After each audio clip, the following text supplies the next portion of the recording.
Right, so now we're back where we were. Oh, apparently now I'm live. YouTube has been lying to me, people. Lying to me. It's told me I was live 2 minutes 40 seconds ago. So I'm sitting here talking now you're to live. myself. No, what happened? I clicked go live. It said, right, let's go live. And then it spun and spun and spun. So I thought, okay, I'll refresh the page. I refreshed the page, logged me out.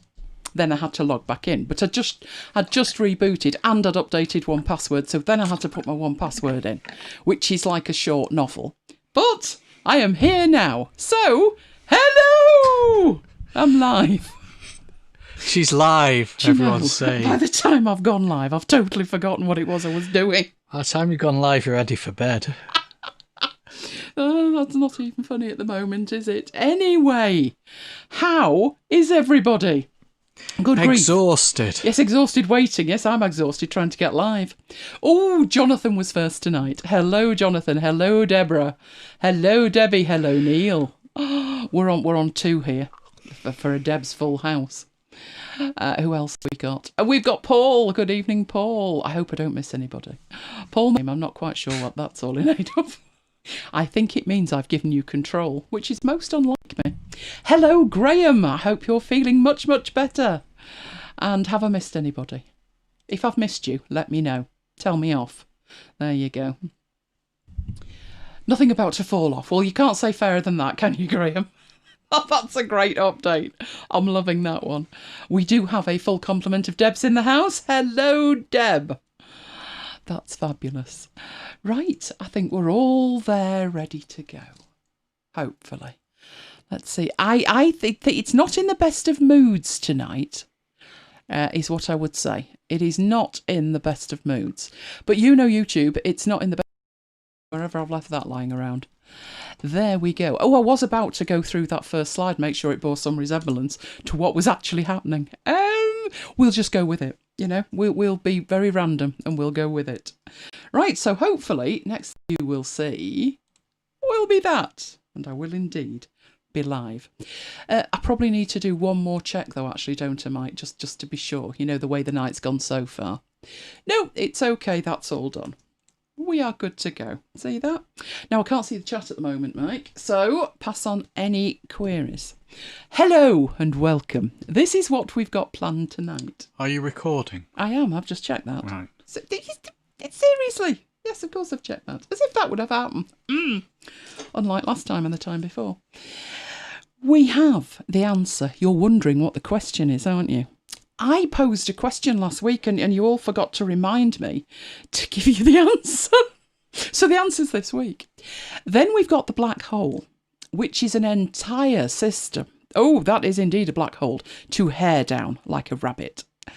Then we've got like buses, which is a poster that I designed for MacBites. And Kim was very taken with the bus. And I said, you just need to see it in the right way. So that's what we're doing in Affinity Designer. Then we've got some freebies. Then we've got Mike, who is automating Outlook, which has been quite an education for me this week. I had no idea of Microsoft's attitude towards Mac. Now I've been apprised. Now I have got a little extra special something that's going in between the Outlook and the DEVONthink, which is... And that says Asset Management System. And obviously it shouldn't, because it's a GTD system. Update your slides, woman. Yeah, well, I've got a little extra. And the little extra is, in case you've never heard of GTD, I have a brief overview of GTD, best practices, principles, etc. And it's that I will be deploying into DEVONthink. But let's get on and make sure that you're watching in the best quality available, which is 720p. To give yourself a check, go down to the cog in the lower right-hand corner of your video and check you are at 720p. While you're down there, if you find anything useful, give us a thumbs up. Really makes a difference with YouTube. But what have we been up to this week, Mike? It's actually been, up until at least midweek, not bad in terms of calm. But obviously Saturday is a hugely busy day. We did yet again do 7 shows on Saturday. We also had the buy request, which this week, well, last week, was books, which... Mike, I will admit, what were you like? I could name one. So we didn't think it was going to be particularly all night. But we did. Every song we played had a book theme with it. We had some classics, absolute classics that you would never even think of. But they were amazing. The Tesco lady, obviously one of Mike's women, couldn't wait to get here, could she? An hour early she was. What can I say? Which meant she only rocked up right at showtime. But what could Mike do? Send her away? No, because she had everything this week. And as I say, it was the most amazing night. One of the songs that we played was Prince Charming, Adam and the Ants. Now you're wondering why, aren't you? There is a book, Prince Charming. So somebody got overly carried away with the Prince Charming dance. And if you're wondering about the smudges on his right cheek, that was my lipstick. Obviously, that's from kind of the waist up. From the waist down, you didn't particularly want to see. He's an 80s boy, what can I say? Then on Sunday, we had a quietish day. But the superheroes didn't. If you remember, way back at the beginning of lockdown, we had some runners who, every day they would go out jogging or running. And they started wearing superhero costumes. And they are now known as the Sale Superheroes and are available for hire at parties and things. But they were out this week on the canal. So they're moving, they're running. You can book them to come round for a party and stuff, literally. So they'll sort out their route for exercising today to include your party and then wave to the kids and stuff. And they're taking it over to the weekends now because apparently they've all got to go back to work. Who knew superheroes had other jobs? But that's just by the cemetery and on the canal. But there you go, the Sale Superheroes. Now Monday we had a plan. We definitely had a plan. It involved getting in the studio for another MacBites, but it didn't happen. That's what we should have been doing, but we weren't. I got no recollection of what we were doing. But fear not, because on Tuesday we did get back in there. Which meant Wednesday, it was a wonderful Wednesday. 2 shows on Wonderful Wednesday. Could have picked that poster to redo, couldn't I? We'd be there all day, though. So, yes, it was paddle-powered pandemonium in the licensing department on Wednesday, which took us through to Thursday. Now, by Thursday, reality had struck. And it was chaos. You're wondering why, aren't you? That is because of Friday, which is not only 2-show Friday, it's holiday time! We start our holiday today. Obviously, it isn't going to be this. It's much more likely to be that. It's a staycation. A COVID staycation. But it was chaos because we were trying to get everything else out of the door so we could actually, batten down the hatches, which are pretty much already battened down. So no change really then, apart from you being in this room, not that room. Yeah. But that's what we've been up to. Let us know what you've been up to. BK likes your alliteration. Oh, my paddle power pandemonium. I do like alliterations in the titles, I do. And that one, well, it just needed calling out. You know me with paddle. Hello, BK.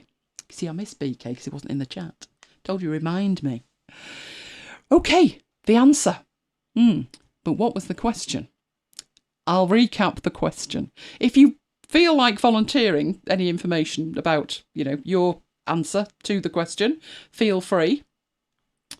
Now it's not letting me in, so I can't even see my own notes. I've had one of those days. Right, the situation was, I was taking a screenshot, if you remember, and I was showing in the asset management part of DEVONthink how I moved that screenshot into the screenshot group. So it was quite a long process in terms of, there was a couple of steps to it. I took the screenshot, which was using the Mac standard stuff, and then it's saved to the desktop. So that's the default behaviour for it. I was letting it do that, and then I was moving it into the DEVONthink inbox. So I had Magic Beans were deployed to move that into DEVONthink. And then once it got into the DEVONthink inbox, there were more Magic Beans thrown at it, so it moved. And I said to you, what about this? Is this step actually necessary? Because when you take a screenshot, You can tell the operating system, you can tell it more than one thing. You can tell it where to save, but you can also tell it what format to save in. But basically we could take away that step. And if we took away that step, it would simplify the entire process. That was my logic. So I looked at the process, which I always draw out. If you wonder what I'm up to, when I set something up, I do actually draw it out. But then I deliberately put it back in. And that was the question. Why did I put that back in? Because it means that I've got Mac OS moving it to the desktop, I've got a Hazel rule moving it to DEVONthink, and then I've got a DEVONthink Smart rule moving it into the screenshot group. Why that extra step with the desktop? That was the why. The answer, you'll love this, was iCloud. You're wondering how on earth that got in the mix, aren't you? Well, of course, anything that's saved to my desktop is in with my desktop and documents. They are in iCloud. And I wanted to potentially use, in the event of a calamity, iCloud data recovery. Now, I was laughing like a hyena as well at the mere thought of iCloud being able to recover absolutely anything. But it's true. Let's have a look. Let's go in and have a look at it. Okay, so have I got anything on the desktop? Don't think I have. I think we're good to go. First thing Kim was curious about Hazel's rule. I will show you Hazel's rule. I will actually show you. Now, first step, I'm going to need to take a screenshot of something, so we can actually see it appear where it should be appearing and stuff. So first thing I'll do, I will take a screenshot with, you should see my cursor changing, and I'll just take a screenshot of the top right hand corner of the screen. It appears at the bottom and you can click that to annotate it. But if I leave it alone, so once I've hovered, it'll hang about for a bit and then it'll disappear and it will appear on the desktop and you can see it uploading, but then it disappears again. So that is the magic that was happening, and I did show you that last week. I'm just going to leave that where it disappeared to, right? So the first step is configuring that, which is Command Shift and 5. Now the difference between 4 and 5, you've got screen capture shortcut keys, which is Control Shift, and 3 will take all your screens. 4 will take a window or allow you to draw around an area. And 5 will give you this little magic box to play with. This is amazing. Now, it's not often I say that about anything from Apple, because I've got Snagit and I've got lots of other things to take screen captures with. This is the only way I've found, without doing a whole lot more jumping through hoops, to take multiple screenshots of precisely the same area. So I do like Command Shift and 5. But the other part of Command Shift and 5 is, as well as allowing you to capture the entire screen and a window and an area, you can record a video. You can record a video of a selection. You also have these options, and it's the options here that determine where it's actually saved.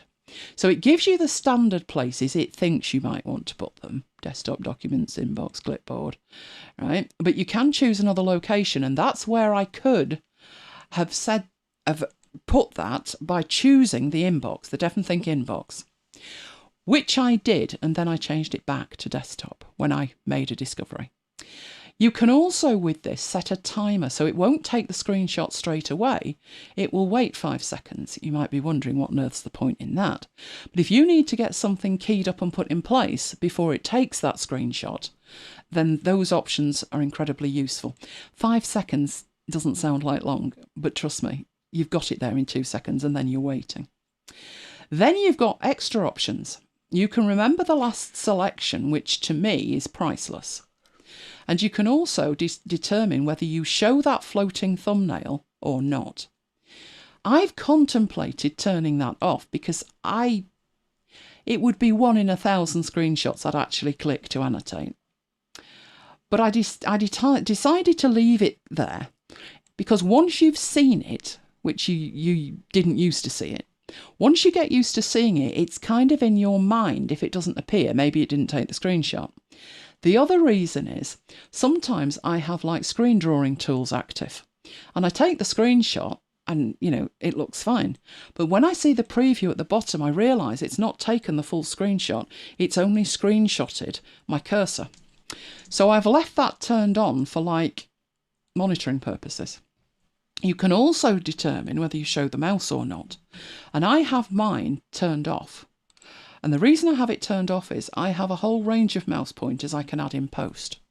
So it's easier to add it later, particularly in a screen cap rather than a video, than it is to take it out and then add it back. So I don't capture it in the first place. So you do actually have to go into here to determine where you're saving it. By default, it will be the desktop. So I suspect yours will be in exactly the same place. And then if you do want to take a screen capture of this, you just click capture. It captures just the blue bit that was selected. And it then goes through its process of putting it on the desktop. DEVONthink grabs it via a Hazel rule and it's all gone. Okay, so that's the process. But I added back that extra bit. Why did I add back that extra bit? Now, in DEVONthink, which is now open on the other screen, I'm going to show you those images. Now, I've got all my screen caps from all week in here right now because I've got far too many DEVONthink things open. So what I'm going to do is just group them so they're out of the way and we can see just the ones that we want to look at, which is the two it's just taken. This is all my screenshots I've taken all week. This is the first one that I took tonight, and there's the second one. Not gripping, I'll grant you. But there is a screenshot there. It did take it. So it ends up in there. Now, as far as the system's concerned, what if I deleted these screenshots? What if I actually thought I don't need them anymore and I delete them? So let's grab these. And now they're gone. So let's move DEVONthink out of the way. And then I think 3 days later, darn it, I could do with those. Right, this is where your data recovery comes in iCloud. Now, for a start, if you'd backed up your machine at the very second that those files were on the desktop, you'd have a copy. But because they went there and then disappeared straight away, you won't have a local backup of that. Now, for me, they're going straight into DEVONthink, which is allowing me to triage them. I can delete them from DEVONthink and they'll go in the DEVONthink trash. So they're not actually deleted yet. But just to prove the point here, this is going to be really bad if I can't, isn't it? What if I emptied the trash? So there's the trash. They're gone now. Right, so now I do not have those two images. Let's see if Apple are as good as their word, hey? Right, you need to log into iCloud, which is obviously a performance in itself, because it's two-factored, etc. But I've already done that. It even remembered me. I was well impressed. Now, obviously you've got access to all of your iCloud services, most of which I never use in here. But I'm going to go into the account settings, which from memory is where you need to be. Yes, I have quite a few devices, and that's not even all of them. But in here, if you scroll down, under Advanced in the bottom left-hand corner, there is an option to restore files. Now, you can also restore contacts and calendars and reminders and bookmarks. So if you do delete any of those via, you know, that are actually stored in iCloud. Now, I can't get giddy about that because my contacts are in Google. But if yours are in iCloud, then technically speaking, you should be able to recover them as well. But it's files that I'm interested in. So I click on the button. Now, this is searching for recoverable files. And what it means by recoverable files is files that are less than 30 days old and at some point were in iCloud. Now, I have done this for real, just to check it. The only thing I'm thinking about the ones that I'm looking for that I've just deleted is were they on the desktop long enough, basically. Some of those devices, Jonathan, are as old as the hills. Although it hasn't got my iPod Touch, which I think was 2012. Now, what it's doing, you can see the count going up. It's looking through its archive for anything that is actually recoverable. And it's mounting up, isn't it? There are lots of files there, considering I don't use iCloud documents particularly. Obviously I use it for Keynote, but I'm not in Pages every day. I'm not in Numbers every day. I would suggest 99% of those are screenshots, because I've been screenshotting like crazy while I've been sorting out presentations. So it's not uncommon. Tonight I had a session at 5 o'clock till 7 o'clock that I was supposed to actually be attending. I ended up listening with one ear and making a presentation, making part of a presentation, 65 slides, lots of which had screen caps on them. So what you're seeing here is from a month ago. That's going to be available for 1 day, and it was 2 meg in size. Now, obviously, I'm looking for something way newer than that. So let's whiz right down to the bottom, and hopefully, there we go, 5 minutes ago, 8 minutes ago. There's my PDF file that I deleted off the desktop, but we'll be seeing that shortly. But it's these two that I inadvertently deleted, so I want to restore them. So I'm going to click on restore, and then it will go through its thing and restore 2 files. They're commenting on your devices. Only one watch. I'm so disappointed. Mike's got my other one. And Neil says no new iMac. No new iMac on there, no. And of those iMacs, those are my 4 iMacs. Serenity is the one I'm on right now. Novate has no workable hard drive, it's running off an external one. Boomerang has no workable hard drive, it's running off an external one. And Faith is desperately clinging on. They are all old. But I do have a whole array of iPads, don't I? And they all get used. Why does Elaine need so many iPads? Don't get me going on shoes, nail varnishes, and clothes in general. I just need tech. Just give me tech. And that Marconi mobile, that was my dad's. That's a 2009 MacBook Pro, that. It's amazing it's there. I do have an Apple Watch 2 as a backup, but it's not... You have to deactivate it, so that's why it's not there. And Mike has my other one, which was a Series 3. Right, so never mind my devices, honestly, what you like. Right, so I'm looking at my desktop, and it said it has been restored, which is grand. I'm wondering where it's put it, because I'm not seeing them. Where did it restore them to? Curiouser and curiouser. DEVONthink hasn't grabbed them and moved them into DEVONthink, so I'd love to know where it's restored them. It doesn't even tell you that. Oh, it put them on the desktop when I did it the other day. Okay. Right. Let's have a look. It's not in there. Is it in my documents? Did it put them in documents instead? No, it didn't. I've no idea where it put them. I'll have a look for it. I'll have a look for them, but that's the reason that I did it, because sometimes like 2 weeks later you're like, I definitely took a screenshot, and you can't find it. And that's another way to recover it. Now, don't disappear on me. Right. Nobody mentioned, why don't you just use the DEVONthink sorter to capture now? So I'm capturing using the Mac method, and then I've got all these extra things running. Why am I doing that? Why don't I just use the DEVONthink sorter? None of you thought of that. If you remember, it was one of the very early things that I did when we did DEVONthink. So in part 1, we looked at capture and how to configure it, etc. And one of the ways that we could capture was the DEVONthink sorter. And it particularly did a really good job. Do you know, I love it when stuff doesn't work. Right, it did a really good job when it came to capturing. So what I'm going to do is I'm going to get Safari back. Right, we'll put that on there, so you can see all the kit. But up here in DEVONthink, there is a dedicated way to capture. Now, to test it properly, what I'm going to do is, let's imagine that I want to put something like that in one of my slides.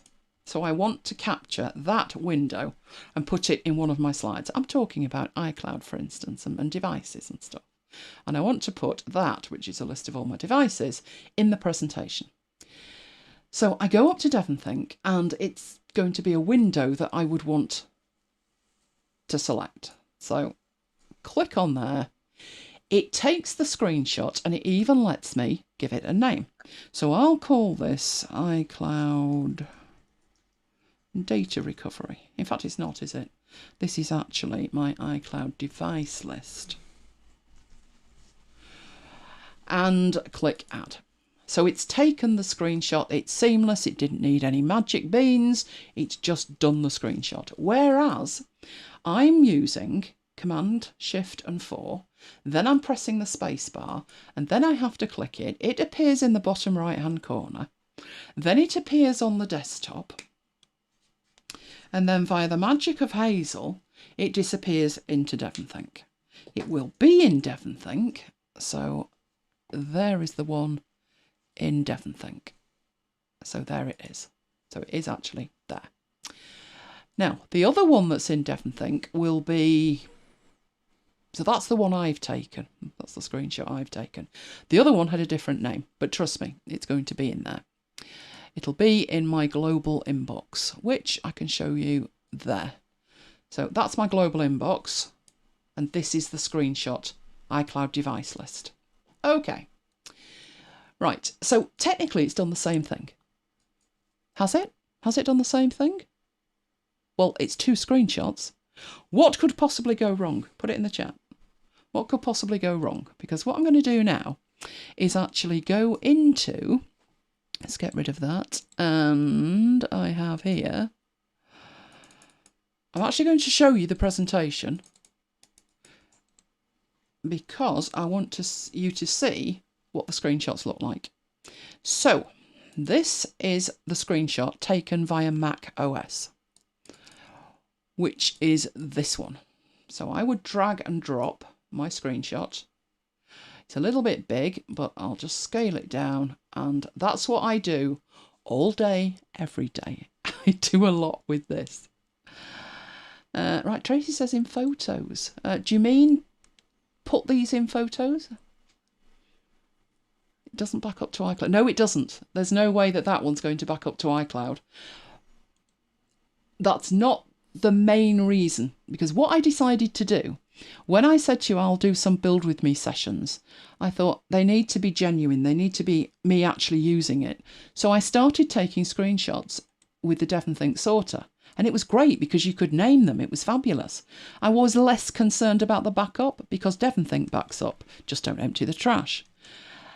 It was a whole other catastrophe, which will become self-evident when I move on to the DEVONthink version of that screenshot, which is here, prove to you, it is the DEVONthink version. There it is, with the name. Up you go. iCloud device list. Let's drag and drop that into there. Oh dear. Now you might think, oh dear what, it looks fine. It does if you do that with it. But to capture the drop shadow, it saved it as a JPEG. I thought there's got to be a way to tell it not to save it as a JPEG. That way madness lies. Because I can't get the drop shadow off it, and it would be a nightmare. Yes, you could do it with blend modes, but it would still be a nightmare to get the blue desktop background on it. There is a big difference between that, and obviously I would want it smaller so I could see the title. There's a big difference between how that looks and how that looks. And I can't tell you the number of presentations I see that look like that. No, there isn't a way at the moment. So I've got a long list in terms of a question time with Timmy moment to ask DEVONthink, why can't I just change the file format to PNG and keep the transparency? But that was the main problem. There wasn't a way around it. Now, Snagit does it differently. So if we did that same thing with Snagit, that would do something completely different. So let's get Safari back and take a screenshot with Snagit. So that's what the Snagit window looks like. I actually need you to take the whole thing like that. So it's taken it. It will then open Snagit, which I'll put on the other window. And I'll drag and drop that into the presentation. So let's get Keynote back in here. And we'll put an extra one in and we'll put Snagit. So new one there. Copy that, and you'll see the difference. So that's another thing, Mike, when people say, why do you need so many screen capture utilities? Because. Simple as that, because each one does something slightly different. Right, dragging and dropping it from Snagit, and we'll scale it down. It's a PNG, no drop shadow on it at all. So that's it with drop shadow. That doesn't have a drop shadow. Obviously, that's not a huge problem because you can add a drop shadow in post. Just blur it enough and make the offset enough that it doesn't look dissimilar from the other one. It's not quite the same, but, you know, who's worried? Or go without. You know, if you don't want a drop shadow on it, maybe in a blog post. But this is the problem. They're all slightly different. They're all different enough. So that was the problem, which meant, let's get that over there and back up again. This was what I ended up with, which was I take the screenshot via macOS, which puts it on the desktop. It gets backed up to iCloud from the desktop. Then the Hazel rule moves it into DEVONthink's inbox, and then there is a smart rule, a DEVONthink smart rule, that moves it to the screenshot group. And it's been backed up at least, and this is without intervention by me, it's been backed up to iCloud. iCloud will enable you to recover for 30 days, which is the green dot on Save to Desktop. There's a backup being automatically made. The second it lands in the DEVONthink inbox, there's a backup being made via DEVONthink. Obviously, after that, there's as many backups as you choose to make, but those two are happening automatically. Now, Kim asked about the Hazel rule. What does that look like? So let's get this out of the way. Are there any questions I need to be dealing with at the moment, Mike? No. Let's get rid of all these apps. Away you go. Go on, snag it off your toddle. Oh, now the keyboard's decided it doesn't want to know. Come on. That's interesting. It's actually turned itself off. I do hope the battery isn't going because I'm trying to test that. Oh no! It looks like the battery has gone. Oh no, that's not good at all, is it, Mike? Right, let's drag a cable. Plug the thing in. I wonder if you can use it as long as it's plugged in. Otherwise, I'm going to have to go and get another cable. Right, let's see if that's working. Something to add to the checklist. No, Mike. No, that was done for a reason.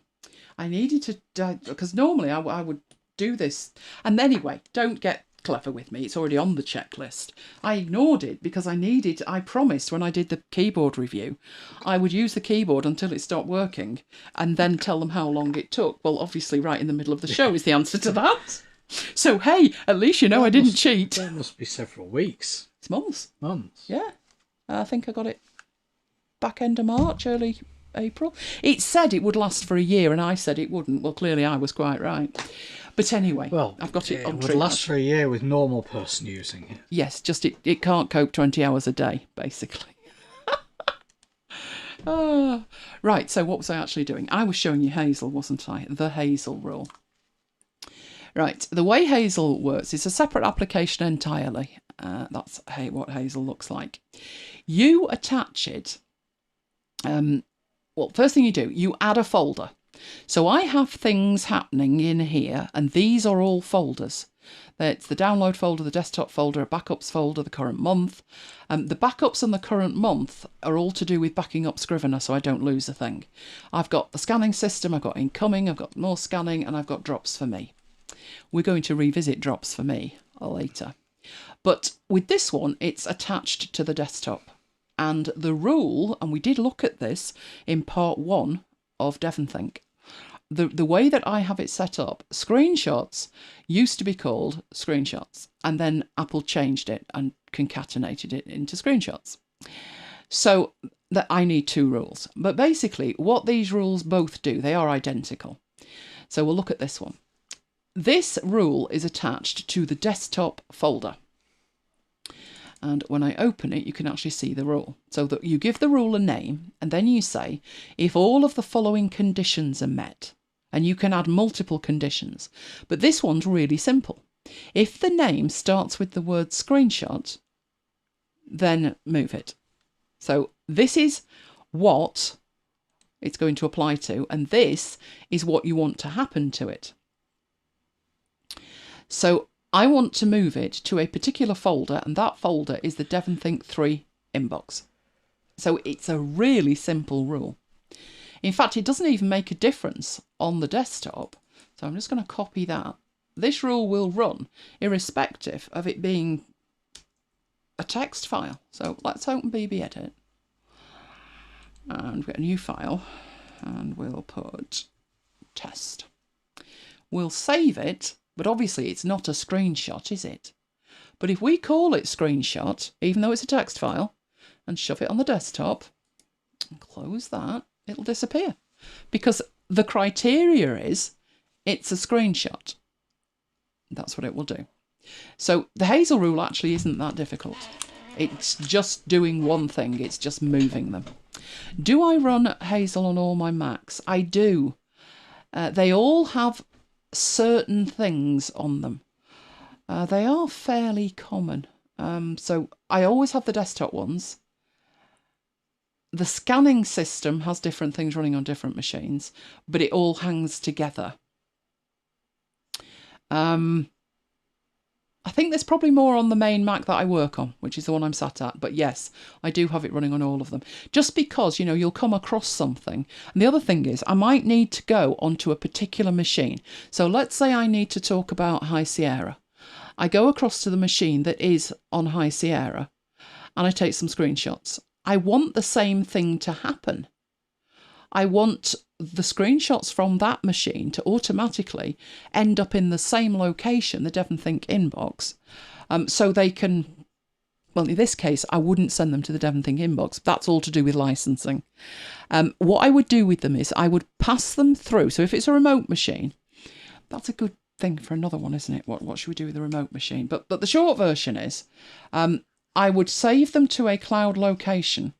And on this machine, I would add a folder watch on the left-hand side to the incoming folder. And I would apply the same rule as moves them to the DEVONthink inbox. The other thing to think about is, do I actually need to do that? And there is an answer to that. So I'm on a secondary Mac that's running High Sierra, or it could be running anything. I mean, it could be running Biggles if you like. It's running anything, and I'm taking screenshots. And I would love it if I came back to this machine and boom, they're in DEVONthink. Do I have to use Hazel for that? Do I have to do anything for that? Or will magic beans work? Will it just work? Could it possibly just work? Does anybody know the answer to that? Mike's walls off with my water now. Does anybody know whether that would work or not? And if so, if not, why not? And if yes, why would it work? So we're looking at a totally separate Mac that doesn't even have DEVONthink installed. Can it get its screenshots into DEVONthink? And the answer to that would be not directly, obviously, because DEVONthink's not installed. The Hazel trick would work, but do you need to bother? And that all depends if you're using iCloud Desktop and Documents. If you are using iCloud Desktop and Documents, when you take the screenshots on the remote machine, they will appear on all the machines that have that Apple ID logged in and have Desktop and Documents set in. So every Mac in the place, and you've seen there's 4 of them plus laptops, every one apart from one, I can't remember why, but apart from one, has Desktop and Documents turned on in iCloud, which is good from the you delete something, you can get it back perspective. But it also means remote Mac. So this actually happened. I'm sitting there in Ulverston in the hotel. I'm taking screenshots. They're going onto the desktop and they're disappearing as I'm working. What's making them disappear? And it's the rules that you've got set up that says at system level, where do you put them? That's happening automatically. So we've got Paul, yes, it could, just need to move it to the correct location. You don't even need to do that. You just, as long as the default is saving to the desktop, that's another reason for leaving it alone and letting it save to the desktop. If it's saving to the desktop, you don't have to change anything. All you need is for the desktop to be moving its files to a single cloud location while you're away. But the other way, with iCloud, you don't even need to do that. As long as the Mac is turned on at home, which, it's never turned off, that's the only one that needs to have the Hazel rule that says if something appears on the desktop called screenshots, move it into DEVONthink. So my DEVONthink database was being populated while I was away, and it didn't take a Hazel rule on the local machine. It just used iCloud, Documents and Desktop. And it happened automatically. There's only one machine that actually needed that on. If you didn't do that, if you did have the Hazel rule running on 2 machines, you'd end up with duplicate files, because it would instantly snatch the one off the desktop, put it where it needs to be, and then the other system would grab it, and then off it would go over there, and you'd end up with 2. This has actually happened to me, but that was a whole different saga. But that is the Hazel rule part of it. Okay, the black hole. She wanted to play football. In the middle of the night, she wanted to play football. We had the kitchen light as the floodlights. And even though I blew the full-time whistle, she carried on. Yeah, Lola doesn't understand the concept of the full-time whistle, does she? Bless her. No, she just likes to play. She's been very giddy this week.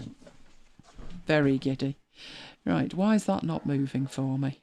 Right, we're going on to look at the black hole. Now, this was Kim that spotted the black hole folder, which is just a folder, no magic beans in it yet, but there soon will be. There soon will be. Right, I've got many, many different things to show here. So, the black hole. The black hole was a system from about 2009, and we used... I've gone through the process. That was the dog. That was chicken. I've gone through the process and I've worked out we've had 5 versions of this. So version 1, 2009, really straightforward. There was this application called Drop Copy Pro. We didn't use anything else but this application to make this work. And you've quite finished throwing things around. So it was a free application. There was a paid for version, but you only needed that if you were... She got a whole squad out there with it. You only needed the paid for version if you were using it in like a business environment. And it looked like that. There was a black hole on your desktop.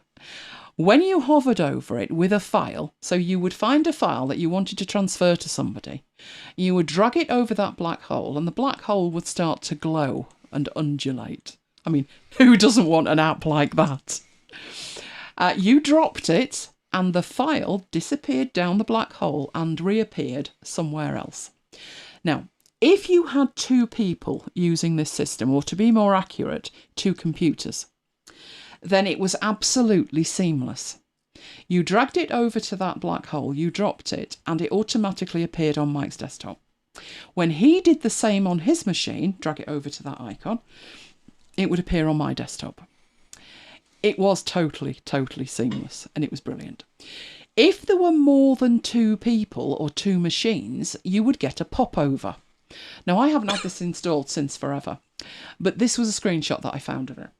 So after the one on the desktop, the icon on the desktop was lovely, but sometimes you're working full screen. So they added the ability to do it from the menu bar as well. And as you can see, there are 3 people listed there. So you would see devices listed if you had more than the 2. If there was only you, your device, and one other, you could just drag and drop it to the hole and down it went. Now, that saved us with, I've mailed you the file, I've sent it in Dropbox, I've put it in Google Drive. Where did you put that? Oh, it's in Slack. Right? It solved the problem. If there's anything ever to go to Mike, he'd drop it in the black hole. And he would do the same. And that worked for a good length of time. There were 2 versions of that application, the standard and the pro version, and it was free for up to 3 Macs. There is a version for iOS and it's still available today. But if you're on the developer website, don't bother, because the link's dead. I don't know why, because the app isn't. Now, the reason we moved away from it, because it was virtually transparent in use, it was great. But we moved away from it because it broke in 2012. Now, it only broke for like a few weeks, but it broke long enough that we were like, I can't wait any longer. I needed something to work. So we needed to put something else in place. It was around the time of Lion, and to be honest, what didn't break around the time of Lion? So it was resurrected sometime later, but the period that we were without it was just too long. So we replaced it. Version 2 of the black hole arrived, and that used a different application called DropZone. Now, DropZone can do many, many more things than Dropcopy could, but we were only interested in it doing one thing. So again, at this point, all we had was one application, and it was this one, which is called DropZone. DropZone allowed you to configure locations for files to be sent to. So instead of it going to one location, once we'd got it configured to swap files with each other, it was like, oh, I could make DropZone do this and I could make it do that, because it was a more fully featured application. But basically at this stage, the version 2 of the black hole, that was all we did. We just configured it for Mike's desktop and my desktop and dragged and dropped. Sometime later, we came to version 3 because we needed another solution, because there was one particular issue which would... Mike, this is shameful, Mike would shut his Mac down at night when he went to bed. On what planet do you do that? But he would, which would leave me working late into the night. Also, I was using a MacBook. Oh, there was that about it, but even so... And I used to take it to work, so half the time it wasn't even here. Yeah, it wasn't the wisest manoeuvre he ever made, let's put it like that. But we realised we needed a version 3 that could accommodate when the Mac wasn't there. Because obviously for this to work, you need the sending location, the receiving location, they both need to be there. So this one, it was the same application, because I knew I could make this work with the same application. What we needed was a destination for the files that wasn't local to either machine. So we put in place an Airport Extreme. And in there, you may be aware, you've got here internet ports, etc. But this one is a USB port. So I plugged a pen drive into the back of it, and I made it a network mount point. So anything that was attached to the USB port there, that you used the airport application, the airport utility to configure, was available irrespective of any machine in the house being turned on. So it was a single mount point for the data. It was fabulous. That one worked again for a while. It was a 32 gig pen drive, and it acted as the host storage. Now, there was one issue with that system. It was great, but if you rebooted, you lost the mount points. And we didn't want to have to add a mount point every time we rebooted. So that was one of the biggest issues with it. But we solved that by adding a mount instruction to the logon. So in your system preferences, users and groups, you've got login items. You can actually drag and drop a mount point in there to mount it at logon. And that was what we did. So at that point, I thought, we'll never change this. It's fantastic. And then we had a need for, is this one version 4? Yes, version 4. Right, this next revision acknowledged something that you should be screaming at me right now. If you were moving the files to the mount point, how were you backing up the mount point? Yeah, we weren't. Okay, so that needed to be dealt with. Now, adding a second drive to the Airport Extreme wouldn't really provide the redundancy that we wanted. There would still need to be some form of scheduled backup implemented. So this version of the black hole system looked like it had Drop Zone. So the same app, we stuck with the same app. We're still using the same app today. We had the Airport Extreme with the pen drive hanging off the back. And we had Carbon Copy Cloner. And what we did with Carbon Copy Cloner was create a scheduled backup, and every hour it backed up the contents of the entire pen drive. So we had the automatic redundancy built in should anything have been deleted.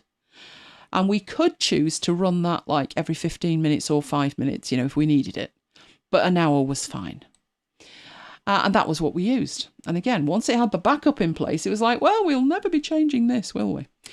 That lasted for a few months, and then the requirements changed slightly yet again.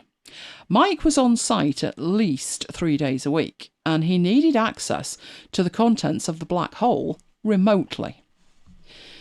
Now, there was only one solution to that, and in version 5, we took it to the cloud.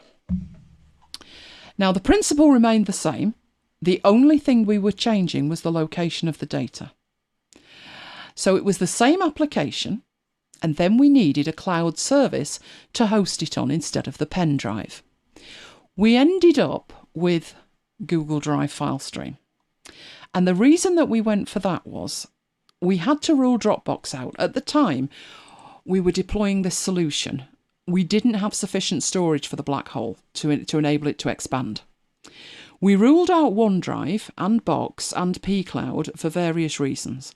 OneDrive, I'm not overly keen on it. Box, again, we didn't have much storage. pCloud we were using for backup. So that left Google Drive, and we'd already made Google Drive our preferred cloud storage provider. So adding this black hole system to the top of it didn't put much more strain on it. And that was the one that we went with. And that was fairly simple. So the backup situation would still be the same. It was literally just unplugging the pen drive one day and saying I'm taking it online, and it went into the cloud. But we didn't leave it there. We then finessed the system. So although this has been powered by Drop Zone since 2012, we have added in little finesses. One, I've built an Alfred workflow to enable us to use it. And there are some Hazel rules involved. So now the Hazel rules, not normal Hazel rules, not moving stuff, no need.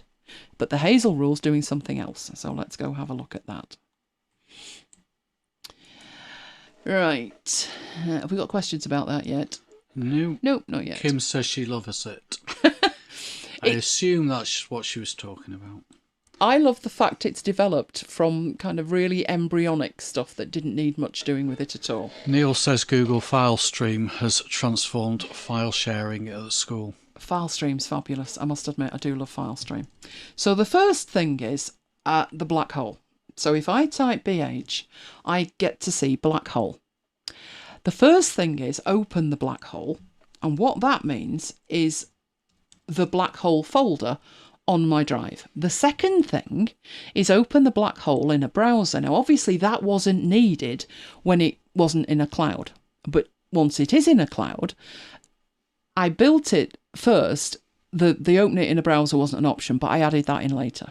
So if I just press that, so it's going to open it up in a browser, this is where we go. And if you look at the path that we have down there, let's use that one. No, not Scrivener. Not Scrivener.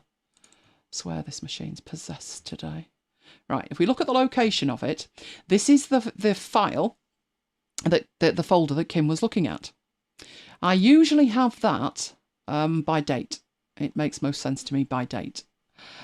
So it's in Google Drive, my drive, and it's at root level, so it's really simple to find it. There's no, where did I put that this week? It's in root level. It's an exception to the para system. And there's a folder called Drops Free Lane. So these have all been sent to me from Mike. In fact, one of these, I think it was this one, the WWDC bingo cards, was actually sent during a live session by the look of it. 10 to 1, that'd be right. So that's where the physical folder actually is. And it's got all the files in it, and they probably go back to the year 2018, which was when we moved. We moved it to Google Drive in 2018. So that's the folder.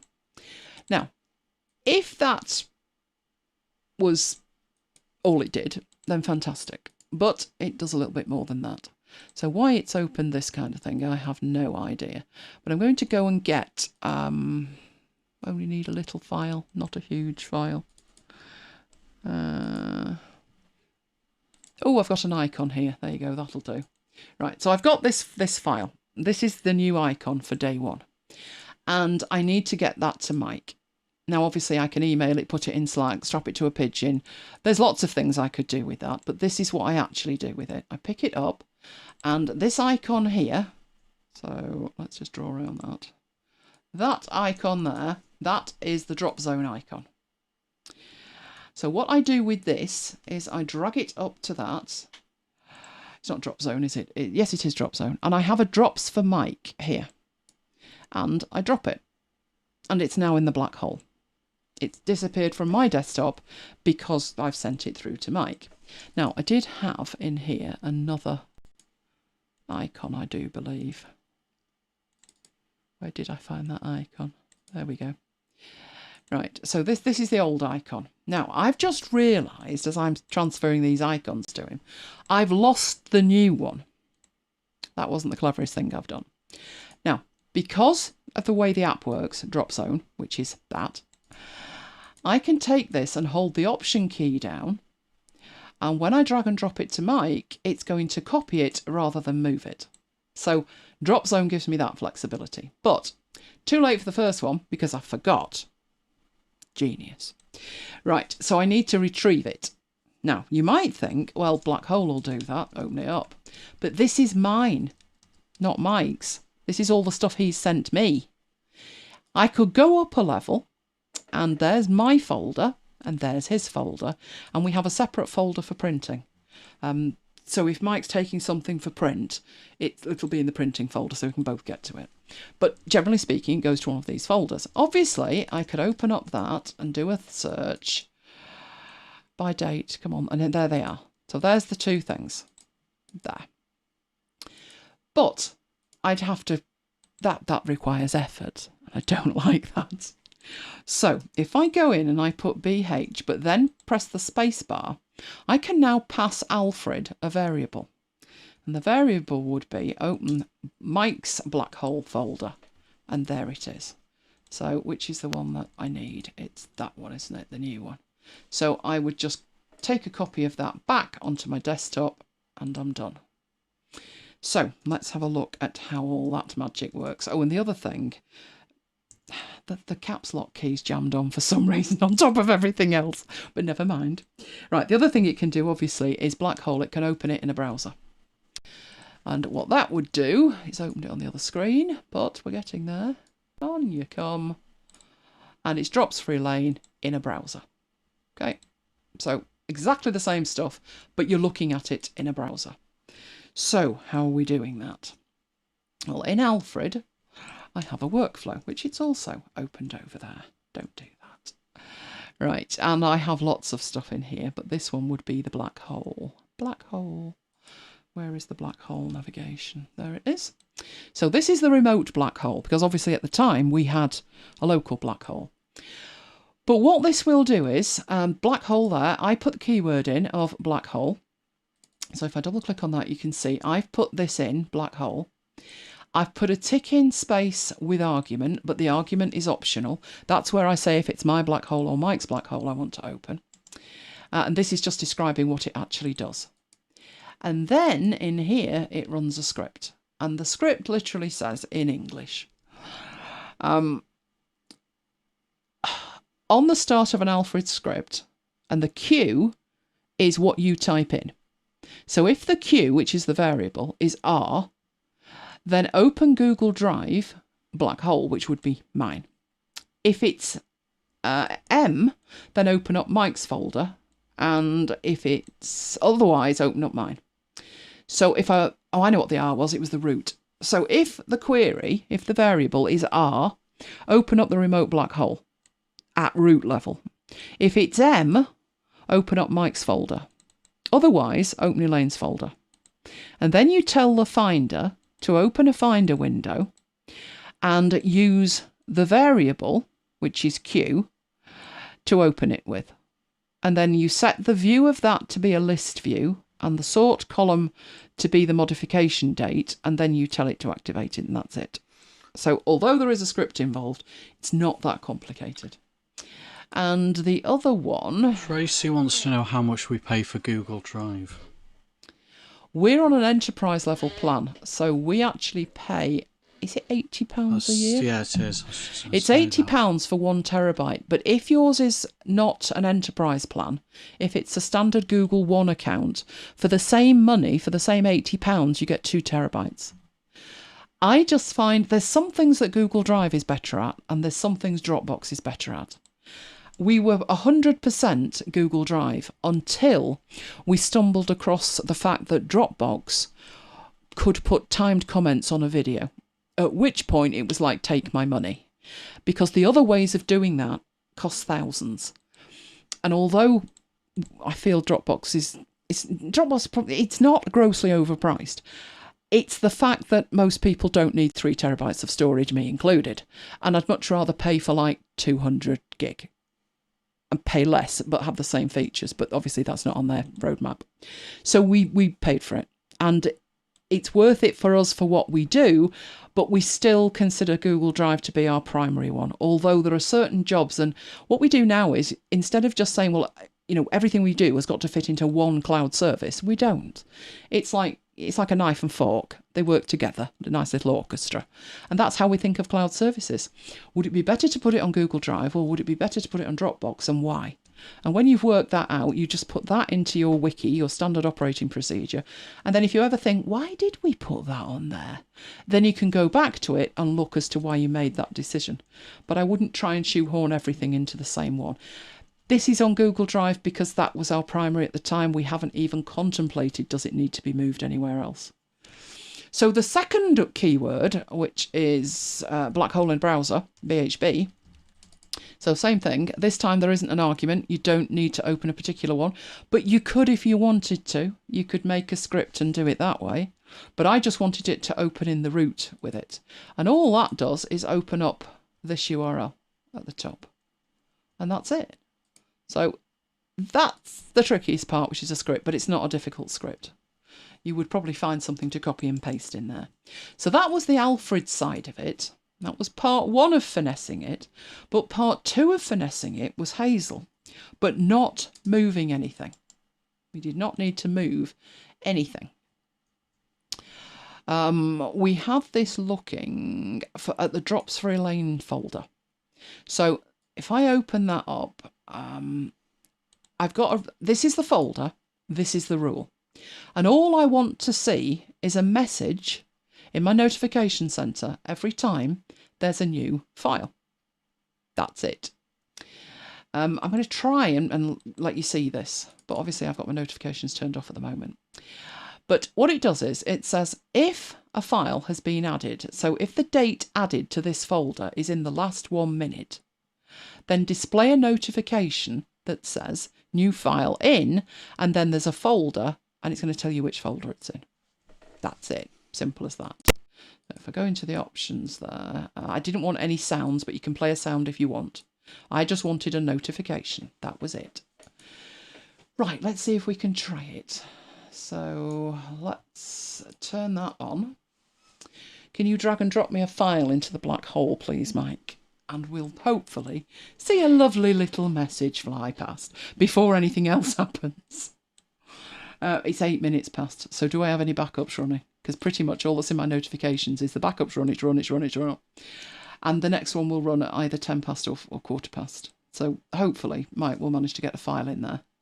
Obviously the file needs to upload from Mike's system, and then my system needs to be aware that that file is available, and that should be enough to kickstart the Hazel rule, and then the little notification come in.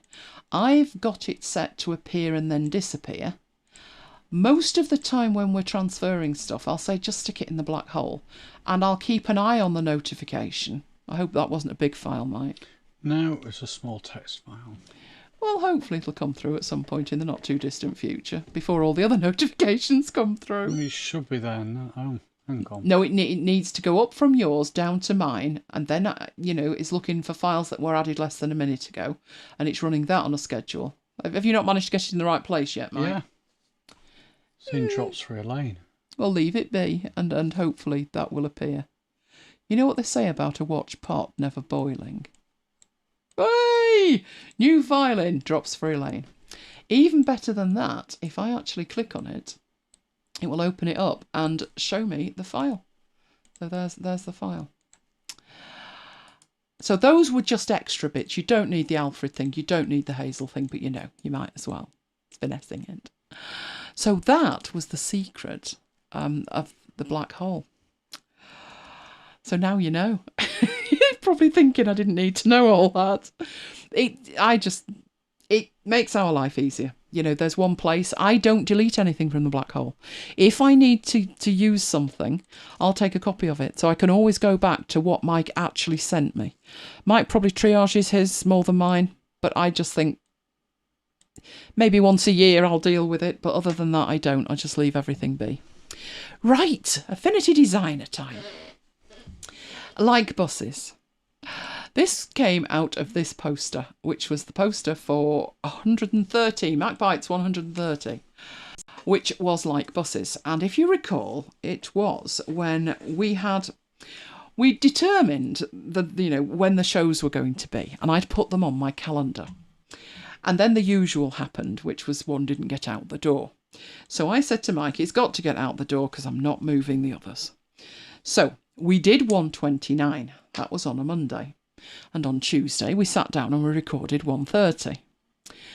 129 came out on the Tuesday night. It was premiered after Marooned. But what you didn't know was we'd just finished recording 130. So the obvious title for the show was Like Buses. And that was the poster. And that caused quite a bit of chat. Yes, I drew all of that apart from the sheep. And the penguins and the pears. So the little extra bits, but the bus itself, I knew exactly what I wanted the bus to look like. And I couldn't find one that looked like I wanted it to look, so I set about doing one of my own. And that was what caused the chit-chat. So what that actually looks like in Affinity Designer, there is a template that I have, but if there's part of the artwork that's quite big, or something that needs manipulating in some kind of way.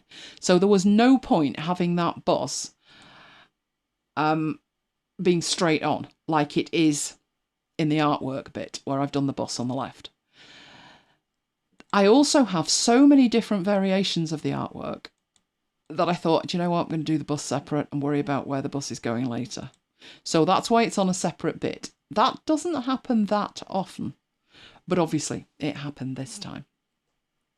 So I said when questioned about this, it's a matter of looking at it in a certain way that you can see the component parts, basically.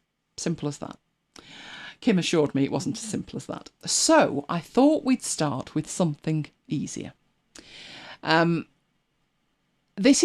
another type of artwork. So that was the artwork that I designed. It's something basic. You'll see this artwork in context later. But let's look at the original artwork from the web, and that will explain why I had to recreate it. Because the one from the web was shockingly poor and I wasn't using that. So that one's obviously bitmap, but it's shocking quality. And I needed something that looked way better. So that's what we're going to start with, and then we're going to carry on with the bus. So you guys get your questions in while I start doing this. I don't forget to turn the notifications off. Good shout, Tracy. Right, okay. So what I'm doing is I'll get a completely new file in Affinity Designer, and we'll look at the basic thing. Where have you gone? Oh, there you are. You are actually opening. You're just taking your time about it. Okay, let's get you on there. So I need some new artwork. In this circumstance, I know it's for a slide. So I just need a slide-sized thing. I do put an artboard in, ready to export, which changes the background colour. So this one was, Oh, now I've got all lowercase. Keyboard's really on it, so having one tonight. Wily Influencer. Right, which is going to be the name of what I want to export. Okay, so the first thing to think about when you're doing something like that is you're going to need the original artwork that you're working from. So this is the original artwork. It's obviously way too big, but there we go. Now, first thing to think about is that's a transparent GIF, so I can't see the text. So just as a working thing, I would put something behind that so I can actually see it. And I'm moving that back with command square bracket. Command square bracket, left takes it back, right takes it up in the stacking order. So now I can see it, but it probably needs to be darker than that. So let's make it black so we can see it all. Right, we couldn't see these hearts at all. So that's why I've put it on the background. And the background I just want to lock and toggle on and off as I want to see it. But to do something like this, it's fairly straightforward. One interesting thing with it that I found was the fonts. There are actually 3 different fonts in use there, which I thought was excessive for the size of the graphic, but you know, you got to go with it, haven't you? Are you going to open for me? Come on. Right, okay. So, the easiest bit to get started with is actually the colourful bit. So in here, in fact, it's a rounded rectangle. So I'm going to go for a rounded rectangle and draw it in about the right place. You could actually, with this, also lock that and put it behind what you're doing. And then you'll get to see it. So it's using the colour that was in it, the last colour you used, which was obviously black for the background. So I'm going to make it grey, just so we can see it. And then I'm going to zoom into it. Right, so in here, let's get it in about the right place. I don't have to be that precise, to be honest. Let's do it both. I just want to do that. There we go. Now, I want this as precise as I possibly can, and you'll see what happens if I do this. Then it's too big. But if you hold the Option key down, it will let you be very precise. So that's the first thing. But obviously my corners aren't right. Corners, not right. Oh, Deborah says, command square brackets, didn't know that, brilliant. Oh, in that case, you'll love the next one. That one, command square bracket, will move it back in the stacking order or forward in the stacking order. If you were to hold down the Shift key with that, it goes right up and down the stacking order, to the front and to the back. Oh, it doesn't work in Photoshop for Tracy. Never tried an alternative keyboard, so it could well be the language. But that's actually a shortcut key that works in virtually everything. Although I must admit, I would like the stacking order to be able to be changed with more standard keys, but that's a whole different story. So what we need to do here with this is get the rounding sorted out, and you do that by either double clicking on it, which will take you into this mode over here. So that actually switched tools. It switched from the move tool down to the node tool.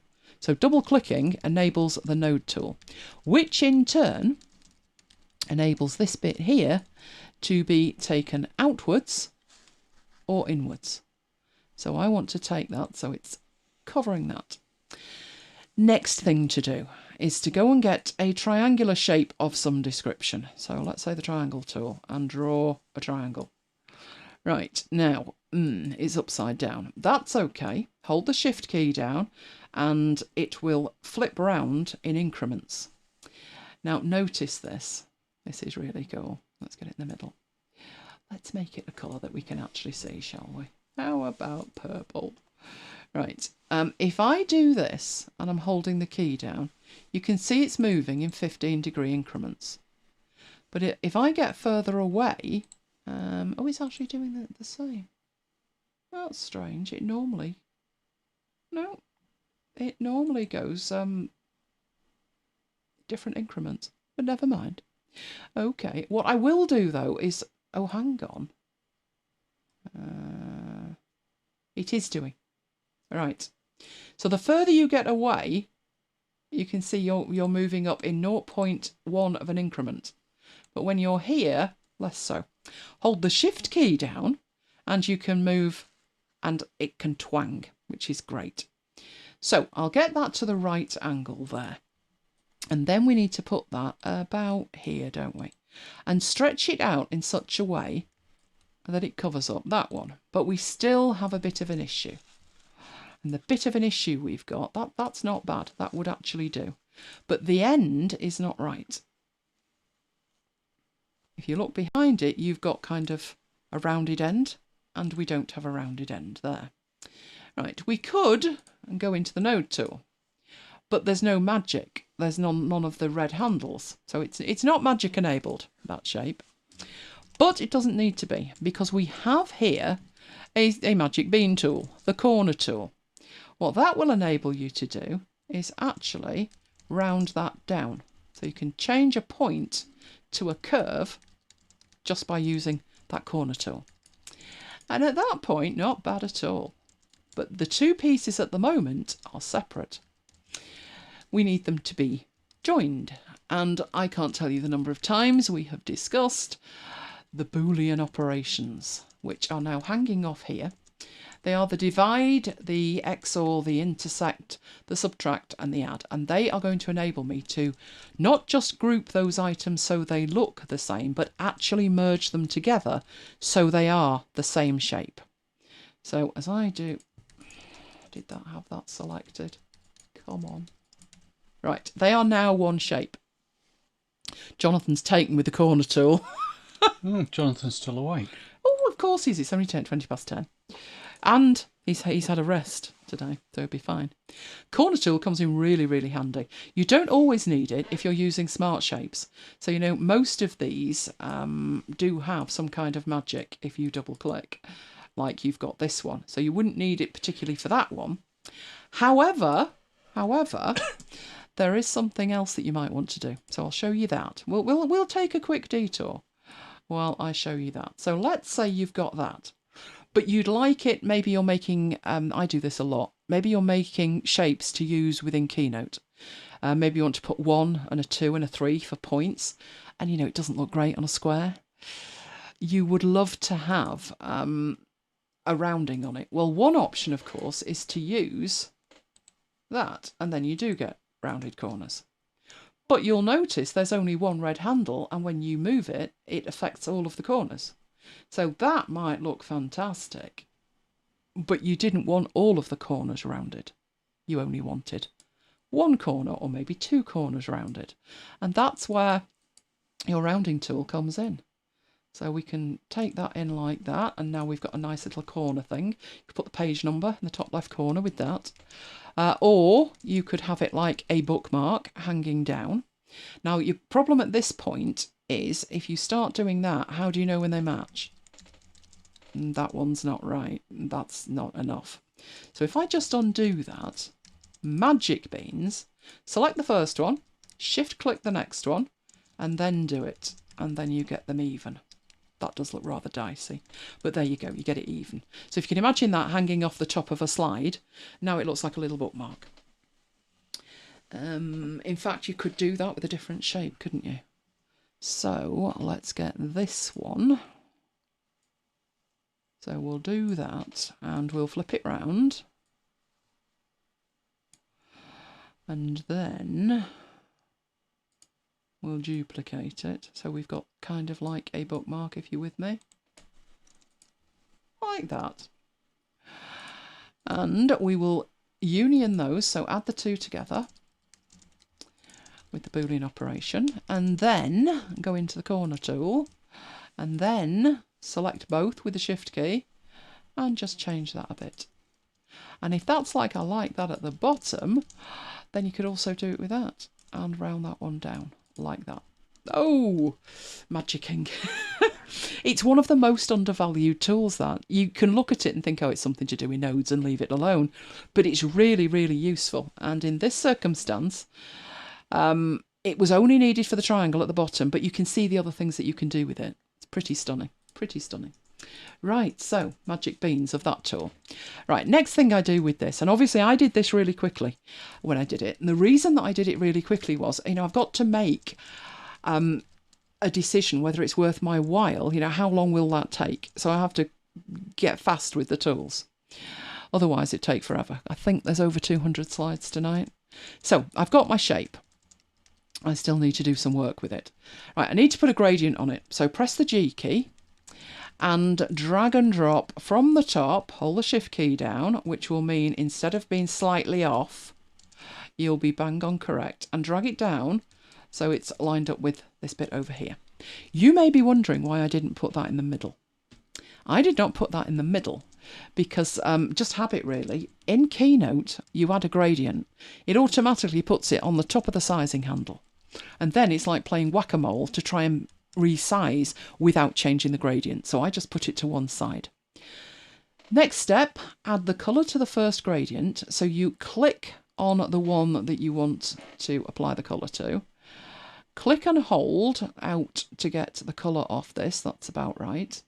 And then click once to apply it. Go to the other end and do exactly the same. Click and hold the left mouse button, drag it down to the bottom of here, pick up the colour and click once up there. And now we have a gradient, at which point we can leave that alone. You don't see the gradient unless you've got the gradient tool active. And the next thing is to put a heart on it. Now, before you start with the, I'll get a circle, and then I'll start fiddling with all the tools. Don't bother. Always go under this one. The default's the triangle, but if you look down here, you've got lots of shapes, and the bottom one is a heart tool. If it's within a couple of days of Halloween, there's also a cat in there. It's an Easter egg, but it's not Halloween, so I can't show you the cat. But he does appear and disappear. Okay, so I need to put in the heart. And I'm trying to get it as accurate to that one, but we'll see that very shortly. I am going to put the, in fact, I'll make this yellow so I can see it on top as I try and marry it up with that. So it's just at the moment not quite big enough. But that looks perfect. So I shall take that across to this one, line it up like that. That's in about the right place, and then just make it white. Right, that and that could probably be grouped together now. So Command and G to group them. But this one, I'm going to make a copy and I'm going to paste it outside the group.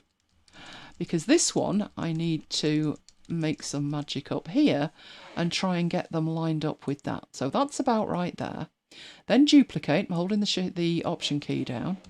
Get that to the right place, so about there. Another one over here, that's very tiny. So put it in again about the right place. I wasn't particularly concerned that they were pixel perfect, as long as it looked about right. Again, it's just a time aspect. Right, make that one smaller. Lola's appreciating it. Okay, make that one smaller and literally just put them on top of one another.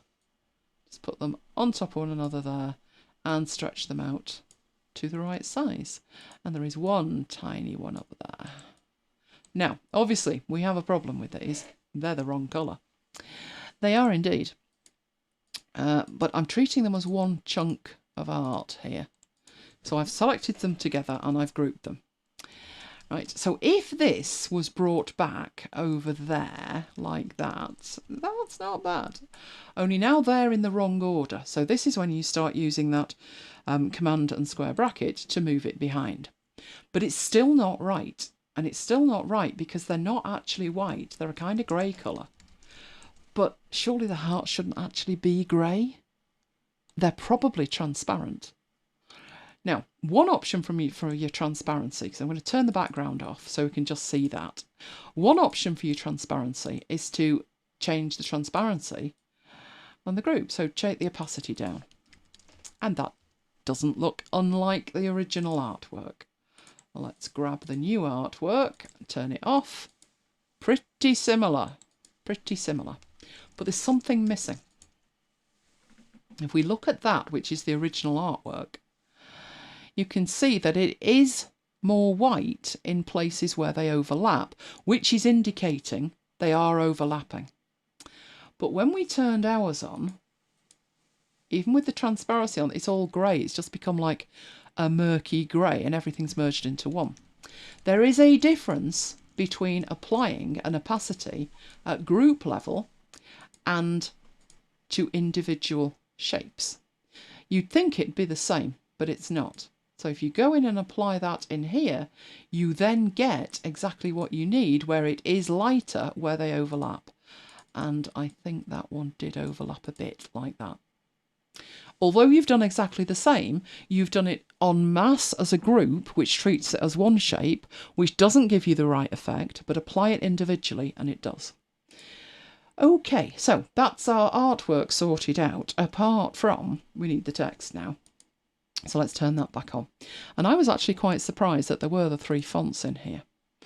So I'm just going to click for that and put in become an influencer.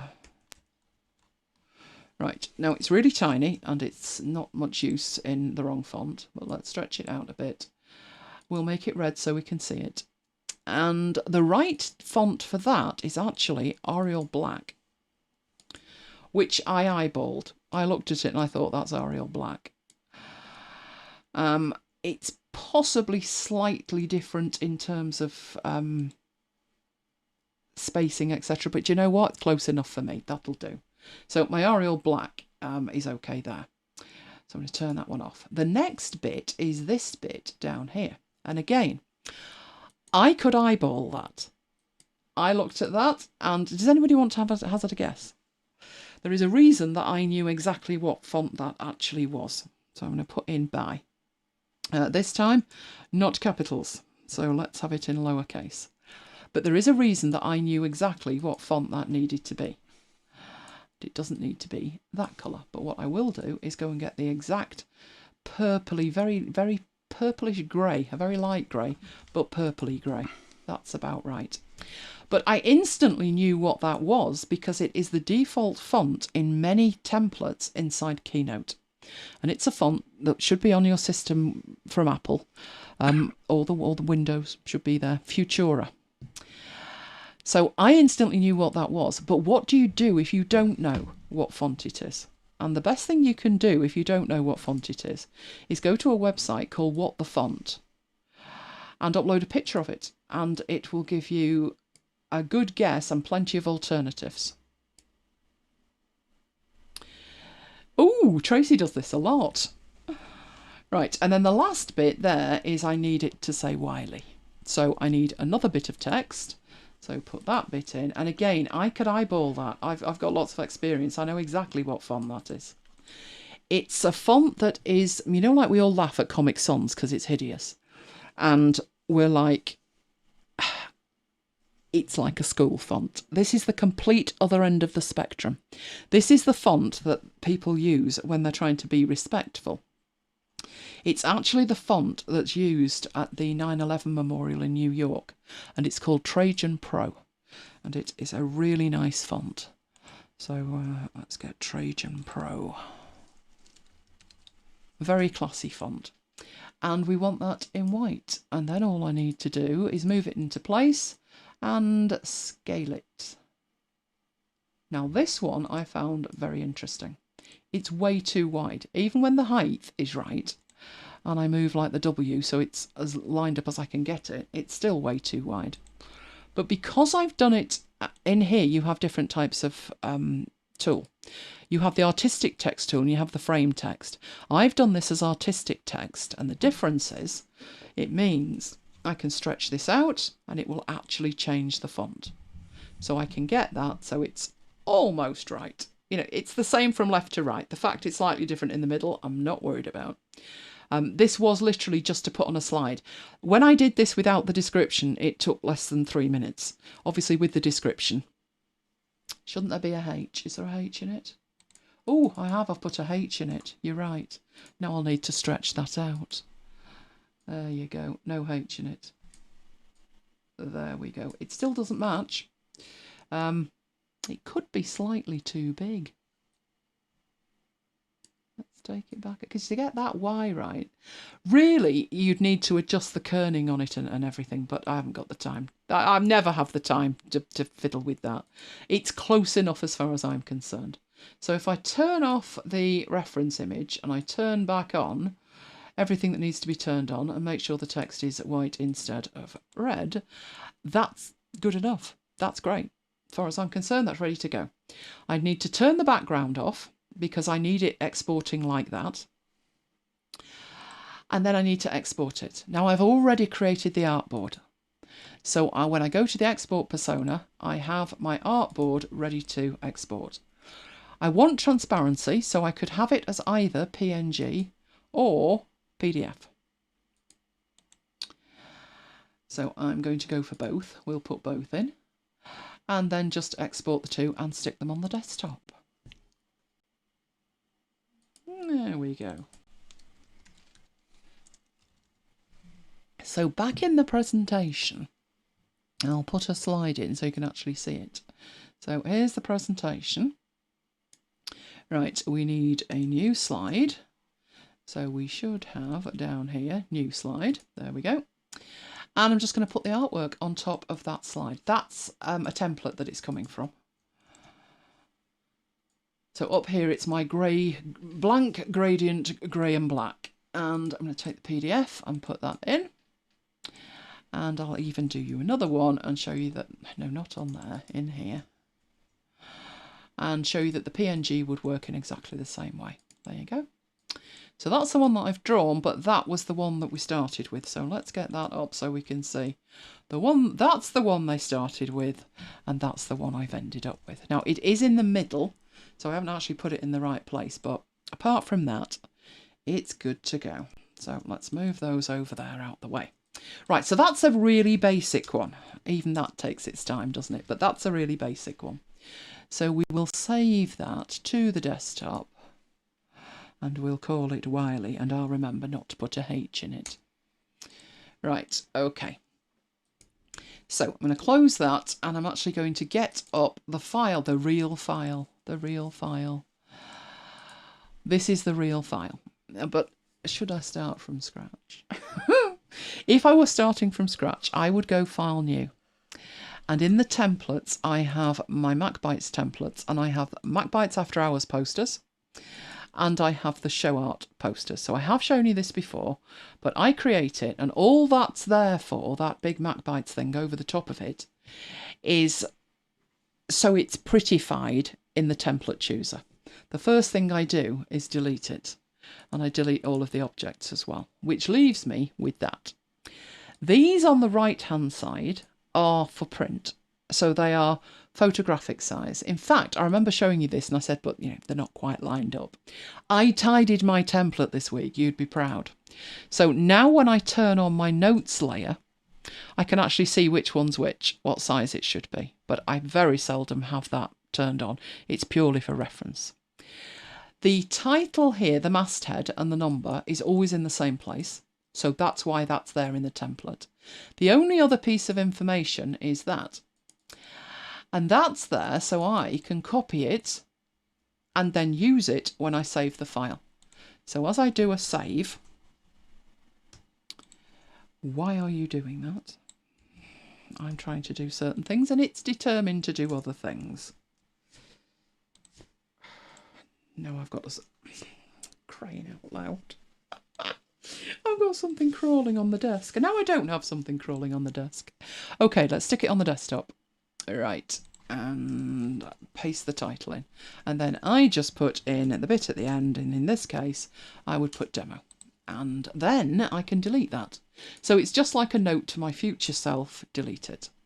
And that's my file ready to start. But obviously, we're working on this one today. So I'll leave that there so you can see how it's doing. Good morning from Perth. Hello, Peter. Okay, so it's this artwork that we're actually looking at replicating. And what I did think was funny with this, I don't know if you'll see this as well as I will, but this little chap here, if you look at his hand as I zoom in and out, it looks like he's waving. I think it's sort of an optical illusion. But that is what we're looking to create, and it isn't as difficult as you would think. In fact, there's elements of this which are probably easier than the last one. But my first step was to add an extra artboard because I didn't have an artboard just for the art, obviously. I had the artboards I needed for the posters, but just for this, I didn't have any dedicated artboard. So I'll put that on there. Right, I don't think it's an exact size, but it'll do. Right, basically you start building yourself a little kit to build it with by looking at the artwork and seeing it in pieces. So I think I actually did a hand drawing, basically, of a bus, and then recreated it in here. Not as difficult as you would think. But what I do with this is I started filling in extra bits as I thought, oh, it needs this and it needs that. But obviously I can see the finished product here. So that might be a good place to start. But let's just get going. So you can start anywhere you like. I would start by having an image behind it that I can work to. So let's see if I can take that. If I put that on there as like a hand-drawn thing, there's my bus. But actually put on it, no, that won't work. Actually, it's not bad for the outline, is it? No, I know what I'll do with it. Right, we'll put it in there. I will make that locked so I don't start interacting with it. And I'll change the opacity of it. So it's very much in the background and we're just going to work to it, which is pretty much what you can do with a hand-drawn thing, which was how I did it. Okay, so we've got the background that we're working to. So you can start wherever you like, wherever makes most sense. In this case, there's going to be some stacking order issues, but you can turn these things on and off as you need to work with them. So I'm going to put in here that this is the bus demo. And let's start working to it. You could start off really easy, which might give you confidence. Right, that one there is a square, so we'll put that on. And that one there, it's going to be an oblong, but it's a rounded rectangle tool. And so is that one. Okay. Now, all the things that we learned in the last one are going to hold good in here. So if it's not quite right, double click it and take it out to what looks right. Same with this bit here, so that needs a little, well, for a start it's the wrong size, but even when you've got it the right size, the corners aren't going to be right. Now this is very much personal preference, you know, I just went for it looking like that. And that one just a fraction, but not as much as the other ones. And then put it vaguely in the right place. Possibly a little bit taller. Okay. The text on that is obviously going to be incredibly simple, but you've got your first bit. Now, you could do this where you name each bit, or you could group them together and then name the group. I can't remember what I called it, but if we call it number, but remember that it's a group. Okay, right, so we've got that. Then I would constantly be toggling these off and having a look behind. So we need MacBites headquarters and 130. Well, obviously that's not difficult, is it? We'll go into the group and add the text and just type MacBites headquarters. Where's my text? MacBites. Go on, where is the text? Where have you stuck it? That's bizarre. Oh no, I know what I've done. I've turned... no, that's not it either.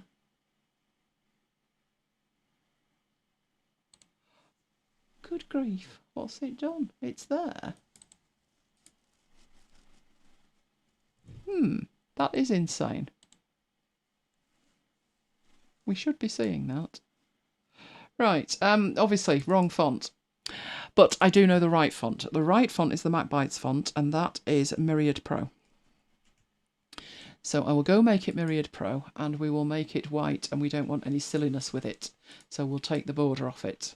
So now we have MacBites, and it actually needed to say MacBites headquarters.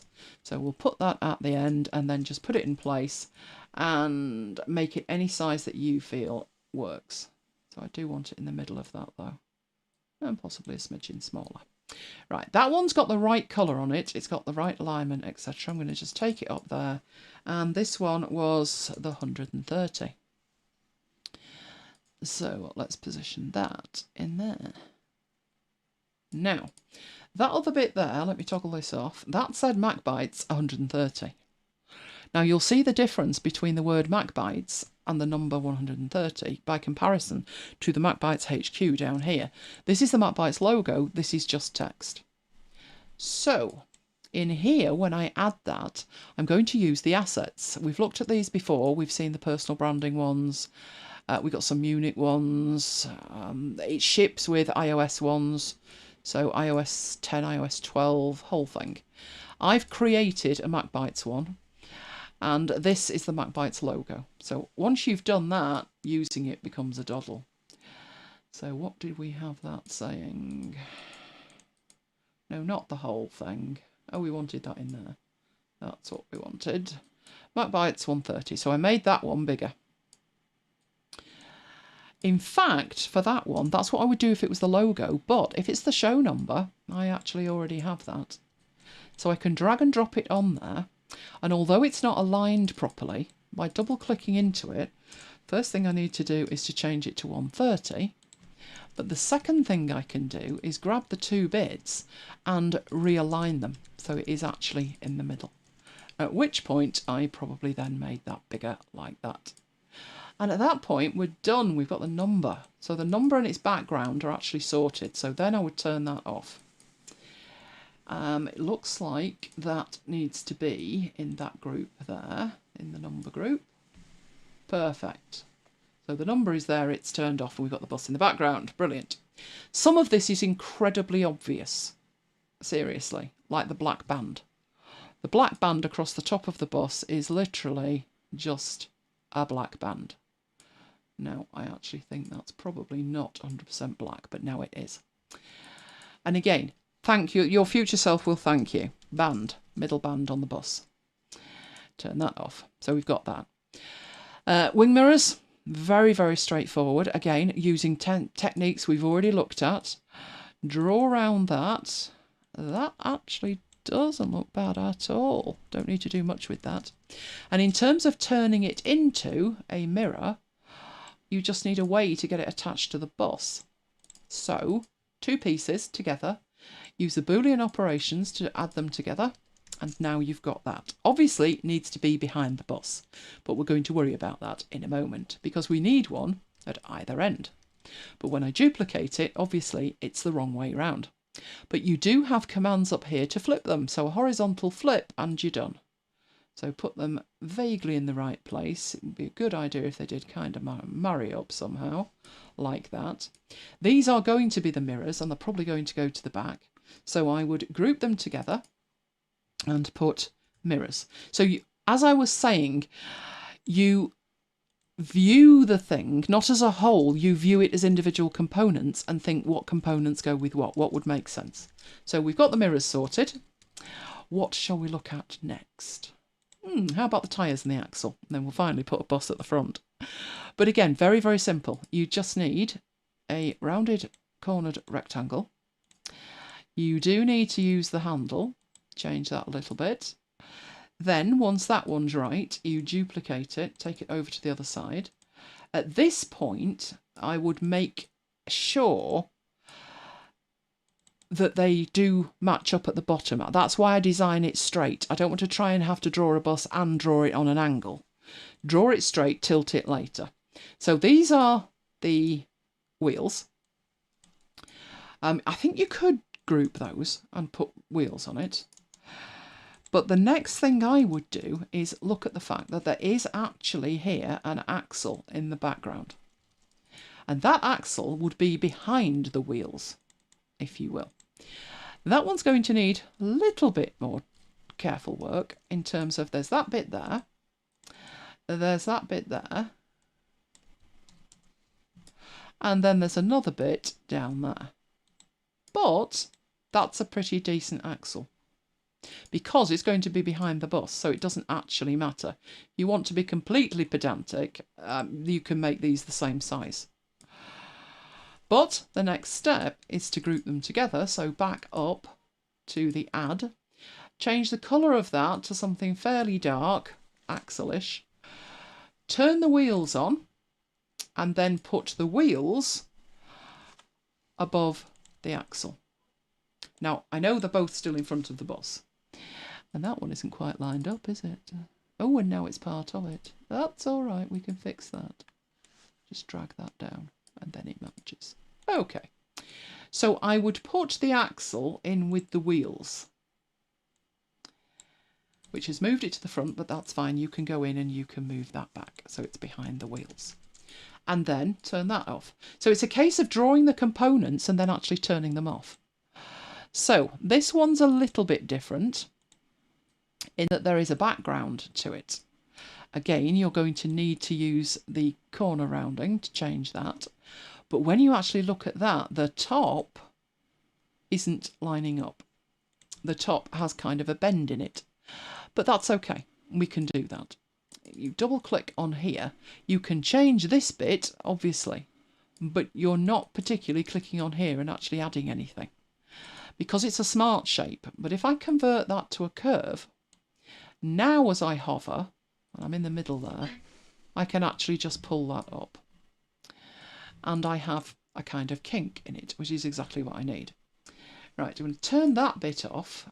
That's the grill background. So put a name in for it. I'll do a save on that as well, just in case it decides to take one on itself. Next thing is to draw this thing here. Now, this is building on something that we've seen elsewhere. So first thing I'm going to do is build that in. They do have rounded corners, so it's a start. Get it down to about there.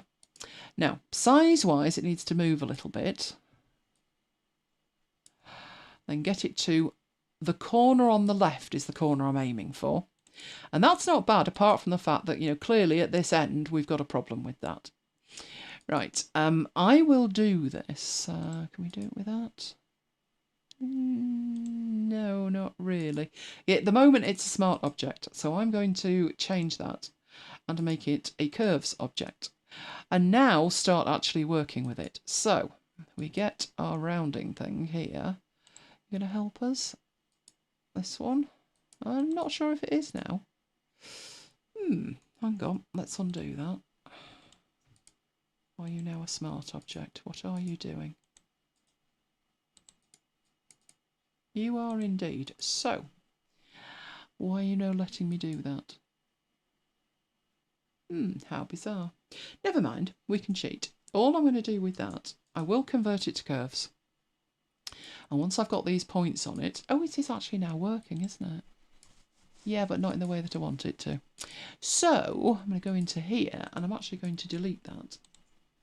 Now, it looks like it's made worse, but fear not. If I grab this bit and I drag that up to the very top, I am a little bit out, aren't I? A little bit. But I'll make sure that that's actually straight like that. And then I can get that bend out of it, although to be honest, from a distance you can barely tell. But you can get that bend out of it by manipulating this round. So you can get it to be just the right arc like that. So it's very sharp at one corner. Once you've drawn it once, don't bother drawing it twice. Use the Option key, make a copy of it, and then flip it round, just like you did with the wing mirror. And then get it in the right place. So now we have, this is the grill front on the right, and we've got the grill on the left. So if you've probably seen some of my artwork and thought like I can't be bothered naming everything. Future you will thank you, just saying. So I'm going to turn that on. It's behind it, that's fine, but it's the wrong kind of shade. So we're looking for something fairly pale like that. And then we've got the three pieces which together, group them together, and that is the entire grille at the front of the bus. So at the moment it's like building a bus with Lego, isn't it? Obviously the MacBites is very, very simple at the number plate. All you need is something to put at the background, which is fairly dark grey. Maybe even black. It could have been black. We'll make it black. Now it's black. I will duplicate that, make that a bit smaller and make it white and sit that over the top of it. So just scale it out so you're happy with the size of it. That's not bad. And then again, just put the word MacBites on it. In Myriad Pro. So obviously too big, it needs to be black. But other than that, very, very simple to do. Okay. And then, of course, that becomes your number plate. Group it together. I'm now going to go into for speed mode, stop naming things, which won't be good later. So let's call that number plate, or I'll never get the thing assembled. Right, we haven't actually got that much left to do. I know you might think we have, but we haven't. We've got the windows to do, and we've got the bus shape itself and the lights, but the lights are really simple. I'm actually going to show you a new trick with the lights. Don't want you nodding off. Right, I will draw the lights out. So that's the background of my light. And obviously it needs to be black. It's possibly too big, but we'll make it black. And it doesn't matter if it's a bit bigger. But to get the white bit in the middle, you may be tempted to do this, which is option, get a copy, make it white, hold the shift key down, start dragging it in and then dragging it back and trying to line it up, etc. It's not bad, it would work, but there is another way, which is if you copy that, so I have got a copy, and I make it white, move it back exactly where it was. You may know that with the shift key, you scale it and it will keep it a circle. So that's the first thing. The next thing, so we do want it as a circle, but if you hold the command key down, it resizes around its central point, which means you don't have to try and realign it later. Once you've got that, group that together, and we have light over here, and option and drag, and we have light over there. And all we need to do is make sure that they are actually lined up, which I think they are, but just to be sure, no, I don't want that happening, do I? Are you lined up with that one? Yes, I do believe you are. Okay, so I've got them together, another group, and those are the lights. No, not lights, because the other ones would be called light inside. Okay, take the number plate off, the lights off, the grill off. What have I yet to do? There's that interesting shape there, isn't there? Which is just like at the front. You could use a pen tool for that. Why not just a circle with a white fill and a thick black border? Could do, absolutely could do. Mainly because I thought if I wanted to change it later, I might want to use global colours, but no, nothing wrong with doing it that way. Nothing at all. This one I'm going to draw. So I'm using the pen tool. So I'm just clicking in the corners, not being that precise at all. And then I will show you that once I've done that, I can then, let's put a border on it. Let's get some kind of snazzy colour for a border. I do work in pink and purple a lot. Right, that'll do. It doesn't need to be that big. And in there, I've double clicked on it. So now I'm actually in edit mode and I can just get that to match that. Bend that one in a bit. So you're literally just following around what I want it to, the shape that I actually want. Then change its colour to not like that. Go into the back, change its colour and change the stroke size. So it actually is about the same. That will do. Okay, so I'm not actually sure what we call that bit. We'll call it reflection. Right, biggest thing left to draw, having done the rest, and you know, done one window, done them all, is the actual shape of the bus and the window there. Now, you've got a couple of options with the bus. You could either draw around a shape that you already have, which is pretty much what I've done there, or you could build it up with shapes. So I'm going to show you the building it up with shapes thing. So at the bottom there, and just in case you don't want to draw it, at the bottom, the bus looks like that at the bottom. There is a red bit at the bottom. So there's one chunk of the bus that would be that shape. Now, there's also obviously other shapes there that bus needs to be. But I'll just show you what you could do if you were going to do it this way. Which is, I'm going to give that a colour. Like that, so you can see the shape. The next bit of the bus is the widest part of it. And that's got square ends really. So if I drew from there across, I've got another bit of the bus. And I would keep going like that until I'd got shapes for the entire bus. So literally, this is if you don't want to draw it. Right, so I could put a bit there and narrow it down and then take it all the way up to where it starts to narrow. I could take it all the way up and then try shaping it later.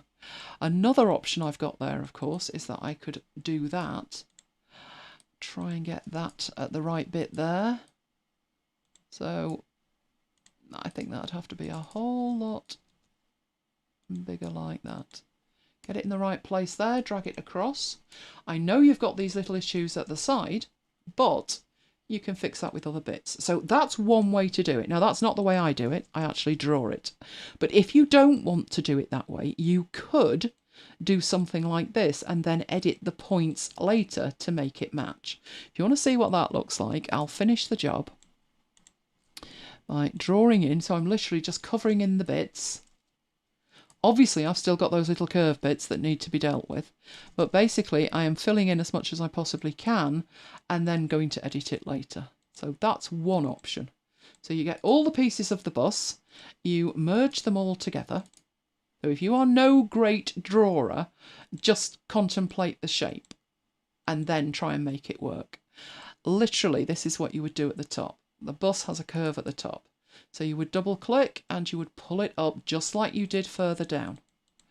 There'll be other bits of that, like that, where you definitely don't want this kind of cutout bit. But if you just delete that, now the bus has got a nice neat side, and all you need to do is just delete points. It's not exact, but it's not far off. Down the bottom here, grab that, get rid of it. Now, I curved mine, but you know what? It doesn't look bad without a curve. If you want to curve it, just pull it out. And all that was made from just a few shapes. And then you've got this little bit here, which actually has far too many points. We don't want that point. And this point here, just drag it upwards. You can change the type of point it is so it can go to a curve, and then you can just curve it outwards instead of inwards. So one option was drawing around it like I did with the other one.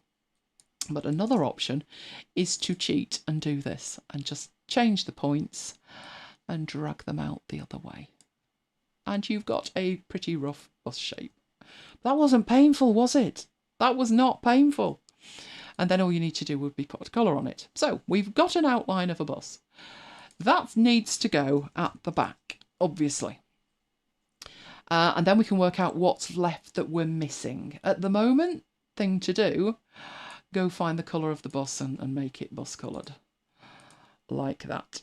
So, I'm going to put that, let's move it back, piece by piece.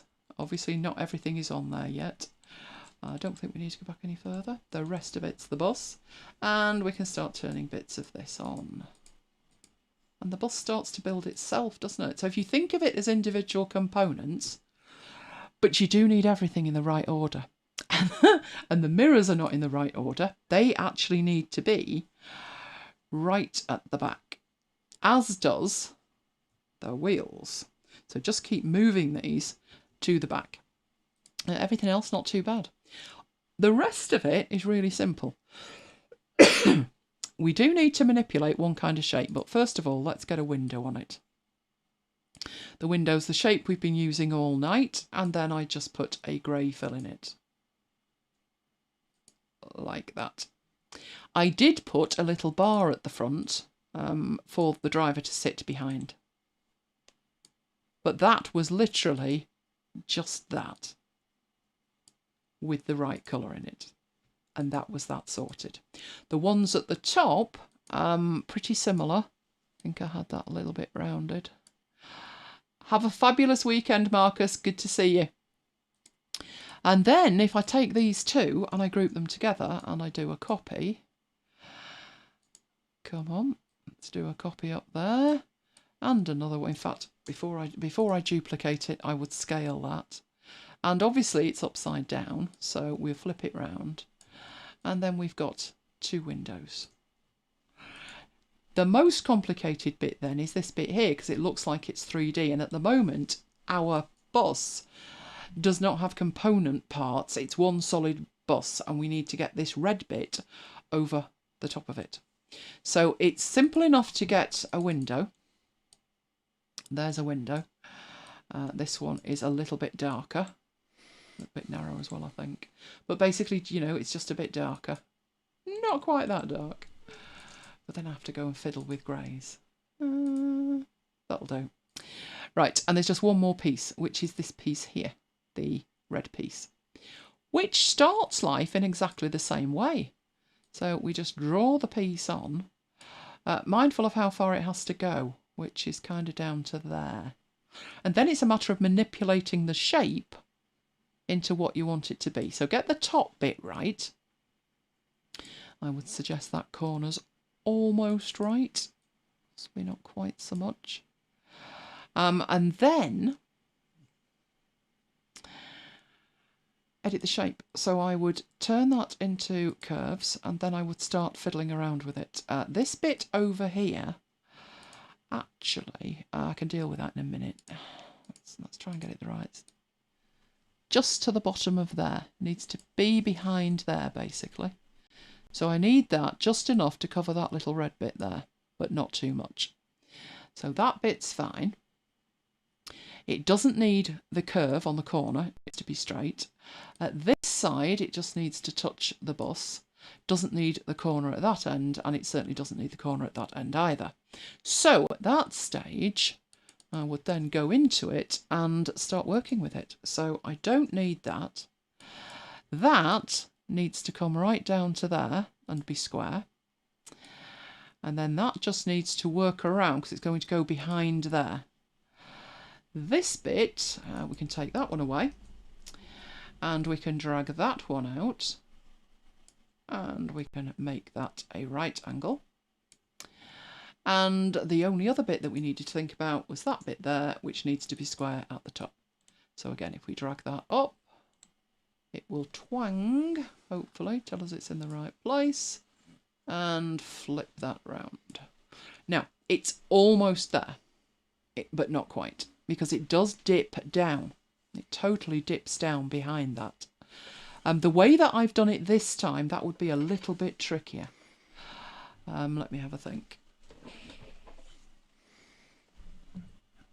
We could do that by creating a curve with this bit here. So instead of having that straight, if we drag that down to that corner and then put a piece on there like that, that should give us the shape that we need. Obviously it's in the wrong stacking order, but if we go and grab the new colour, apply the colour to it, and then get it right in the stacking order, which means keep taking it back and back, there we go. And it looks virtually the same. That's not quite in the same place, is it? Let's move that down a bit. Because we had the number up there, but I'm not going to bother with that. It's just a black square with some text on. And that's how you draw a bus. There you go. Everything's there. Axle, wheels, lights, yeah, number, yeah. We're there. The only extra bit that I did, I took it that far and I put that on the poster. The only extra bits were adding the character, the driver, which is in a group of his own. So if I drill down into him there, there he is. So it was just a case of copy and paste. So I will copy the driver and I will put him in the new bus. So over there, making sure I've got the move tool. There's the bus driver. Put him in there. Make that a little bit bigger.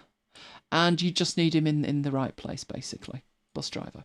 The only other thing that I had in there was the things at the top, which were the pairs. This was Prepare, the company.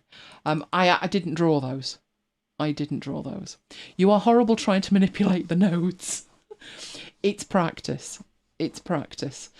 If you're aware that you can add extra nodes and just by hovering it puts them in the middle and then you just stretch it up, move it down, it's just practice. It is just practice. What I did do with the pairs, obviously, because the pairs themselves, Are these the pears? Rounded rectangle. Pears are inside them. That is actually the pears, and you can see the pears if I copy them and I put them on our artwork.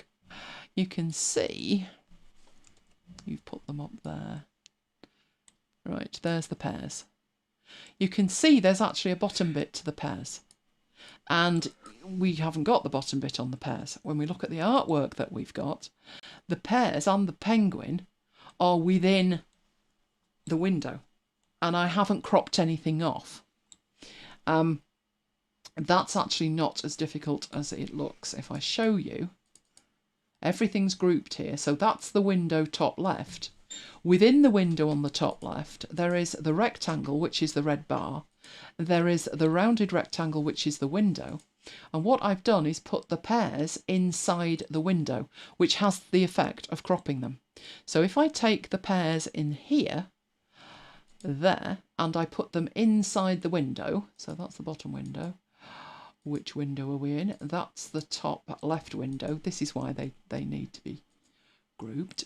If I take my pears and I put them inside the rounded rectangle, come on pears, inside the rounded rectangle. Oh, it's not going inside the rounded rectangle, for crying out loud. I'm in the right rectangle. Yeah, I need to get that up there, go on. Oh, it's not having it at the minute. But that's what I did. I dragged and dropped it into the right place. And obviously the background's incredibly simple. Really simple. Even more simple than that. Clouds are very simple. So let me get the demo of all of that and group it all together. That way I can just toggle it on and off. Wrong one. This is my demo. That's the bus. Right, there we go. All I would do with that is put a shape on the back. I can't tell you the amount of time I piddle around trying to get just the right gradient. Sometimes I invert it. Again, I put my gradient to the side. And I always make sure that it's straight. And all I need at the top of it is some kind of decentish blue, which is always a lot lighter than you think it's going to be. And then at the other end, you know, whatever colour you want behind it. So you could have like a sunset. A lot of the time I use a kind of purpley thing. And then up here in the gradients, I can actually flip them round and see which works best. I actually, there's a reverse of it as well, which works best. So if you think about the colours you've got there, pretty similar to what you would actually have with the Pandemonium poster. And then all I do is then put the bus on top of it. So let's put that behind it and turn the bus back on, and you've now got a background with some pears. And then draw some clouds, etc. But there you go, there's the bus. Tracy likes that. Excellent, excellent. Kim says, usually start crying trying to manipulate the nodes and try to find an image already complete. Make a gamify it. Just do it for 10 minutes or something and try and draw something. It's all right, Kim. I'm with you there. Mike doesn't like node editing. That's my job. He doesn't node edit. It just takes practice. But it's actually, you need less practice if you can visualise parts of it. I mean, I drew round some of it to show you how to draw around it. But the actual bus shape, I thought, yeah, that's going to freak people out. But you can build it up from other shapes. And, you know, they look identical, don't they? I did it one way on the right, but tonight I did it a different way on the left, and they look near enough. They look near enough. It's just how you visualise it. In my bus over here, that shape, did I merge it in the end? Good grief, which bus are we on? This is ridiculous. Oh, I did. I merged it in the end. And then I put that front panel on it. At one point, they were separate pieces, and I finally merged them. So it's just a matter of visualising it to what shape it needs to be. Honestly, practice, practice, practice. That's all you need to do. Right, okay, let's come out of that and head back into this. Then you'll see why I needed to create that Wiley thing. Right, there is a bundle on offer. It is the Humble Bundle, and it's by Wiley. There's quite a few bundles. One of them is the Influencer Bundle, which I thought was a grand idea. So I need to go find it. No, I can't find the link. Well, I can find the link. I can see the link. That's not the problem. It's getting the link from where it is to where it needs to be. So I'm going to put that in here and attempt it. Humble Bundle. It's a bundle of books, and they are very, very inexpensive. So most of the bundles tends to be games. I have no idea why. But here is the Humble Bundle. And there is 12 bundles on offer at the moment. The one that I was looking at was this influencer book. So when you look at it here, let's take that full screen. If you pay 77 cents, you can get those books there. So you get 5 books for 77 pence. Right? But if you want some more books, you pay £6.21 and you get all of these books as well. If you are prepared to pay even more, £11.64, you get all of those books as well. So if you are in any way interested in podcasting or YouTubing or branding or even Twitch, I know somebody who needs Twitch for Dummies, that would be me. It's a very good bundle and it's only £11.64. So I can highly recommend that one. I actually haven't got any of those books, which is quite unusual when it's a bundle like that. It's usually like, but I've got quite a few, but this time I don't. All right, and then there's the freebies. Oh, they're fun this week. Oh, I have fun freebies this week. Star Wars. Now, I must admit, I've never seen Star Wars, but that's not the point. I understand a little bit about Star Wars. These are backgrounds for your Zoom meetings.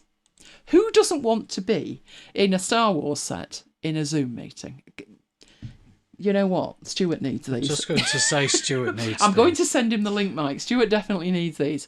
They're quite high quality, and they're also, if you look at them, at an angle that you could legitimately place yourself in a Zoom meeting, which is the trick with half of these things. The ones that look kind of natural, if you're with me, they look natural because the angle's right, but many of them are not. But these ones would work particularly well. So it's a whole range of them. They are all available completely free of charge. You just need to go to starwars.com/news/star-wars-backgrounds. They've been put up there for Zoom, but obviously they would work on many other conferencing platforms. Teams. They would work on Teams. But we're talking about Zoom, which means I've got a freebie. There is a new version of the Take Control of Zoom book. This is Take Control Books. They're the ones who do the free book for DEVONthink. And this is free at the bottom. It's a subset of a book that has been out for about 4 months. And it is the essentials of Zoom. But this one is like a cut down version. There's like 39 pages in it. But it's completely free, and the other version is £15 or dollars. Well, something like that. Dollars. But this one is totally free. So Mike will paste the link in for you, but it's takecontrolbooks.com/zoom-essentials. I have downloaded it. I always find stuff like that fun. Right, time for you. Are you ready? We'll be in a minute. I'll give you a little bit of a minute then. When I've got all my... A departure for Mike this week. Oh, yes. Come on, all my bits lined up. Right, I'm going for your screen. I can see you playing around, so let me know when you're done. And then I'll share your screen, because at the moment they're all looking at mine, and that's not fascinating. Right. And then I'm going to be back. That's fine. Share your screen, share my screen. You've still got a load of rubbish on it. It's not rubbish, it's audio hijack. Well, why don't you lose it? I have done. Right, excellent. Whee! Now they can see your screen. Right, shall we say night-night to Jonathan? Night-night, Jonathan. Is he going? I reckon he's gone. Oh, do you reckon he's gone already? Well, he's not come on and... He could be saving his energy. Said how wonderful the buses were. Pacing himself. But usually by the end of yours, he's gone. True. Have I seen the new Zoom updates? I have. I've had lots of mails from them because they had a major outage this week. So they're still explaining that away as well. So yes, we have to allocate now about 2 hours a week just to keep up with all of the different platforms and what the updates are. Nothing worse than logging in and thinking, where did that go? And that happens quite a lot, doesn't it? Yeah. Right, over to you, Mike. Thank your you. desktop that's giving me palpitations. If Jonathan was there, I swear he'd have something to say about that. Which he isn't. He's power napping, coming back later. Power mapping. Napping. I've done power map. Oh, get on with it. Right, Power Automate. We could automate him to go to sleep. That doesn't need help. Right, I thought this week I'd do something on Outlook, and particularly Outlook automation. Automation does not just mean VBA, so it's not just going to be a session on VBA. It's going to be different ways that you can automate things within Outlook. I originally thought about doing Outlook on the Mac, because this is MacBites after hours after all. But I very quickly realised that 90% of what I wanted to show can't be done on Outlook for Mac. It's only available on the Windows platform. The first thing I'm going to do is rules. And that actually is the only thing of the stuff I'm going to show that is available on both platforms. So the first thing I'll do is I will run Outlook.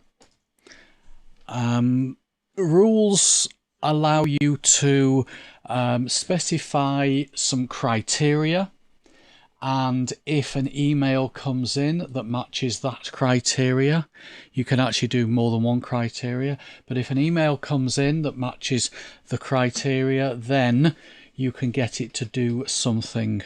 You can get it to do one or more things. The thing that most people use it for is for automatically moving emails from one folder to another. And that's the first example that I'm going to use. So I have here a standard, when I say standard folder, it's just a normal folder called Productivity Tips. And the scenario is that I'm going to pretend to be somebody else, and that this person has subscribed to my Excel newsletter, the one that I never send out. That one. Yes, that one.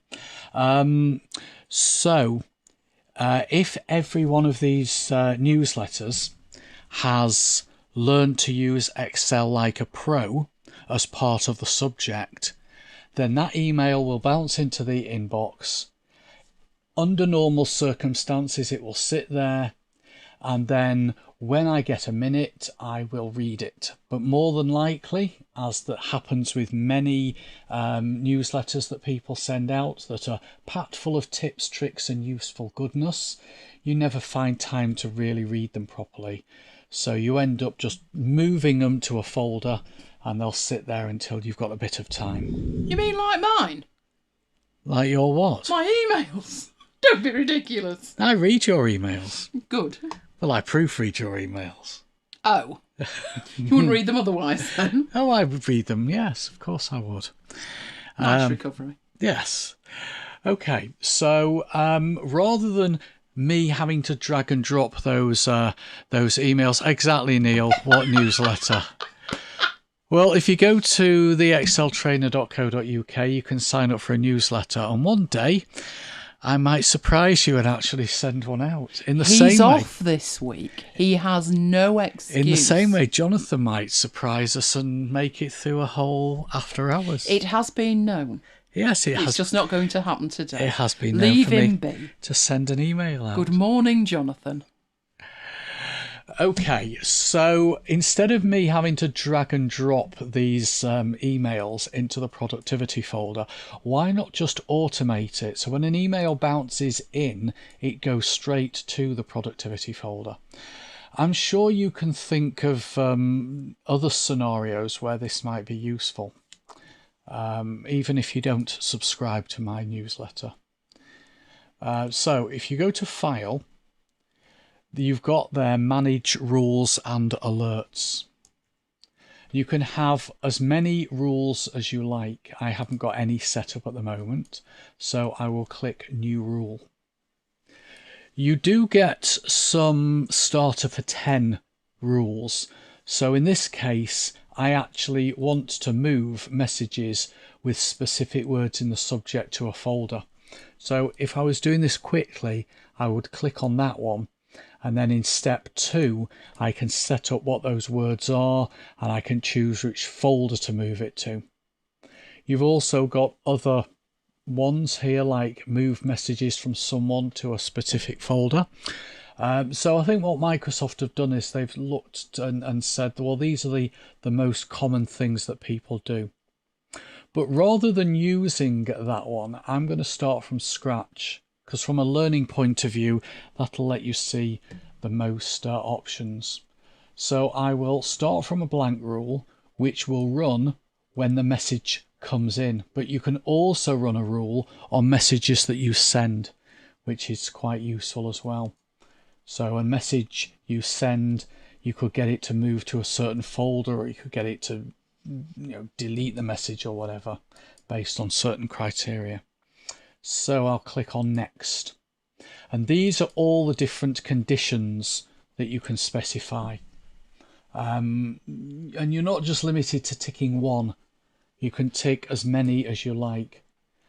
As I say, most people tend to look at the subject and pick out certain words in the subject, or if it's from a certain person, you want to do something with it. If it's marked with a certain importance, like the exclamation mark for high level importance, etc., etc. So there's lots of different things that you can get it to look for. In this case, I want it to look for specific words in the subject. Once I've ticked that box, I then go down to step 2 and I choose the actual words by clicking on specific words. And in this case, it was learn to use Excel like a pro. It's not case sensitive. So if any email comes into my inbox with that phrase in it, and you can have more than one phrase, then what do I want to do with that email? Well, here are the actions, and you can choose one or more actions. For many people, I'm sure if an email comes in from me with that in the subject, then they will delete it, but maybe not. Or you can permanently delete it. So delete it means send it to the recycle bin, or whatever Microsoft are calling it these days, within Outlook. Permanently delete it means permanently delete it. You can move it to a folder, you can copy it to a folder, you can print it, play a sound, loads of different things, and they're all listed here. So keeping it simple, I want to move it to a folder. In step 2, choose the folder. In this case, it's the productivity tips folder, and then click next. You can set exceptions up. So if an email came in that said learn to use Excel like a pro, and it came in from John Doe, and if that came in from John Doe and you wanted to leave it in the inbox, then you can specify an exception here. I'll do an exception example in a minute. So in this case, it's going to look at all emails, and anything that's got learn to use Excel like a pro, it's going to move to that folder. You give the rule a name, so I'll call it Mike's newsletter. And as long as there's a tick in that turn on this rule, it will run. A useful feature is the ability to run it on messages that are already in the inbox. So if you've got loads of messages that match the criteria and they're just sitting in your inbox because you haven't really tidied your inbox up at this point, then you can actually have it moving those emails at this point. So it'll actually go through what's already in your inbox. So I'll click on finish, and the rule is now active. Anytime you want to change that rule, you just go back into File, there is Manage Rules and Alerts, select the rule. If you take the tick out of the box, then the rule is disabled, and that will, that's if you just want to disable it without actually deleting it. Obviously you can delete it there. If you want to change the rule, click Change Rule and Edit Rule Settings. Then you can go through and change the settings of the rule. So that's a simple example of a rule. I would say that's what most people do. You can also use rules for autoresponders. Now, obviously you've got your out of office if you want to do an autoresponder, but the thing with the out of office is it's one email to everybody. Having said that, you can set different emails for internal people and different emails for external people, but that's the only thing that you can configure.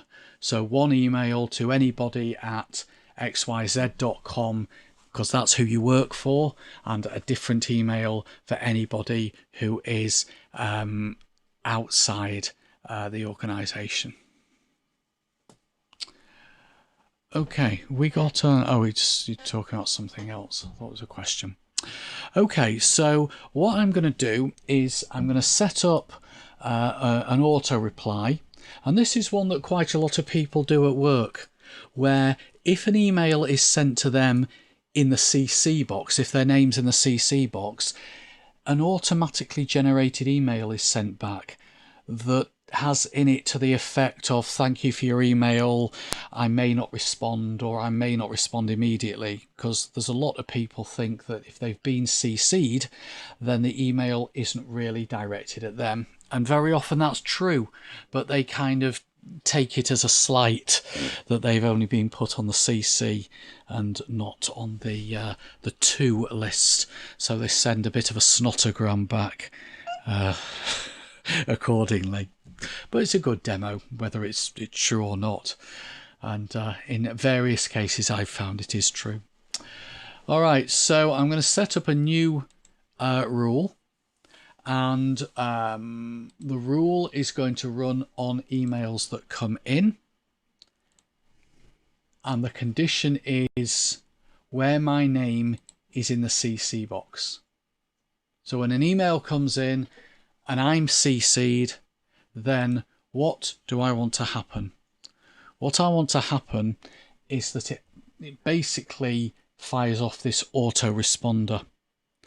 And to do that, I choose the have server reply using a specific message.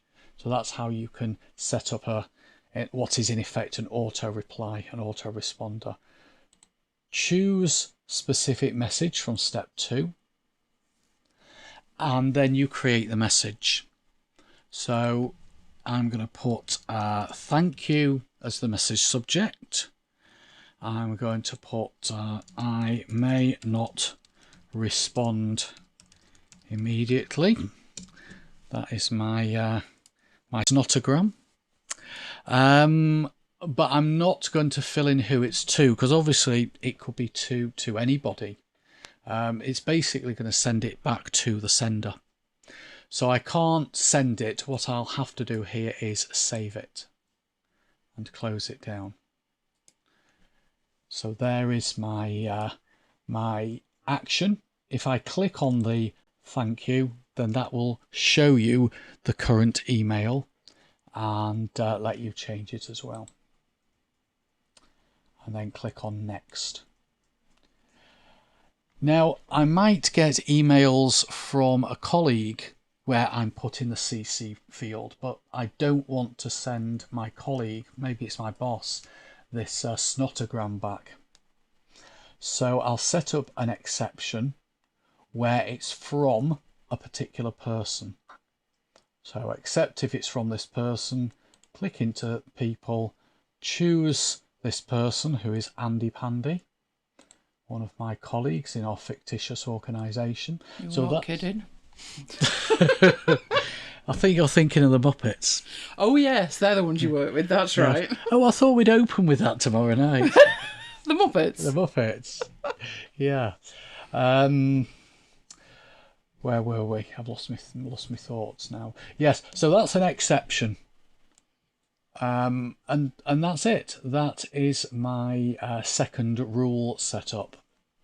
Now, one thing to be careful of when you are creating rules is the rules run in the order that it finds them.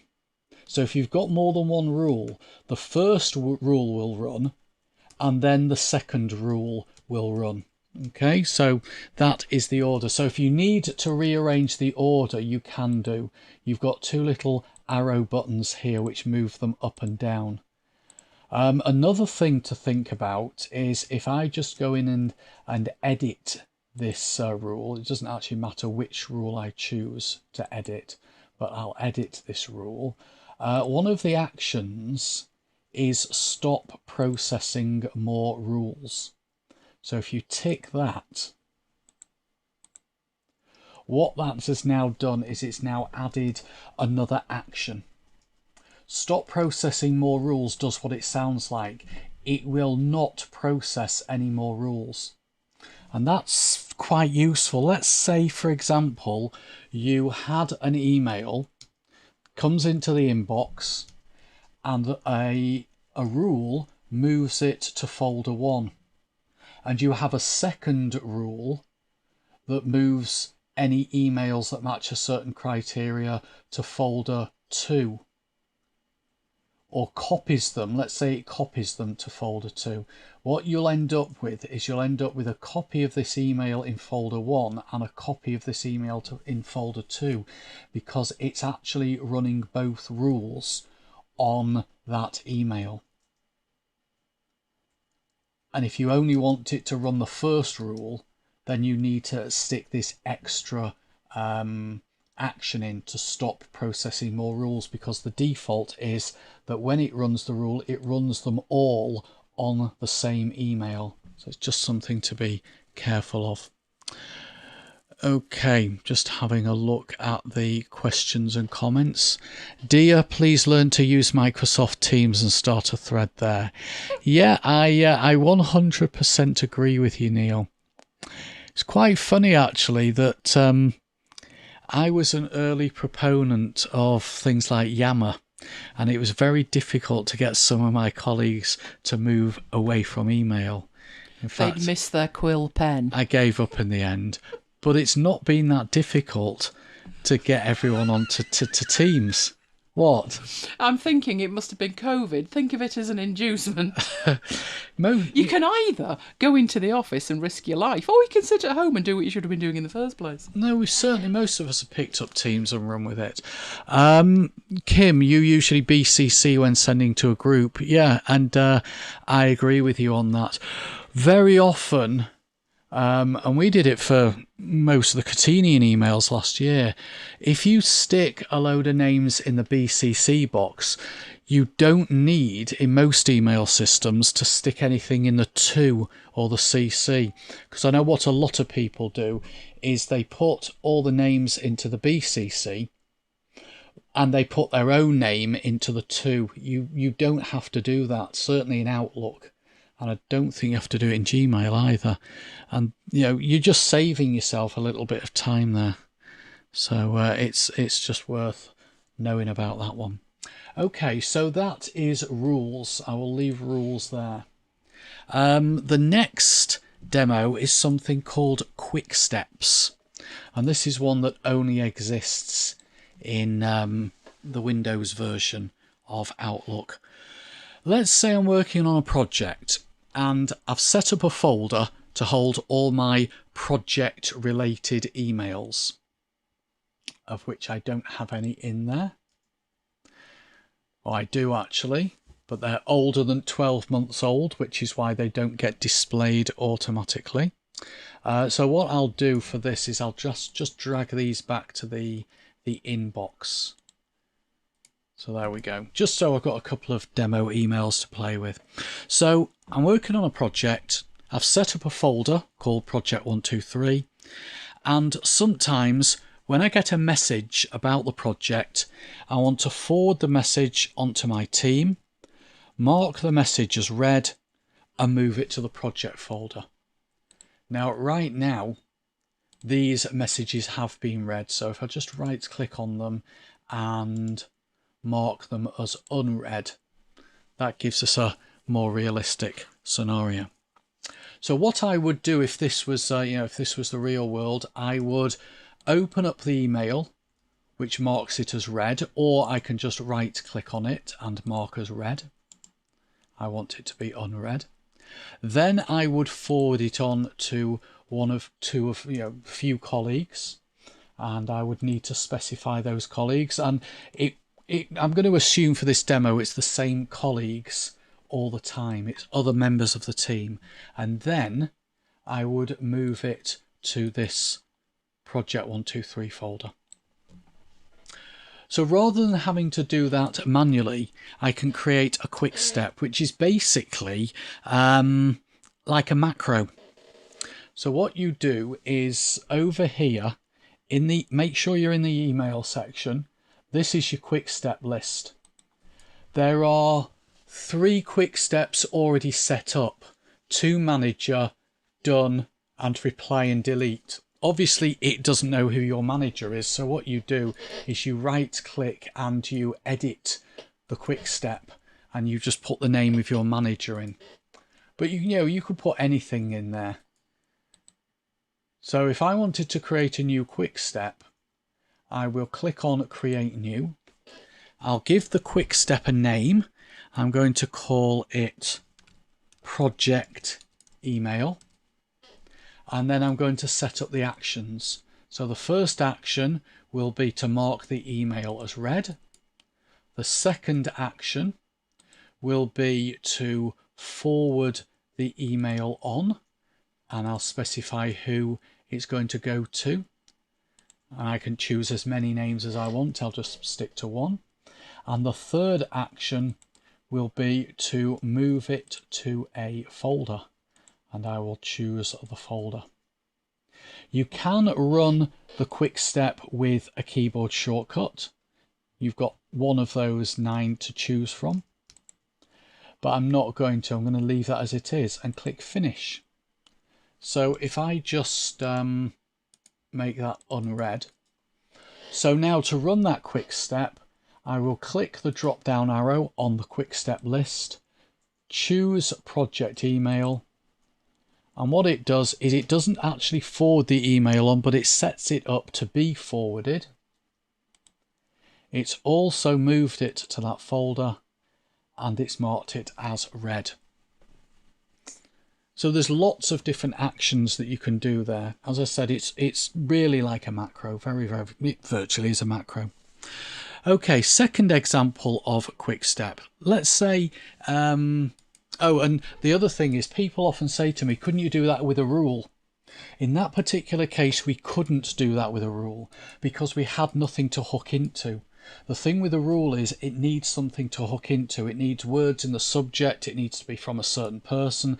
It needs to have certain words in the body. It needs to be of a certain importance, etc., etc. But these emails, there's no consistency. I just know that it's about the project, and I know that I need to move it to that folder, and I know I need to forward it on to the other people in the team. So where you've got nothing you can hook into consistently, then see if a quick step would work.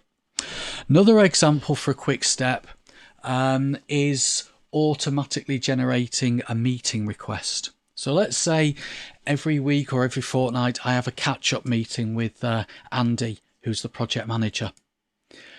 I can't schedule reoccurring appointments because they're never on the same day, they're never at the same time.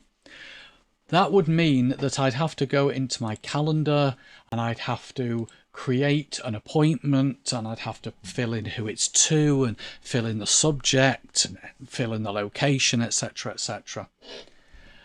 I could automate that with a quick step. So go back to my email, because although this is to do with the calendar, quick steps actually only work on mail related stuff. And this is an email because it's a meeting invite which will be generated as an email. So I will create a new quick step. I will call this quick step project update invite. And there's only going to be one action. The action is to create a new meeting. Specifying who it's to, and you can fill in more than one name there. And if I click show options, that lets me fill in some other bits and pieces. So the subject could be the project update meeting, The location could be Project Office, because this is the pre-COVID days. I won't say post-COVID days when we all go back into work. This is pre-COVID days. And the text could be something like just organising the to Andy regarding the project update meeting. All I need to do is click on project update meeting, invite from here, and it sets up a meeting invite. It's got the title in, it's got who it's going to, it's got the location, it's got the blurb in the body, and all I have to do is set the date and time and hit send. So that is a real time saver.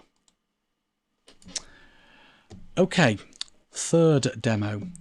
Third demo is quick parts.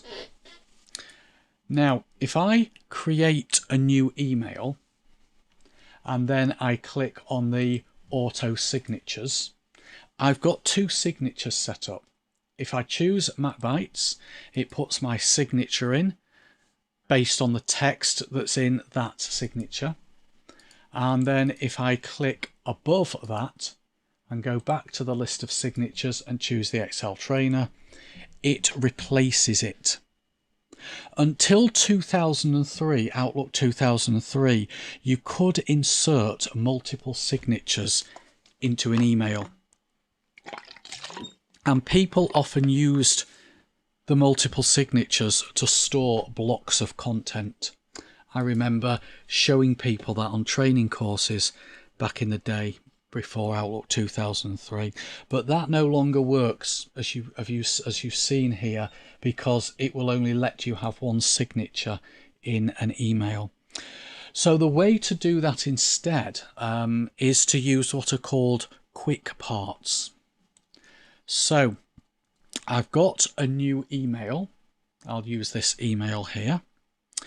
What I need to do is I need to get some text, which I've got in a text file somewhere. There it is, just really to save me doing a load of typing. So I'm going to copy that text there. In fact, I'm going to copy all of that text and paste the text into a new email. Okay, that will do. I'm going to take this text here and I'm going to convert that or use that as a quick part. And what a quick part actually is a block of text saved under a name. To do that, I need to click on the three dots at the end of the menu. Hang on a minute, I actually need to be, my mistake, I need to be on insert first. Insert and then click the three dots to bring up a menu and choose quick parts and save selection to quick part gallery. So this is how you create a quick part. Go into a new email, click insert, click the three dots, click quick parts, save selection to quick part gallery. I need to give the quick part a name, so I'm going to call this one Mic Profile and click on OK, and then do a similar thing with this text. So this would be text that I would use on a regular basis, chasing up payment for the training courses that I do. What do you like that last bit that I've put? Pay me at the earliest, otherwise I'll have no choice to call in my lawyers and call you out on social media. Yeah, you don't want to call me in, do you? No. Okay, so insert three dots, text box, sorry, not text box, quick parts, save selection to quick part gallery, and I will call this one threat.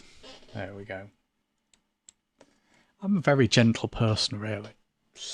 All right, so we'll close that down, but I don't want to save it because I don't want to save this actual email. So how do we use it? Well, if I click on new email, I can then type in mic profile followed by F3. And what F3 does is it takes the name mic profile, or it takes the text mic profile, and it converts it into the expanded text. So think of it as text expander, but specifically within Outlook.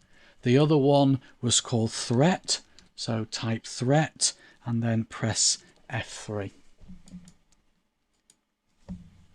A lot of lawyers use this, don't they? They do. They do, because they're building up emails based on named or numbered blocks of content. And so it's going to be insert a paragraph 1 here, a paragraph 2 here, a paragraph 6 here, etc., etc.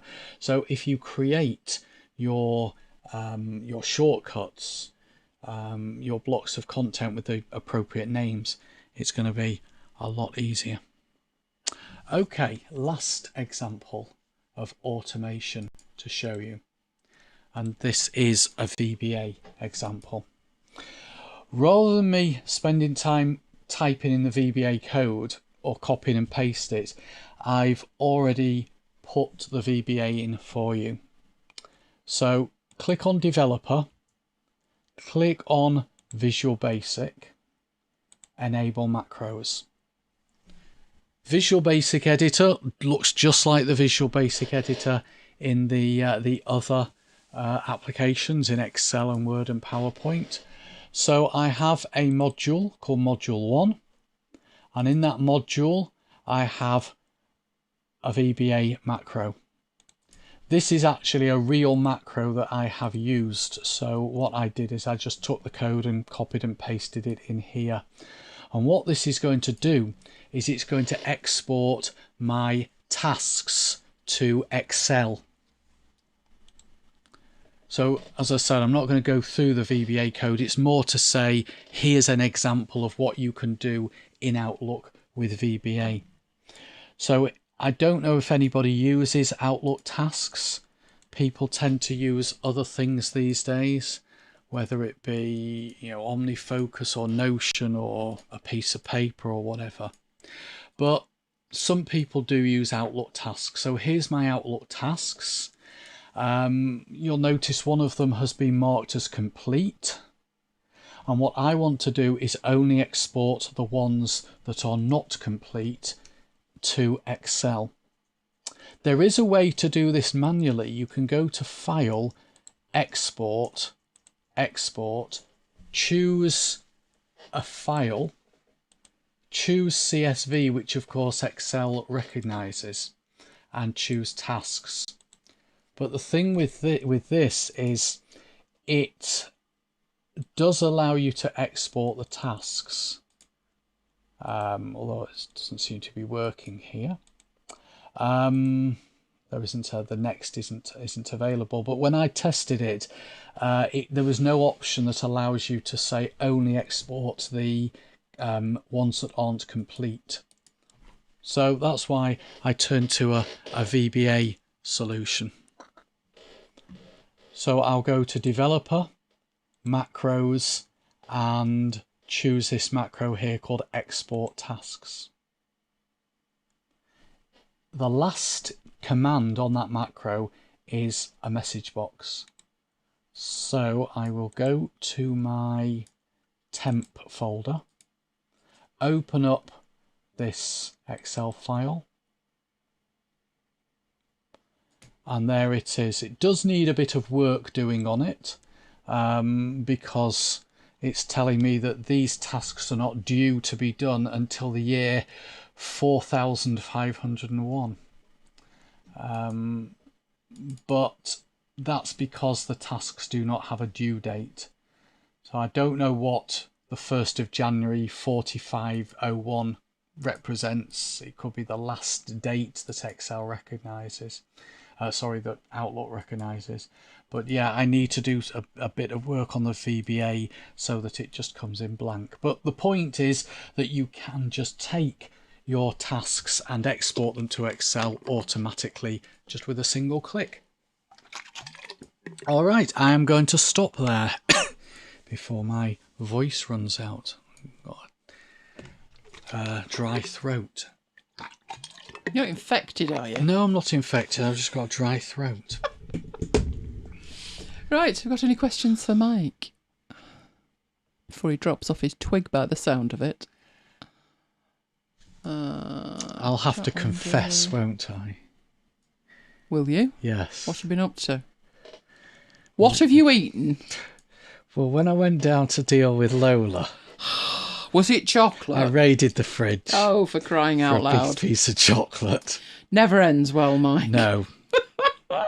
Naughty, naughty boy. Do you remember when I did some training and just before I delivered the train, this was for work, I ate a gluten-free biscuit and I got gluten-free biscuits stuck in my throat.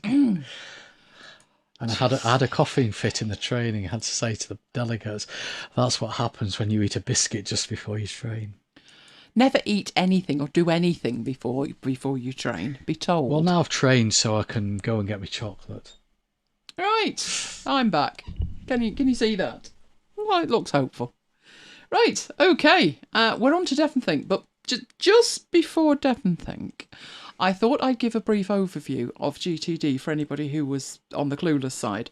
You know, you never heard of it before, or you have, but it was a long time ago that you read the book. So let me know what stage you're at with getting things done. The methodology from David Allen. Let me know. Well, I take you through a brief overview. What is GTD? The book was written in 2002, so we're looking at 18 years ago. It is actually, I think, showing its age, don't you think? Yeah, definitely. We've said this, haven't we? Yeah, but some of the things that are in the book are like, do you need a computer for that? Well, you know, you've got your phone these days. But we will take it from what David Allen said. Deborah says, have you got the chat? No, I can't see it. Well, first of all, Graham says he raided the biscuit tin an hour ago. Deborah says, I tried GTD and failed. Join the club, Deborah. Totally read the book, made the folders, had the lists, hopeless, gave up. Well, here's hoping we can take that a bit further. Graham does inbox 0, but that's it. Kim had to look up GTD and she's totally lost already. Oh, don't worry about it. We'll simplify it. A GTD 101, I think. Yes. GTD is a framework, so it's not, you get some people writing a book and then at the back it's by my diary, by my planners. This is not. This is a framework. It's a little bit like a manifesto. And it's for organising and tracking projects and tasks. But it's the framework part means it doesn't matter if you're using a piece of paper and a pen or the most complicated system there is. It's just a list of principles and guidance.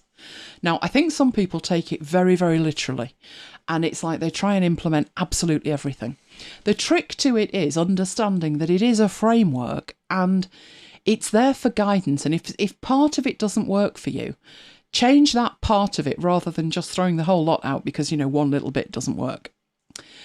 Now, organising what? Well, organising in terms of inputs, outputs, getting things done. So it does provide a level of organisation.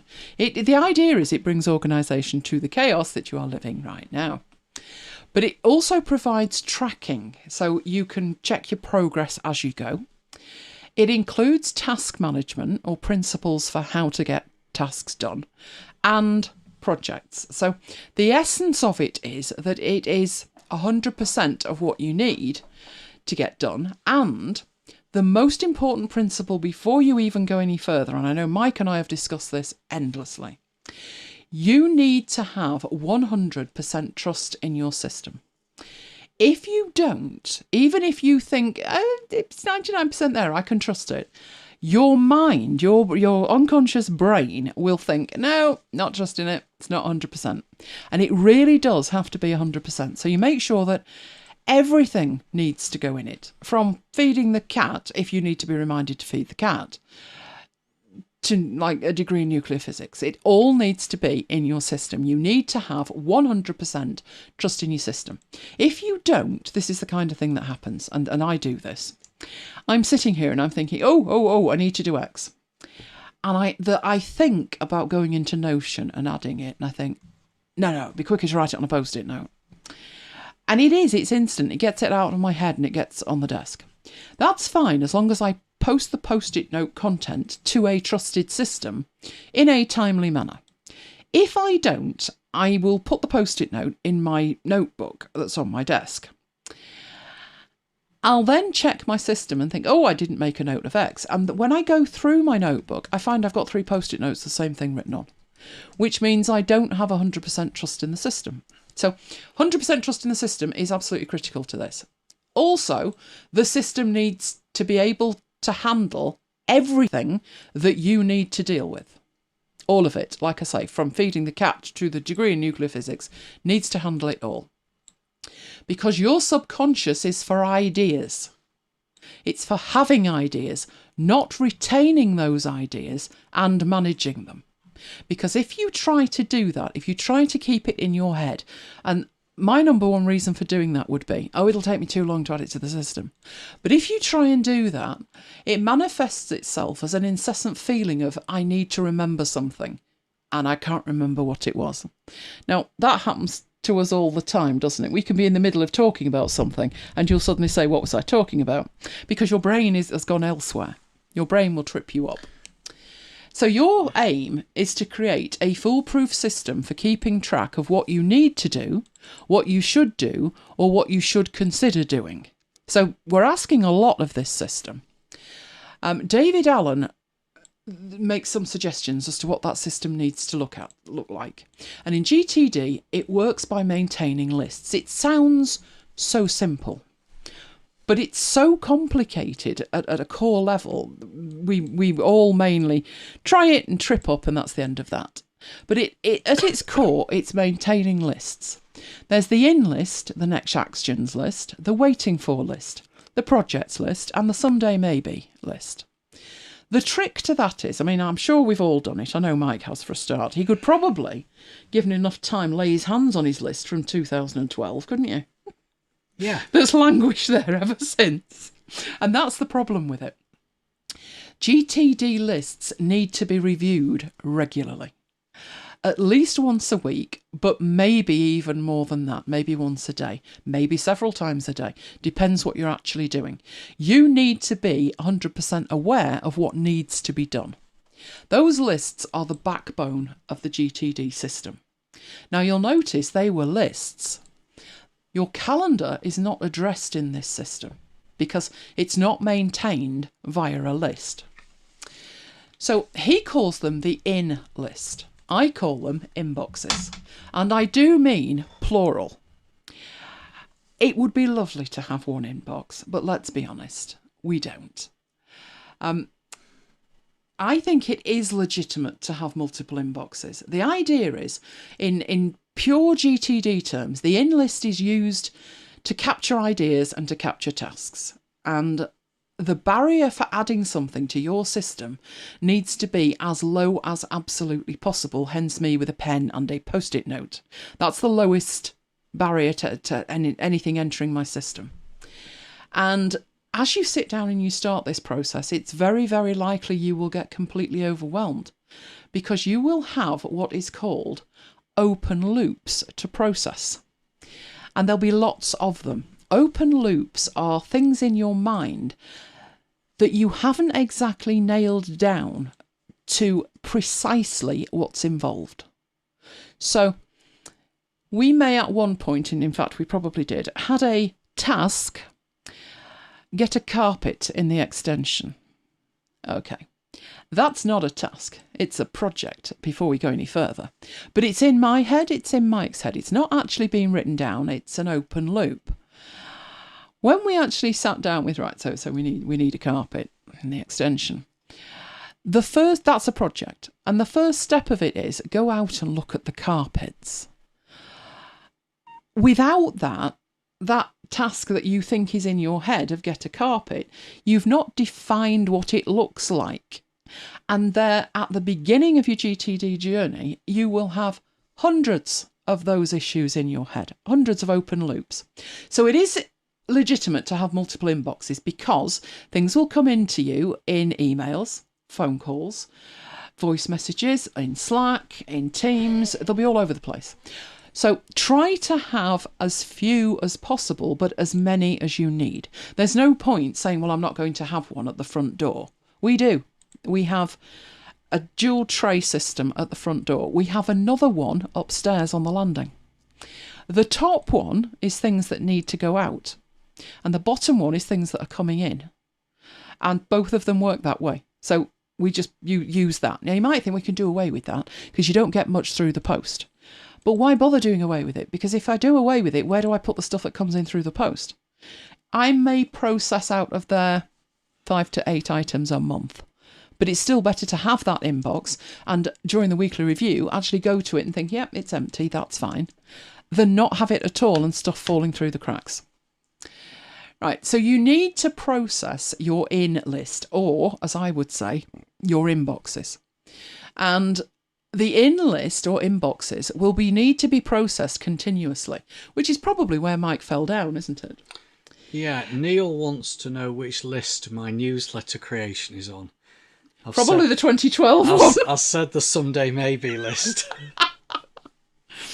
Right, so you need to process the lists constantly, at least weekly, and you need to process from the top down. Don't skip any and go back later because that one's difficult. Just process it through from the top. When David Allen was designing the system, that was what he came up with, which he might be able to follow, but me, less so. That was his original diagram for processing content, what to do with it. They now actually sell that, and apologies for the fact it's a bit blurry, but they're selling it. It's $10. It's a poster, a physical poster. So obviously what's on their website is incredibly tiny, but that's the process that you need to go through the things in your list. Now, you're obviously going to be put off from the beginning because at the beginning, it's going to be like, oh, this is taking 3 hours. It will do. But as you carry on, it becomes second nature and it becomes much quicker. That's the version they sell now. But the original version from the book was a little bit easier to deal with. Now, I'm going to take that through it, but that's the diagram. I'm going to take you through the process, but we're going to split it down a little bit. First thing to think about when you're looking at your list. So you've got your inbox. What is it? What's the first item? What is it? But you need to be able to define precisely what it is to be able to do anything with it. So if we think back to the get a carpet in the extension, what is it? Well, it's looking like a task. So the first thing you think about with that then is it actionable? Is there something you can do about that? Now, there's only 2 answers to that, so this simplifies things, doesn't it? It either is or it isn't. If we take the issue of no, it's not. So let's think of something that's not actionable. So we've talked about having a paper inbox or an inbox for papers and a bank statement is in it. Is it actionable? No, it's not. So it's not actionable.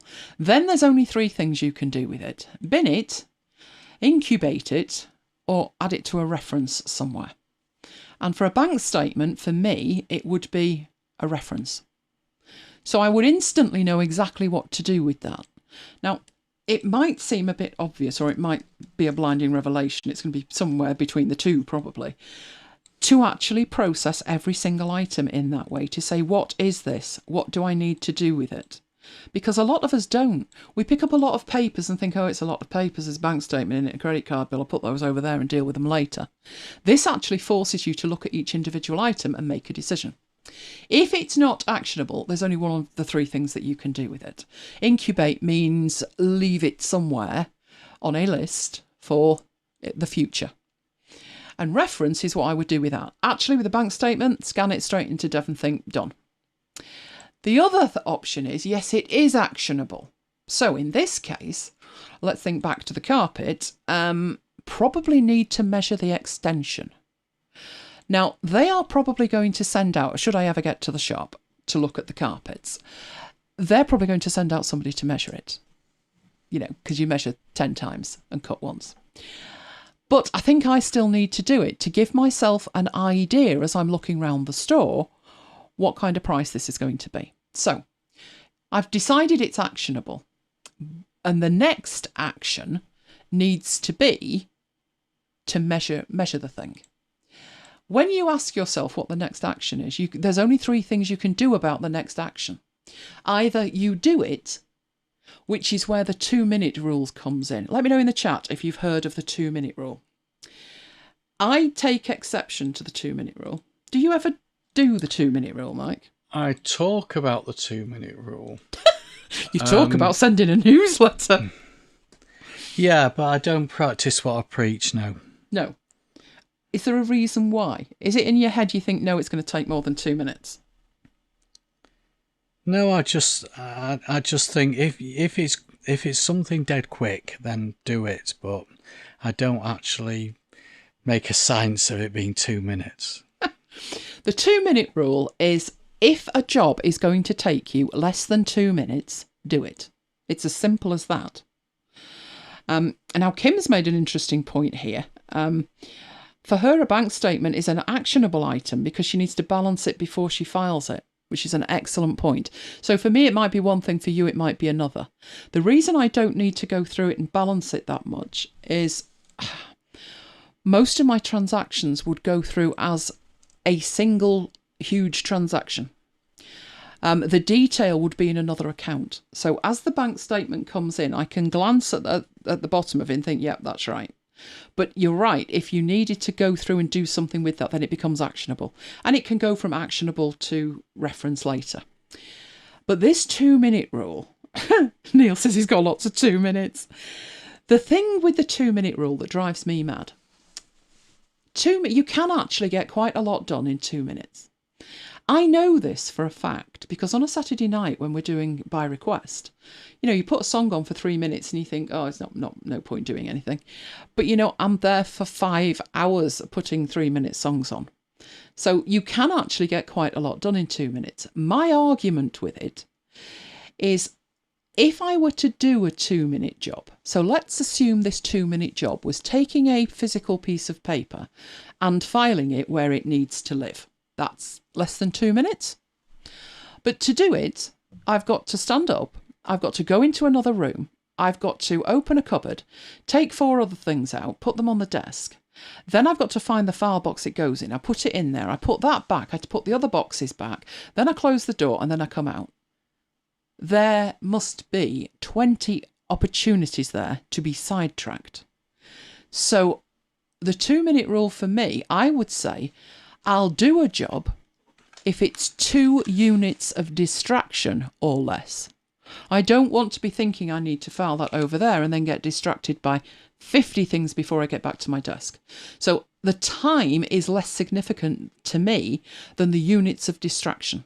If something would take me 5 minutes, but when it's done, and, I'm sat at the desk right now, so I'll just do it, that's fine. I don't mind it if it takes 5 minutes. I think the 2-minute rule, in his mind, he was very strict with that. Could be the point that Neil's making, which is, if you've got 50 items that take 2 minutes each, and his rule is just a bold, if it takes 2 minutes or less, do it. 2 hours later, you've not actually even got going, but you've done a lot of 2-minute jobs.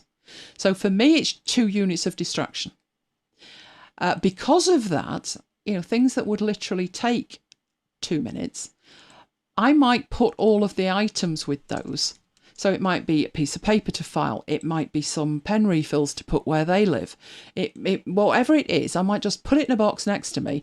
They're all the 2-minute things, but I've not got time to be distracted right now. So I have another inbox, if you're with me. But that's just me, and the whole point of this framework is that you manipulate it to work for you. The delegate it part of it is that you add it to a waiting for list, and you then track its progress with your communication system, which could be Slack, it could be email, it could be a pigeon, doesn't matter. But you track it. You don't just say, oh, I gave that to Fred, and then you never hear from Fred again. The other option is you defer it. So you know that you need to do it, but if it's as soon as possible, I can't do it now because it's going to take me 10 minutes, but I need to do it as soon as possible, then it's a next action and it goes on your next action list. But if it's on a specific date and time, so I've got a confirmation email in my inbox about a webinar, then it needs to go on my calendar. So I'm deferring it in terms of the email that's in my inbox that's nagging at me. Don't leave it in there until a week on Thursday when the webinar is. Add it to the calendar. Defer it in some kind of way that it will resurface when it needs to resurface. So the next action list is the key to that. The next action list is generated by you going through all of your inboxes and creating this list, which is an action list. That's why I don't call it tasks. It's an action list because it's a list of actions to be taken as soon as possible, not a list that you're going to create and then leave there for 6 months or 8 years, but you're going to actually do them. The stuff on the list needs to be done. The waiting for list that I mentioned is literally a list of tasks that you cannot personally take forward any further because you're waiting for somebody else to do something. It could be to come back to you with a piece of information. It could mean they need to do a task. They might need to provide money for something, but whatever it is, they need to do that before you can take it any further. And it's really easy to leave stuff like that in your inbox. Oh yes. And then you're looking down your inbox and your mind's firing off in 20 different directions, which is fine if you're doing that once, but every time you look at your inbox, it's like, I've got to talk to Fred about that because I'm sure it was a week ago and I've not heard back. So that's what that's about. Then you have projects, and obviously we all have lots and lots of projects. Projects being, now the GTD definition of a project is incredibly broad. It's any objective requiring more than one action. So a project has multiple actions. If a project only has one action, it's not a project, it's an action. Do it, it's done. Now, if you're anything like me, lots of projects. Lots of them. And it is just in GTD, again, pure GTD, you could do this on a piece of paper. It's a list of projects, just the names of them. You can then add the descriptions and the intended outcomes if that's relevant to you. Sometimes that is, sometimes it's not. It depends on how you think of a project. Now, I say like that number of projects. I could definitely be dealing with that number of projects in a week. Because, for instance, there's 7 episodes of Marooned and every one is a project. And it's in my project system as a project. And once I've taken it to, there's the audio file exported, then I will tick that project off as done. They're all the same projects and I don't really need a description and an intended outcome because I do it all the time, but it's still a project. When you review a project, a list of projects like that, you do need to make sure that you always specify a next action. Then GTD talks about contexts, and if you've ever read the book, this is where you hit the wall.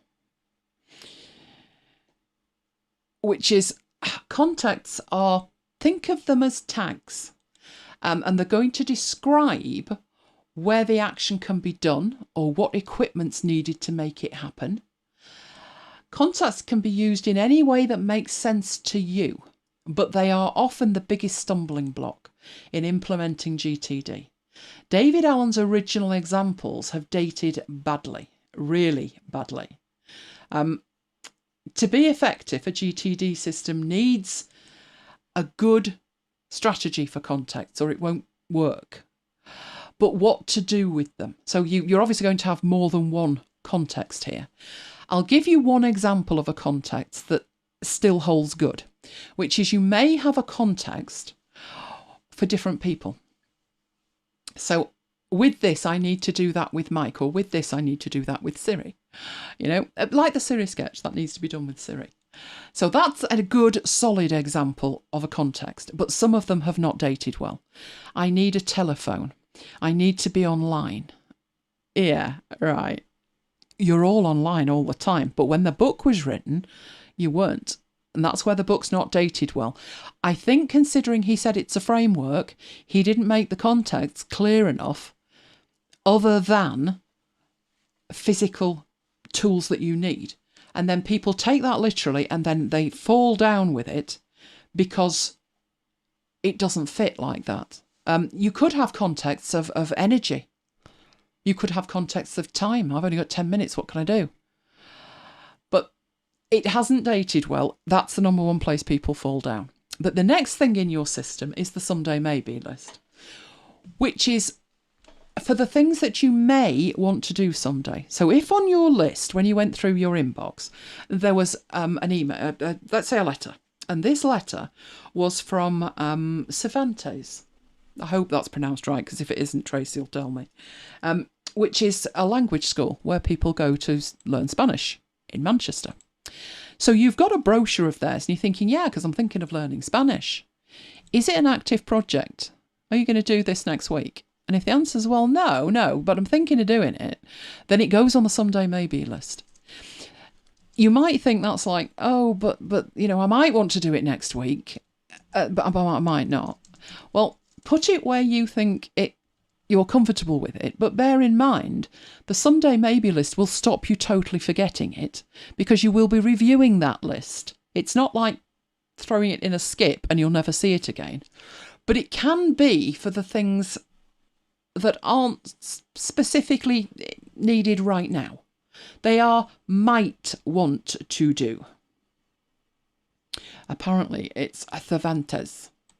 Oh, that you're very good phonetically. It's a list of ideas and projects, but they're only maybes. But you should look at it weekly on the basis that you may discover something. So let's say you've looked at it and that's come back. Let's teach us, let's go and learn Spanish. And something's come through the door this week and now there's a 20% discount and now you're going to do it. Or you've had a fantastic opportunity at work, only you need to go to Spain and thus you would need to speak a little bit of Spanish. So things can change within that week. When you review your list, you may then take something off it and think that wasn't a priority last week, but now it is. Then there's your calendar. Now, my calendar, I will admit, my calendar's pristine because I find this bit easy. There is a term called hard landscape, and what it means is sacred ground. Do not put anything on your calendar unless it needs to happen on a certain day or at a certain time on a certain day. It should only include those things. And that makes your calendar a trusted system. Remember back at the 100%? Needs to be a trusted system. If you think to yourself, that went well last week, put all the things on the calendar that had to happen at a certain time, they all happened at a certain time, it was amazing. You will be tempted to add extra stuff. Let's say you decide I want to read a book. And last week, if it was on the calendar, it happened and I want to read that book. So you add it to your hard landscape and you think to yourself, this will be fantastic. You add it to your, because the week before you added it to your to-do list and at the end of the week it wasn't done, but everything on the hard landscape calendar got done, you will add it to that. So the reading of the book goes on the calendar. You allocate yourself 2 hours here and an hour there. That should work because it did with everything else, but it's not going to work because your brain knows that that reading thing can be moved. Now, in relation to that, there's one trick that you could deploy at this point, which some of you know that I am in a book club. It's a new online thing, and it's all to do with productivity stuff. We're not reading Jane Austen or anything. And one of the things that's happened, I think we're 4 weeks in now, is that people are saying, it gets to Sunday night now, I just remember that I've forgotten to read the book. And I could have done that on Wednesday. And what they've done is they've got in cahoots with a company where you book time with strangers, don't ask. This is private to the book club, thankfully. To read together, not to each other. You book a time, and because you've booked a time with another person, you're much more likely to turn up. Now that's hacking the calendar. That's putting something on the calendar that isn't hard landscape, that has now become hard landscape because you've got an appointment with somebody else. But if we go back to just you trying to fool yourself, you know, your brain knows that that reading can be moved. And it's much worse than that. It's not just a case of, yeah, I didn't do that today, I'll just move it to tomorrow. What then happens is you've broken the trusted system. The calendar was a trusted system last week, everything got done, but now you don't trust it anymore. And in time it will get worse and worse until in the end you stop using it completely. Is this sounding familiar to most of your systems, Mike? Yeah. So, to maintain the system, the critical factor for success of GTD is the weekly review.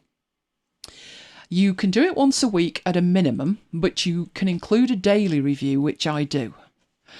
And the idea of it is that by this stage, you will have a list of projects to be tackled. You should, of course, because the key to ensuring you know what needs to be done to move the projects forward is for each project to have a next action. And then all you need to do is not think at all. You just need to do the next action. Seriously, without even thinking, you will, the projects will fade into the background. You just do the next action, and when you've done that action, do the one after that and the one after that.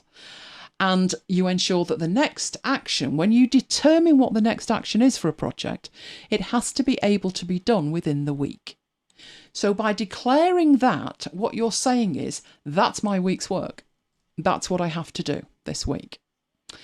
Now, it could well be, what if an action can't be done this week? And there is an official GTD instruction on this, and that is to move it to the someday maybe list, which freaks me out. I know this is maybe a matter of semantics, but if I move it to the someday maybe list, that's full of daydreams and things like maybe I'll move to Iceland and raise goats. You know, because you are supposed to capture everything. And if it isn't relevant today, then it goes on the someday maybe list. But for me, if I know I'm going to be doing it, but I can't be doing it at that moment, it might actually... now, what's supposed to happen is you move it to the someday maybe list, and then every week you check the someday maybe list for the actions that you can do this week. But the thing then is, you know, they move to the next action list. But what about this? Am I booking the Spanish training or not? Because it's not actually needed this week. I could do it this week, but I could do it next week. It all gets very hazy. So I must admit that's something that I have changed. And my preference is to move those items to a future log. And to me, that's distinct from the someday maybe list because that's daydreams. Future log comes from bullet journaling. And as I say, it might sound semantic and you are looking at two lists, but a future log to me is something that I absolutely have decided I'm doing, but I'm not doing it this week. That's the distinction in the two for me. But that's me maybe adding complexity to it. I don't know. Now, to do your weekly review, keep everything up to date, you could do with something to trigger your mind to get everything out of your mind onto your lists, your weekly review, to make sure that you have emptied every inbox. And before you sit down and deliberately attempt to capture all of those things, it's all in your head, or a lot of it is in your head, and you'll doubtless have ideas bursting from every brain cell. The second you sit down to either type or write, everything will leave your head. You will have no recollection whatsoever of what you were putting down there. So that's why it's a good idea to use a trigger list. And a trigger list it's not a complicated list. It's really a list of keywords intended to remind you of any potential open loops that need to be added to the system. And then anything discovered from the trigger list, you add to your weekly review, your inbox for your weekly review. So something like, is my inbox empty? Have I returned all the calls that I need to return? Things to check. So am I up to date on, have I caught up on Twitter? Have I answered everybody on Twitter? Have I done this for MacBites? Have I done that? It's a trigger list. If you've got that list in front of you, you literally just go through it with yes, yes, yes, yes. Oh, I'd have forgotten that. So think of it like a shopping list. Then, of course, you've got to make it all work together. To do that, keep in mind that the lists and the next actions are totally separate. There needs to be a hard edge between the lists, which are your inboxes and stuff, and the next actions, because the next actions is where it's at. That's where the work actually happens. So Kim says, do you define your actions during the weekly review? I do. I sit down, it's usually mine is on a Sunday.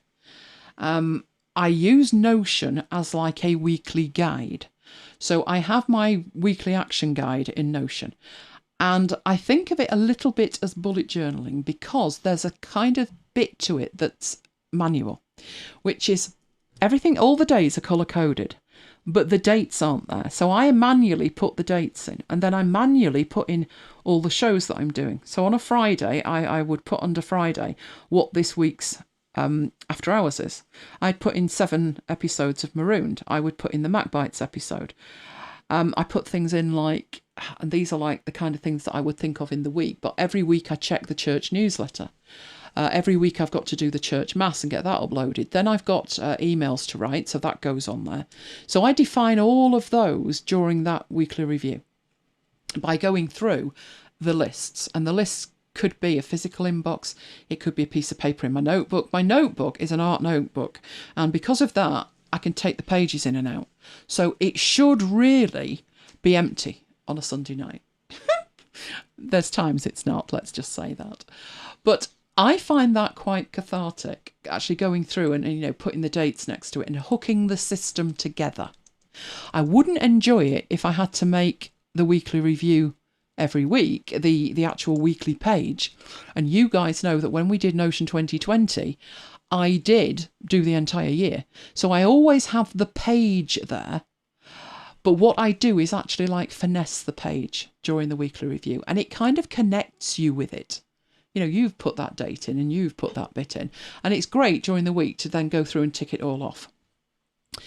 Make it fun. Your system should be just enough fun that you actually do use it.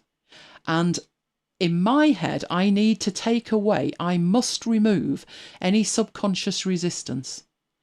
There was a time where the page in Notion wasn't quite right. I didn't know what it should look like, but it wasn't quite right. And I stopped using it because every time I went to it, there was this, it wasn't me saying I'm not using that like a petulant child. It was subconscious resistance. And once I realised it was there, I sat down and thought, well, hang on a minute. Why aren't you using it? What's wrong with it? And then I fixed that. You've got to like the system you've got. If it isn't right, change it. Then there's going to be like the difference between reading and reviewing. So you need hard edges. Hard edges are, you don't want to be going in and saying, I want to read this article, I want to write this post, I want to do this and this and this. You really need the hard edges. At the point of doing what it is you need to be doing, you need to be absolutely certain what it is you're doing. So we don't want on the list, write a blog post, because that's going, when we look at it, it's going to be, write a blog post. What am I writing a blog post about? So basically pre-think everything. So the hard edge is between the thinking time, which is my weekly review on a Sunday, and the doing time, which is in the week. Don't ask me a question in the week because I've already pre-thought it through. So it wouldn't say write a blog post. It would say write a 800-word blog post about X, Y, and Z. Post this on MacBites. So it's a MacBites blog post. I've done all of the thinking, and don't merge the two. Don't think I'll write a blog post, but I've no idea about what yet. I'm a creative darling, and I need to be creative in the moment. That won't work. You'll either sit there thinking I've got nothing to say, I can't think of a blog post at all, or you'll find that you've got you go into your system, potential blog posts. Oh, there's 50 of them. And then you spend a lovely hour meandering through them like a garden full of flowers. And at the end of it, you've got no blog post.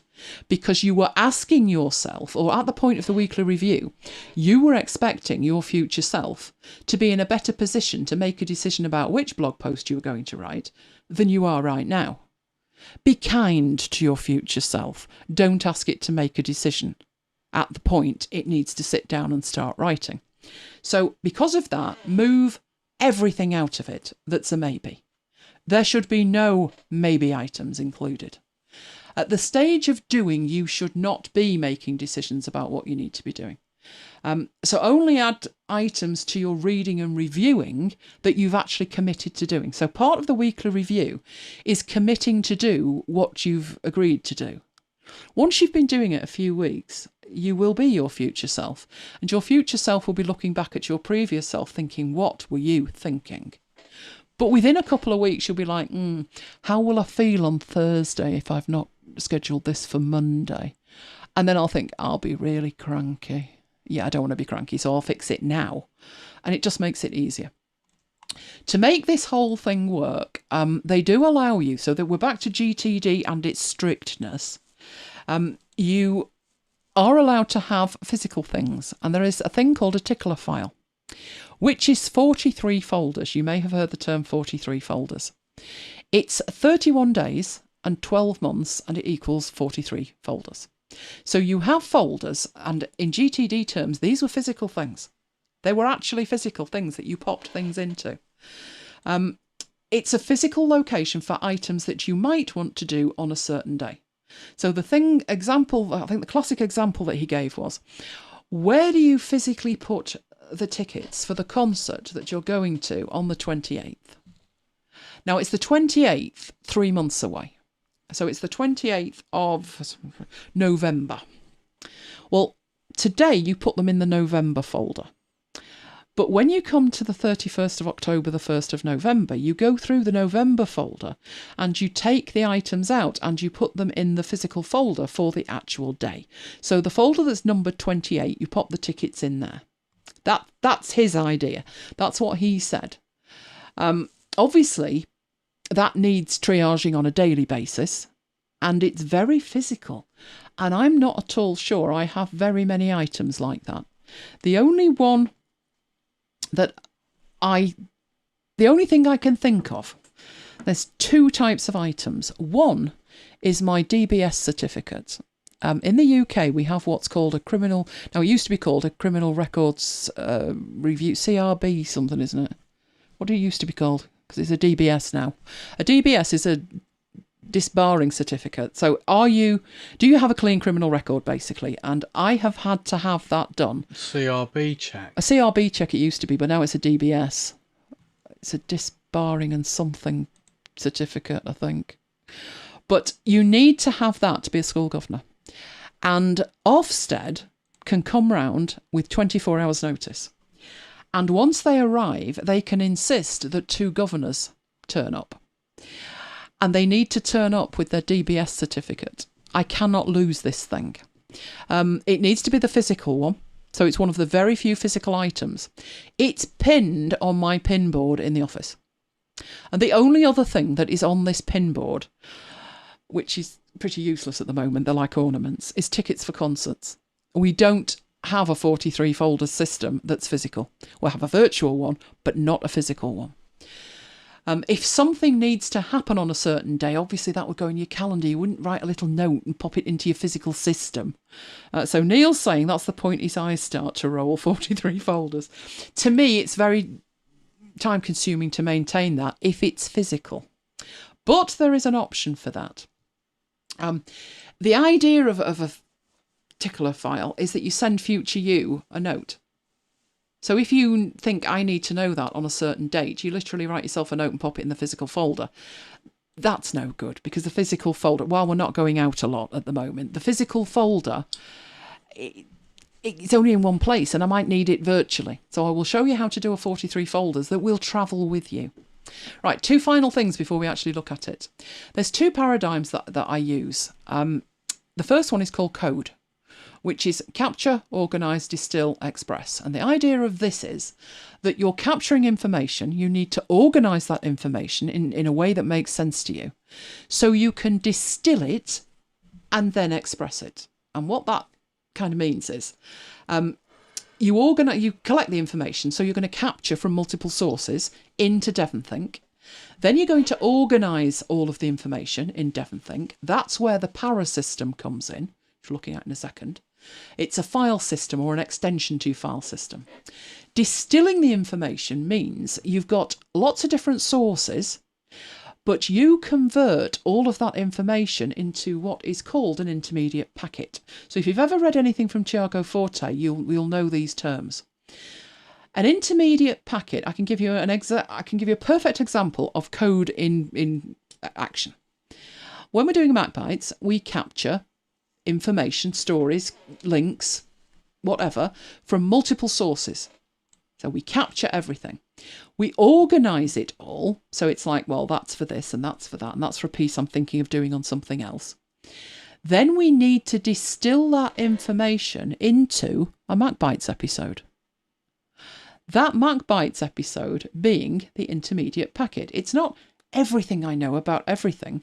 It's a tiny chunk of what we're going to talk about this week. And the express bit means make it public. Jonathan's in danger of dreaming 43 folds. Jonathan would have gone by now, wouldn't he, at the mere point, the mere thought of that. But it's good to think about it in those terms, because otherwise, why are you capturing it? If you don't intend to do anything with it, what are you capturing it for? I think lots of us capture far too much information because there's lots of things we might want to do, but it's actually getting something out of the door. So the para system comes into the code system at the point of organising. The para system is projects, areas, resources, and archive. So projects being a series of linked tasks linked to a goal with a deadline. The areas are spheres of activity that you need to continue doing. So if you think like I'm a manager of a local kids football team, that's not a project. It's ongoing. There may be a cup run that's a project, or we're going to build a new stand. That's a project. There's an end goal and a deadline. And there's a series of tasks linked to getting there. But actually managing the team is an area. Resources are things that help you get done what you need to get done. So I may put in my resources things like a guide to Markdown or the Hindenburg instruction manual or something like that. And an archive's where you put everything that isn't active. You just put the whole lot in there. So that's a brief overview of GTD. What I was obviously intending to do is do a build with me, where I'm going to build a GTD system in DEVONthink from scratch, which includes all of those things and probably a little bit more as well. So let's head off and do that. So here is DEVONthink. Again, it's completely nothing there. There's nothing in the inbox. There's no open databases. So your very first place that you're starting is File, New Database. I will put this in here. You can see I've already got GTD database, but I'm going to do GTD demo. And there's my database. As ever, it's got the 3 smart groups in it that are in every database that you make. And you now need to start making it. So let me get some of this stuff. I've got far too many windows open, which means I can't see things. Right, I can now see the chat over there, which means I can go back to the other bit and see that. Okay, so how do we start? Well, it depends at this point whether you're going to, what system you're going to use for this. I have tried with para and without para. It really is completely up to you. Para works for me, it might not work for you. But first thing to think about, you already have under the globals, you will have your GTD demo inbox or your GTD inbox. This is the inbox to get content into your DEVONthink GTD system. So that's where stuff will go prior to you filing it. Now, that's great because without it, you'd have that friction at the point of trying to, where does this go? Oh, I've not got time to think about this right now. I'll leave it on the desktop. You don't need to do that. Just put it in the inbox. Worry about it later. At least it's with its brethren at that point. It's not filed properly, but it is getting there. So that's your GTD inbox. Of course, you have your global inbox above that, which is the inbox that everything gets in. And good night, Tracy. If I were to save something to the global inbox, that's where it would go. But it's very simple to just drag it out of there and put it in the GTD inbox and not get distracted. Remember I talked about the 2 units of distraction? I do not need any distraction at all. So I would just drag and drop it into the GTD inbox. Beyond that, it's completely up to you how you actually build it. If you're going to go the way that I go with the Para system, it's very simple. You just need to create a new group. I do put the numbers at the beginning. So the first one would be projects. The second one would be areas. And number 3 is resources. And number 4 is archive. Now, you can get more detailed if you want inside those folders. That's completely up to you. You could parry your para if you're with me. You could actually have an archive where there's an inbox in it or there's projects in it. It's up to you. But at the basic level, that's what you would do if you were parrying it. I actually do this. So we've got notifications again, haven't we? Let's lose those. No. Come on. Where you go. I actually do have an area for MacBites, an area for after hours. In the after hours one, you'll find a folder for after hours 92, 3, 4, 5, 6, up to 100. They're not active projects, so they are part of the MacBites area. But every week during the weekly review, I drag and drop the next one, the one I'm doing next Friday. So on Sunday, I'll move 92 into the projects folder. I will move the next MacBites because Jonathan's not here, is he? So I can talk about them. I could talk about 133. I will move the MacBites show into an active project, and I'll put all my other active projects in the active projects folder. Resources, like I say, they tend to be things that don't belong in a particular project. They're generic resources, like I'm saying, a guide to this or how to do that, or a book about that book about Zoom would be a resource to using Zoom. In my case, this is a slight variation of it. That isn't a resource for me. I know all that. I don't need to be looking in a resource folder for that. So I might be tempted to put that book in the project folder for this show, because that's where it makes most sense. So I start with those 4 folders, but I also take these smart folders and I put those in a folder of their own and create a group there. And I would call those smart groups, just because I don't want to actually be looking at them. I don't want them in the root because they're going to be sorted alphabetically. So put those up at the top or even at the bottom if you're not going to use them that often. Just depends. And I would do that with numbering system, maybe even put ZZ if I wanted something at the bottom. Right, at that point, you've got your collection point, which is your inbox. I've created that structure, but your structure's up to you. Let's say we want a project at that point. A few ways to do this. One is just create a new group and call it project name. Now, in this case, I'm actually going to call this, let's call this Project Ace, because I'm going to create another one and show you what DEVONthink can actually do to help you with this. At the moment, all you've got's a project folder. You can drill down into it. Now what? What do you put in there? And what structure do you keep it in? Now, DEVONthink has a way of helping you. So if we go back up to this level, you are aware that we have the ability to add new things. So if we were to look at this Project Ace, and let's say someone's got like a kickoff document. You always used to have kickoff documents, didn't you? Yeah. They were ever so cute. Oh yes. Let's say, I thought it was so cool because you start off with this is what's going to happen. Never did. It was more like a hope than an expectation. But you can add items to this folder. So maybe make a rich text version of the project kickoff document, or maybe even markdown text. So let's say I'm going to put the kickoff document. Down at the bottom, you can then start doing that. So this is the Project Ace kickoff file. And then within there, you start putting, terms of reference and all this stuff. Detail. Lots of it. Detail.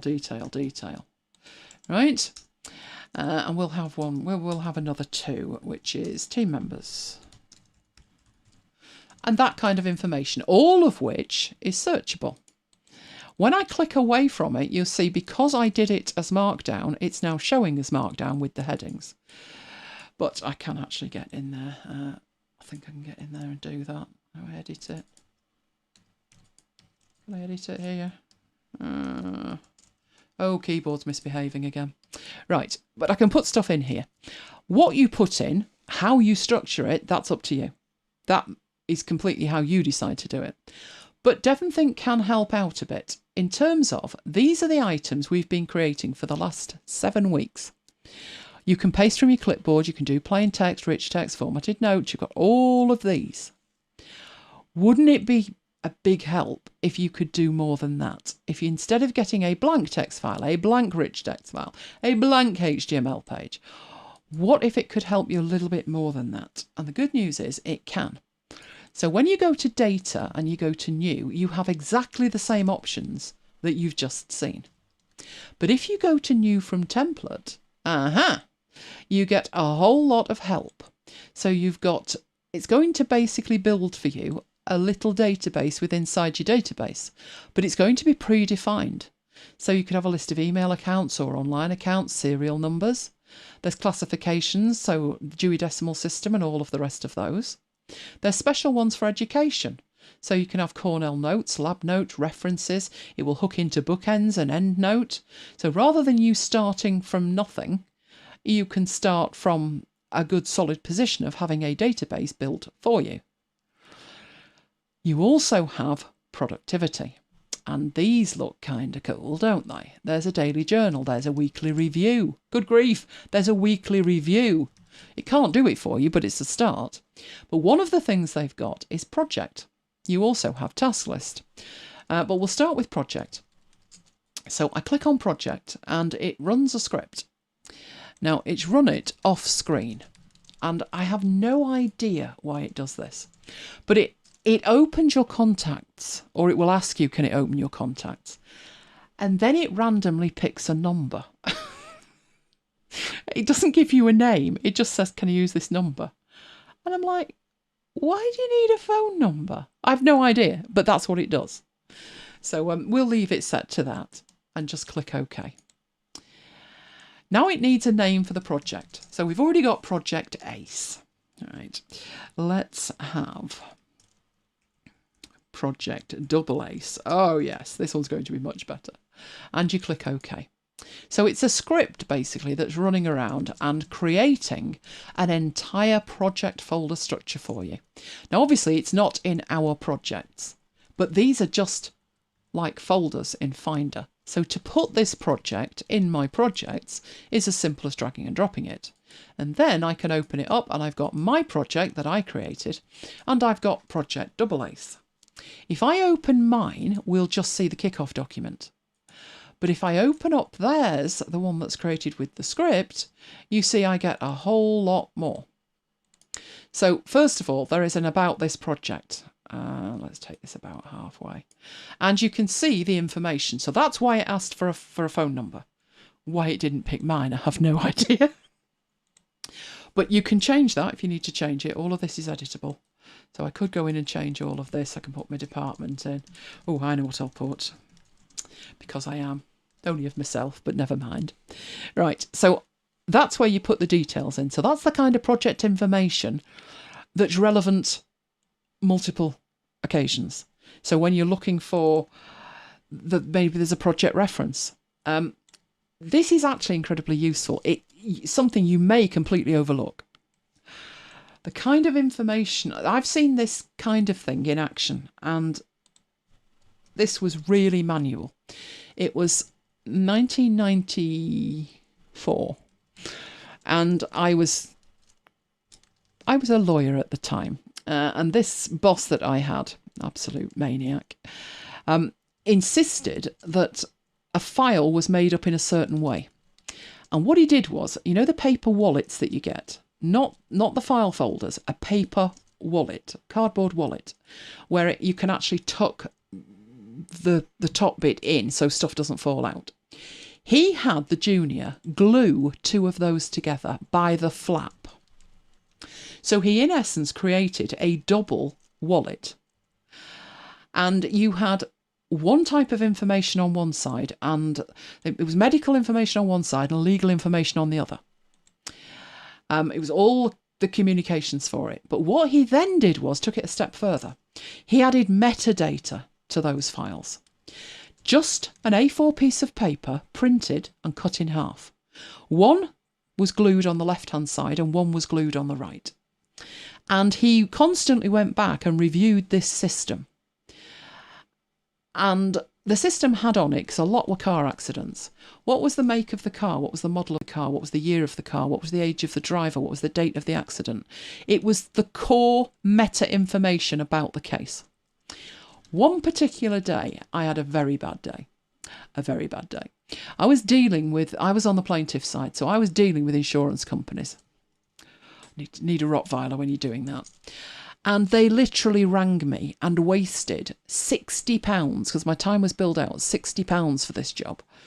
What colour was the car? I thought, what difference does that make? But he wanted to know the colour of the car from about 6 files. And I had to wade through and find probably the place I'd find that was on the engineer's report about the damage to the car, hopefully. Photos would be good too. But we didn't have a place to put that kind of metadata. Good night, Graham. We didn't have a place to put it. So after the third time, I went into my principal and said, look, I'm being asked about the colour of the car.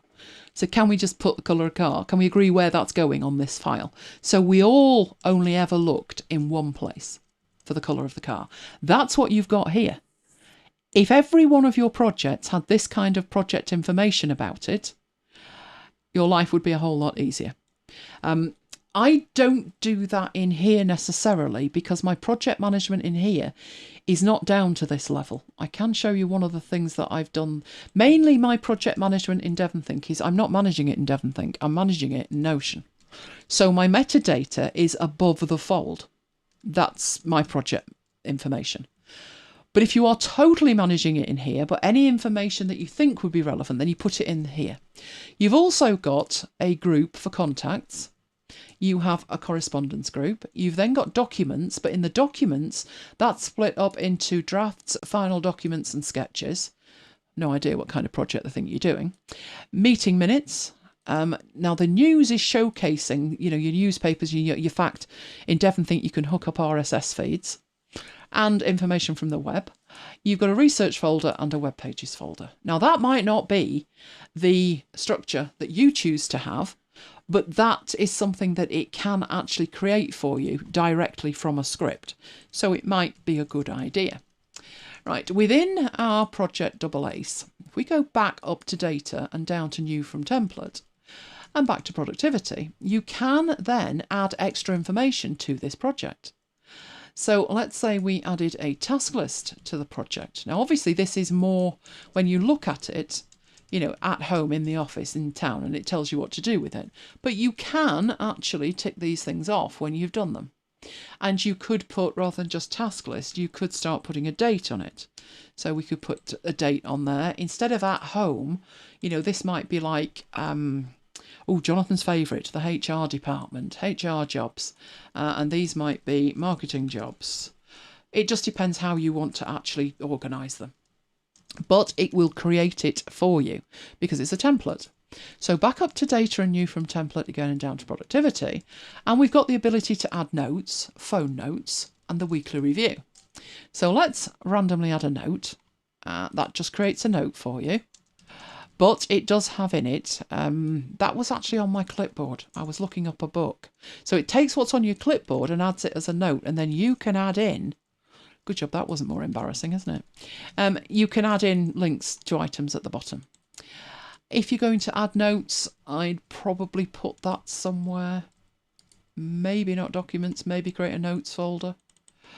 But that's making a note. You then have, from the data, the ability to create, we'll do a weekly review. Would that make sense at this point?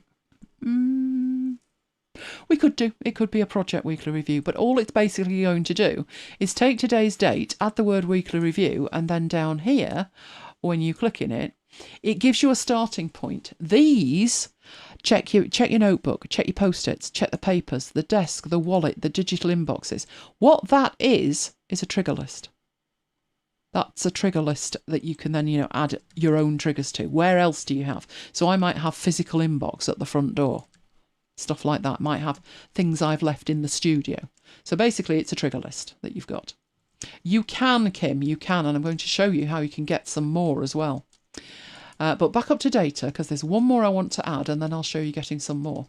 In the productivity, there is the ability to, where's it disappeared to? A daily journal. So I'm going to click on daily journal, and it actually opens up this, which drives me insane. But this is a daily journal entry. It drives me insane because I'm not interested in that news. I'd like the UK news.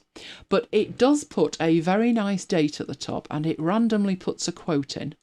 It picks the headlines so you've got some kind of idea what was going on at that point, and it puts the time so you can put started work on the project. So this is something we'll be revisiting again next time, because I do like to keep, when I'm doing a course, I like to keep a journal, a course journal. That's totally separate from, my daily journal of what happened. United got stuffed again. It's just about the course. What worked, what didn't work, what I need to do different next time. But that is a daily journal entry. So once you've got your daily journal entry, it would make sense in here, wouldn't it, to do a new and choose group and put journal. In this case, it would be the project journal. So everybody, you could agree what the files would be called, like these, and maybe have names at the beginning or the end, and then add all the journal entries to a group of journal entries. There are other things that you can actually do up here already. So if you go to new from template, we do have the ability to do the 43 folders thing manually. We'd need 1 to 31. So let's put that in. And there it is. It says register 1 to 31, but there are your days for you to put stuff in. So actually, I'd probably call that days. Then you need to think about the next one, which is you need the months. So in the registers, you need the months. So put the months in. So there's the days, there's the months. Obviously, not together. So we could do with grouping the items. Group items underneath 43 folders. And you do have 43 folders in there. And the idea is that replaces your physical location and you put your digital stuff in there. But obviously that necessitates multiple steps. So if we go back up to data and we go to new from template, we also have the ability to view more templates. So if we go into that, this is the welcome screen. So we visited here a couple of times. This time we're looking at templates, and you have 4 extra options, which is a dated hierarchy that's going in registers, a lab note entry in education, or a tickler file in registers. So I'm going to click install to get that installed. Hopefully it won't take all night. It's done. So you can see the ones that you've got active. So let's go back up here, and that was in registers, wasn't it? And there at the bottom is an extra one, and you can tell that it's extra. It's got its own little icon.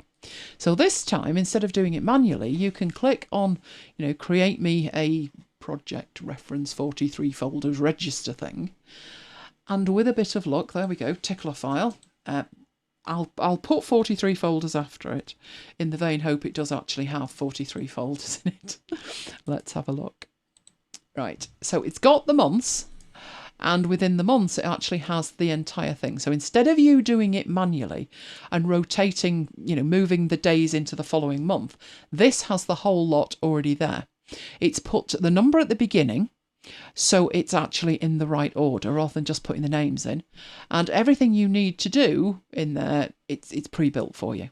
So down here, you've got the README file, which will tell you about that particular template.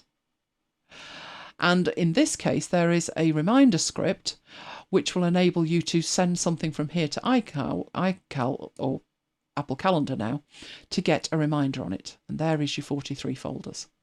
And of course, you can go and install as many of those as you would like. Right, what else do we have up here? Use those, haven't we? Nope, I think we've done all those. So really, it's just a matter of building up what you need in your project, in your GTD system. Most of the areas, resources, etc., you'll probably put in by hand, but you've seen how useful it is to have things in here that DEVONthink is going to help you actually do. So I think the task list would probably go in actions. So I may be tempted here to create an action items. In fact, I could make a next actions group, but should I? Anyone who's still awake, let me know. Should I do that, or is there another way to do that? While you're pondering that and letting me know, just letting me know you're still awake, other things you need to be thinking about in here are, you can, of course, change the icons, which is something I showed you how to do. So I would find particular icons. So let's say we've always used Evernote for notes, but for this project, we're putting them in here.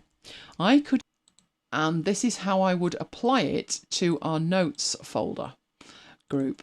So I'm going to create a group. I'll call that notes. It could be project notes, doesn't matter. And on my desktop, I have Evernote. There it is. So I'm going to bring up the properties of that. That's not playing ball today. Naughty, naughty. Okay, I'll open it instead. Right, there it is. So I'm going to do Command A, Command C, copy the icon. I should be able to do that from in here, but it's not showing. It's showing as a PNG at the moment. I have no idea why. I probably need to reboot, but technically this should work. Then I click on there and I paste it in, and I now have my Evernote icon. So when I click on there, I've got the icon from Evernote. So that's one of the things that you can do to organise this from a visual perspective. Right, Debbie says her head is swimming. So you've no idea about the organisation that's needed. Should I or shouldn't I create a folder? So Kim's saying, I instinctively might make a child folder of nested actions. It's going to depend on how you choose to do it. Remember, GTD is a framework. It's not prescriptive in the slightest.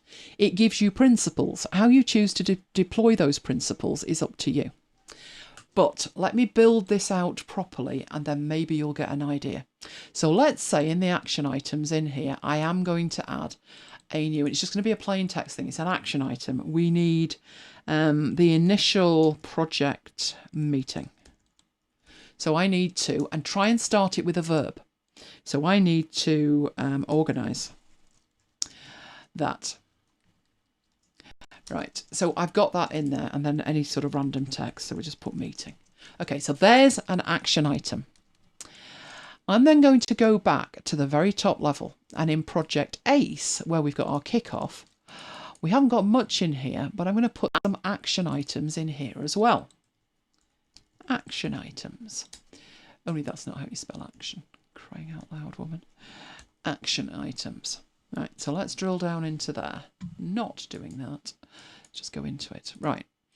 So I'll just do another plain text one. So this is going to be, let's say initial team meeting. Initial team meeting. Again, what's the verb? of the action. Is it organise it? Is it attend it? Let's say it's attending it. Then I would think, would I actually put that in there like that? Because what's going to go in the file? I just need to attend it. Is it at a certain time in a certain place? Oh, in that case, it's on a calendar. So with that one, I'm going to again put organise it. Let's say I'm responsible for organising it. Right, and again, meeting. Okay, but in this one, I'm going to add a little bit more information. So now that's coming up as the same because it thinks it's got exactly the same content. So maybe if I put in meeting room number 4, then it won't be the same. We'll find out. Yes, it's quite happy now. It's got different information in it. Okay, so I've got the first thing in, but then I need to do some other things. So one thing I need to do is maybe a wrap-up meeting from the previous project. And I need to do something with that again. So we put stuff in like that.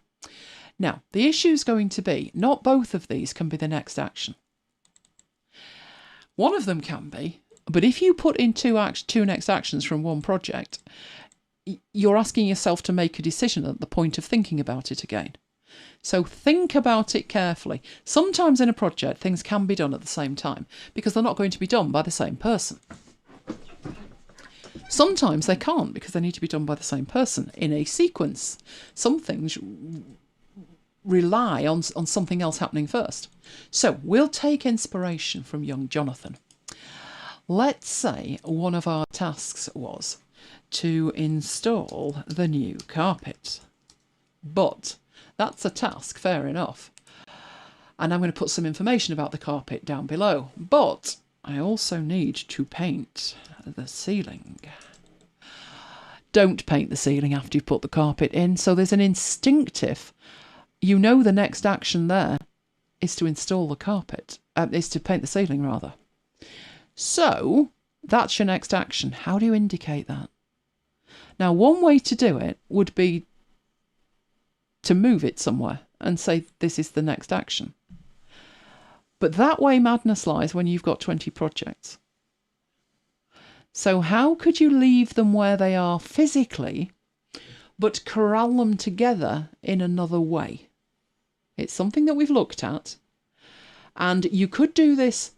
There's more than one way of building this. I'm building it from a perspective of all of your project information is together. But your next actions, should they be within Project ACE? Should they be within Project Double ACE? Or could they be somewhere else? Now, DEVONthink at the moment is quite personal, isn't it? It's for you to organise. And if it's not a team thing, if it's your thing, it might make great sense to create a group at this level with all of your next actions in it. That would be pretty amazing. But to do that, you'd have to have a way of knowing within each project which actions were next actions. So if we open them up, we have our action items here. This is going to be the next action. How could we indicate that to ourselves for the week? And the easiest way is to use tags. Add a tag and say that is the next action. So we've added a tag of next action. We can then go to another project entirely. So let's get these opened up. Kim's with it. Tag it. Right, so in here, action items, and we had one action item, but we will mark it as a next action. So put that as a next action. Awesome. Now, when we come into our GTD system and we're looking at that, we do not want to have to drill down to find them. Nor do you want to start searching for things at that point, because your next actions is a list that you need access to at all times. So it's not just going to be a group, it's a smart group. A smart group that will pull together information from disparate sources. So this is going to be our next actions list. And we want it to search within GTD demo, but there's nothing to stop you having multiple databases and searching across the lot. Decide whether you want the subgroups or not. Obviously here I do. And then you need to specify your criteria. Right, so what do I want here? Well, it's not the content of it. It's not this, it's not that. Right, what we actually need is a tag. It's going to be a tag where the tag is, and it even shows us the next action. It knows what tags are in here and it's tagged next action. And that's all we actually need to do. And now when we open that, there's our next actions. That is what you need to be doing. That's where you need to live. You need to live in your next actions list. Now, let's say we've painted the ceiling. Then down here in our actions, we need to remove that because it's no longer a next action. Now, what you could do is say that's complete. So I'm now going to tag that as complete. Now, I'm not going to go into the details of what tagging system you should use, but having some tagging system is a good idea. And if it's complete, it's not the next action, is it? So we'll delete that. And when we click, it automatically disappears. But what we do need to think about is what's the next action for that project. So if we go back into here and we look at our actions, we've done the painting of the ceiling. So the next action is actually going to be the new carpet, isn't it? Now we can do that. So add in the next action of doing the carpet. And again, when you go back to your next actions list, that appears on there. So it's one way of working. I personally prefer the keeping everything for a project together approach and then using tags to query what's in each project. Nothing to stop you doing it the other way if you want. Maybe you could have the tags as projects. I personally think that way madness lies. But if your mind works more like that, then by all means try it that way. Now, there's a couple of other things that are here that you could use to work with a GTD system. Obviously, the tags could be for your contexts. So let's say this initial project meeting, for example. We know it's the next action. I've got to organise that. But I also need something else available. It could be people, whatever. So let's say I've got, I want my personal assistant, I need my PA to deal with that with me. Then I could tag that PA. And then I could have another smart group down here where when my PA wanders into the room, I can say, right, we need to deal with this. So exactly the same principle. You're choosing the tag, which is there. This time the tag is PA. And everything that you mark PA will appear in there, and you don't have to reorganize it. You are drilling down into a list, and you're only looking at the stuff the PA needs to deal with. Once you've dealt with that, you go up a level and then you focus on something else. So it's a matter of not putting in as much as possible and sitting staring at it for as long as possible. It's actually a matter of only looking at the things that can be done.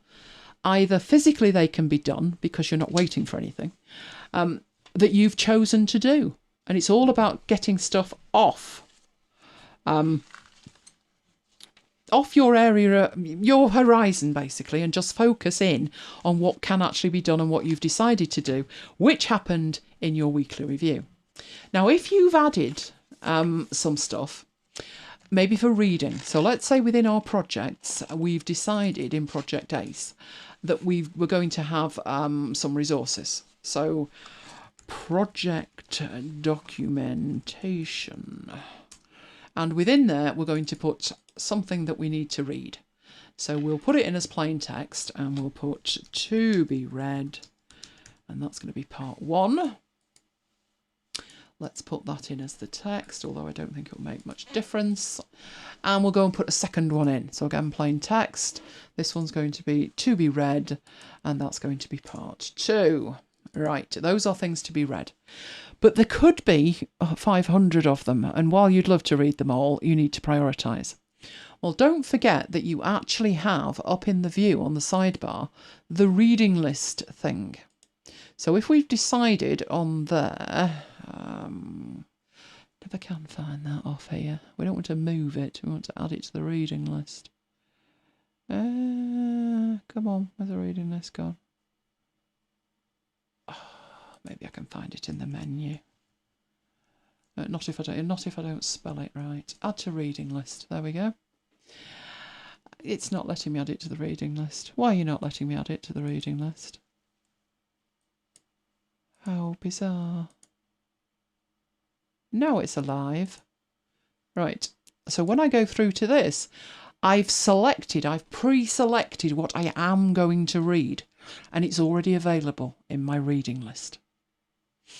So there's actual features inside DEVONthink, and I said to you during the first 5 weeks, I'll show you these features, and you'll be like, oh, that's great, that's a cool feature, that's great. But it's not necessarily the features, it's when to use them and what to use them for. So that's a good way. Again, it's all about reducing the focus to the work you can actually do and forgetting everything else. So if you put it on the reading list, you don't have to go into that folder and think, oh, people have added another 50 documents. You've already made the decision during the weekly review. These are the ones you're going to read. Stick with it unless something's on fire. Not saying you can't change your mind, but don't start wading through the 600 files in there every day, because every second that you're looking at the list is a second that you're not reading something, and then it will go from bad to worse. You'll have wasted an hour looking through the 600 files, then you've not got time to read anything, but you'll look again tomorrow. But by then there's 700, now you've got to read through them all again, just to decide which ones you want to read. So use the features of the app that are there to narrow down the focus of what you're actually going to do. Other features that we've looked at that you could then choose to deploy. Or let's say this one, you want the colour coding to mean something. So we've got the flagging, we've got the colour coding. There we go, there's the colour coding. These obviously do have some kind of meaning with them, so maybe a to-do item, or you want to mark it as important. You could use that. I steer away from it, to be honest with you. You can use the rating if you want to use the rating. So any of the features that have been applicable to any of the other scenarios are just as relevant in GTD, but you also have these extra features that help you with GTD. So we've looked at the templates, which are from the data new from template in there, and you can get some extras. You do have some pre-configured smart groups. So if you wanted just your video files, instead of making it from scratch, you can use one of these smart groups. So anything that's got a due date or it's flagged for the last month, the last week, the last year, any documents with annotations so you know which ones you've actually worked through. So there's lots of different things that you can actually do from there. And there's also, and a lot of these used to be more relevant than they are now, but I'll mention them because, some GTD maybe. Everything used to be done with a script. So all of the templates came from scripts, but now the templates are a thing in their own right. But you do also have in here things that you can get this to actually do.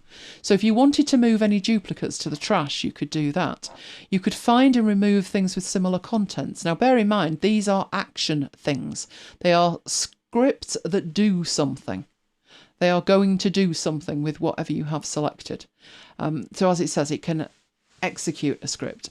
You can do a listing export, which I've already showed you. It creates a list of everything that's inside your project folder.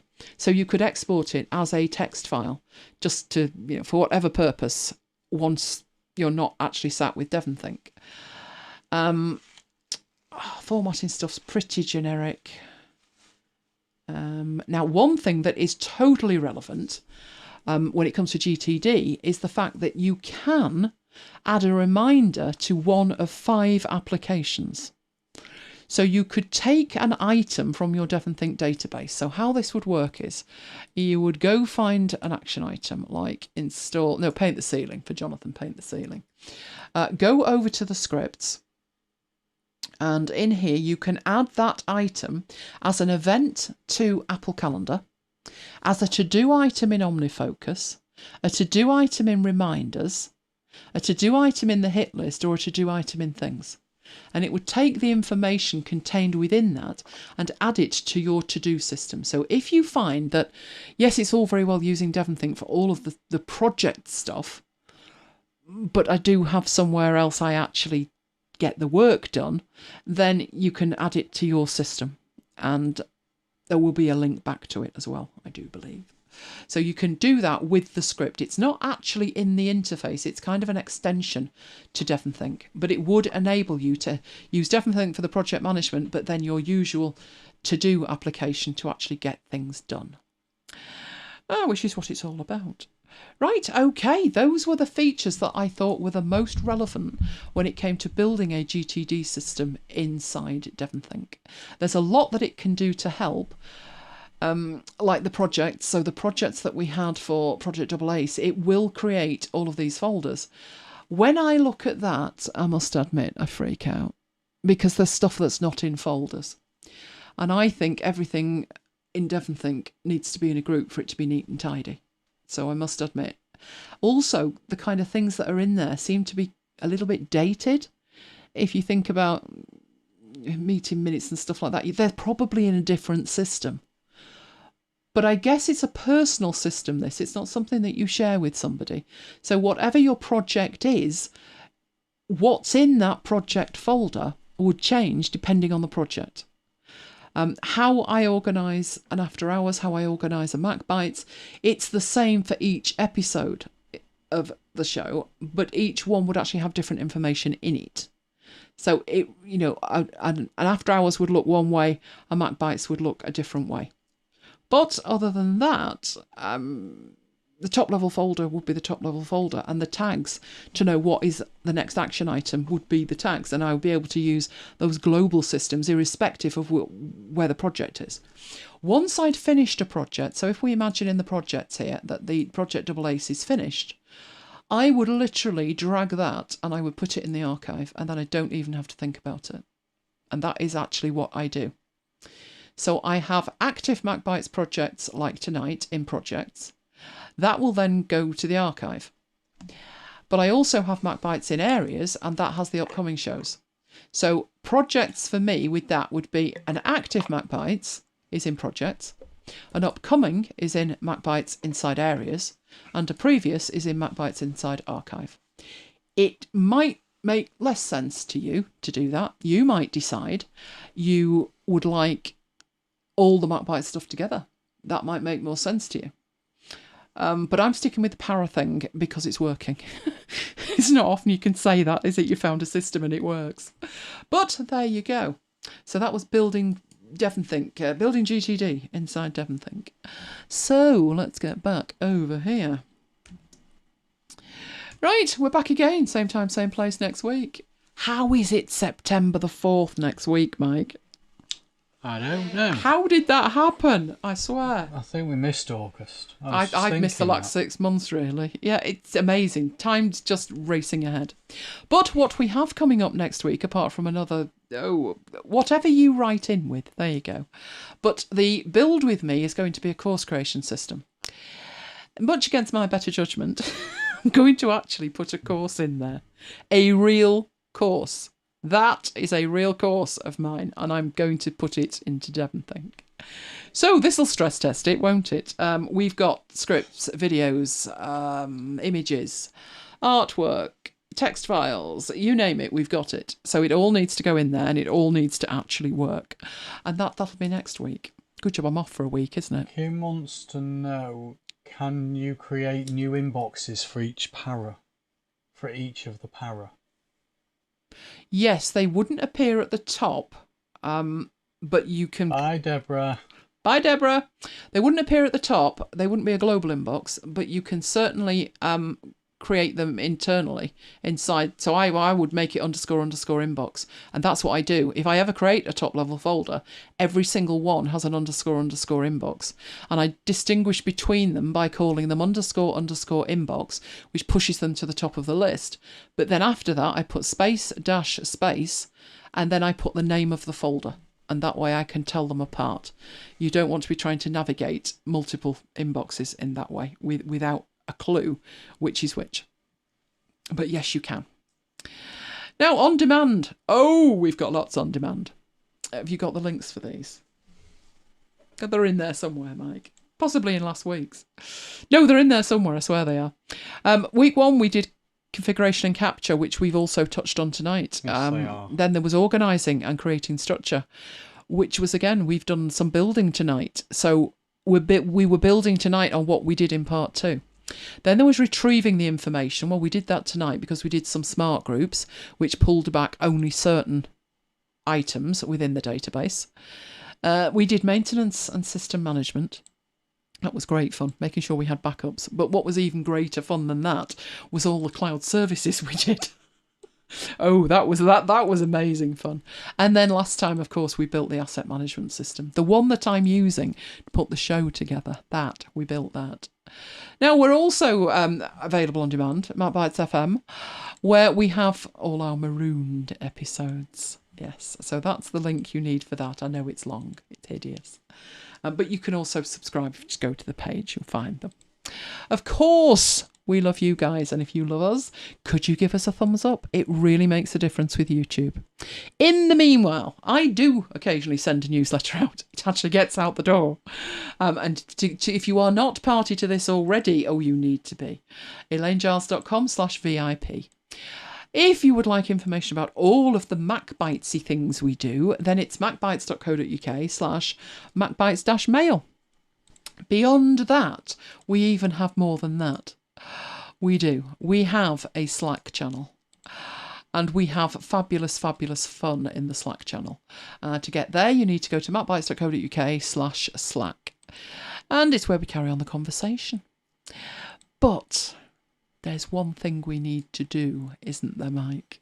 Wakey, wakey. Don't wake him up. No. VAR. I've called it. Kim, tell me I've called it. Good morning, Johnny. If you wake him up, I'm warning you, there's trouble. No. Kim, He'll be sound asleep by now. Last time he said he nearly wasn't. So I need to pass over. Klaxon for Isaacs. Yeah, I've tried that. You're quite right. Right, we don't need I'll that. get Lola to woof. No, that'd wake him up. There we go. That's where we are at the moment. So I'm calling it 5, 4, 3, 2, 1. So to the girl on the left. Exactly. So sorry, Johnny. I'm going in. Oh, Jonathan. Do you know what I think did it? I think it was another MacBites this week that did it. So No, I'm 6 clear That's in his ahead now. decorating. That needs decorating, yes. I have called it. He's grafted this week. Do you know getting that? You know what wallpaper's like. You've worked hard, Jonathan. It's not quite worth a point, obviously, but we'll contemplate it. But good morning to you, Jonathan. Say hello in Slack. Obviously, I'll be asleep because it's already 1:30. You were never going to make it to the end, Jonathan. But actually, it's still only 4.5 hours. You know, we are pushing 5, but not tonight. No, Mike's got to get to bed tonight because we're celebrating the start of our laughable holiday. What mischief will we get into? You never know. You never know what we've got that might arrive. And I've got to cut the hedges, haven't I? You haven't got to. I do if I want to see out the place. Do you want to see out the place? No, not really. But Then you don't have to. Yes, but I do feel if I'm going to have to leave the premises, which would be, stepping outside the gate for the first time since March, if I am actually going to do that, I do want to be armed with a 4-foot hedge trimmer. Obviously, at a reach, if I stretch out with it, there's my 2 metres. So I don't think anybody's going to come anywhere near me with that. Thank you, Kim. Obviously, we'll be marooning every day. You will be getting a blow-by-blow of our laughable holiday. I foresee lots of football with Lola, and I think Lola needs a new ball. No, she's happy with that one. Now she's ripped the skin off it. There's one bit left that she grabs hold of. She's so cute. Do you remember that one Maya had? It wasn't a football, it was a baseball. Yeah. Oh, he was so funny with that. We took him into Pets at Home. The baseball. Oh, although the basketball. The basketball. Basketball, that's the one. We took him into Pets at Home. And all the treats are at dog level. And he was walking along and he was literally just helping himself and putting it in the basket. You should have seen him. We gets to the toy aisle and he's like, oh, look at this little toy. I turns round. He's got a basketball in his mouth. It had like a rope that stuck out of one end. He just lifted it off the shelf and was stood there grinning from ear to ear. And by this stage, like you've got children and they used to put like candies near the checkout. This was near the checkout, and the girl was just grinning from ear to ear, and I said, it's worse than having a kid. I said, go on, and I put the basket on the floor and he dropped this ball into it. He absolutely loved this ball. So I reckon we should get Lola one of those as well, because it had a handle on for her to carry it. True. Oh, I think she'd like that. And anyway, it would be good to see one of those kicking around in the garden again. Maya's went porous, I think, and died. So it did. It went skanky. Yeah, because he kept dragging it out and leaving it. He buried it. Then he left it in the tent. Maya had a tent for when it rained and he wanted to be in the garden. But while he was in the house, a frog moved into this tent. We call this frog Eric. And Eric and Maya had a very happy summer together in the tent. Oh, I wish we'd have had better cameras at the time. Maya would be at one end of the tent and Eric the frog would be at the other. I was petrified he was going to eat the thing, but he didn't. He didn't. He was so sweet with it. He never got over Wilbur. No, he never trusted me about that car after Wilbur. We were out one day and it was raining and I was saying, come on in, come on in. And my dad had a Radio Shack in a shed in the garden. And, you know, he was playing radio. And there was also another garden shed. You need to be aware of that because of what happened next. And Maya's shimmying under my car and I'm going mad saying, come out. Last time you did that, you were covered in oil from head to toe. Could I drag him in? And I'm busy saying, you know, like you would to a dog or a child, there's nothing there. Leave it. There's nothing to see. In the end, he would not move. In the end, I ended up getting down on my hands and knees and there was a kitten under it. No wonder he wouldn't leave it be. This poor kitten was shaking with cold and probably fear, with Maya looking at him.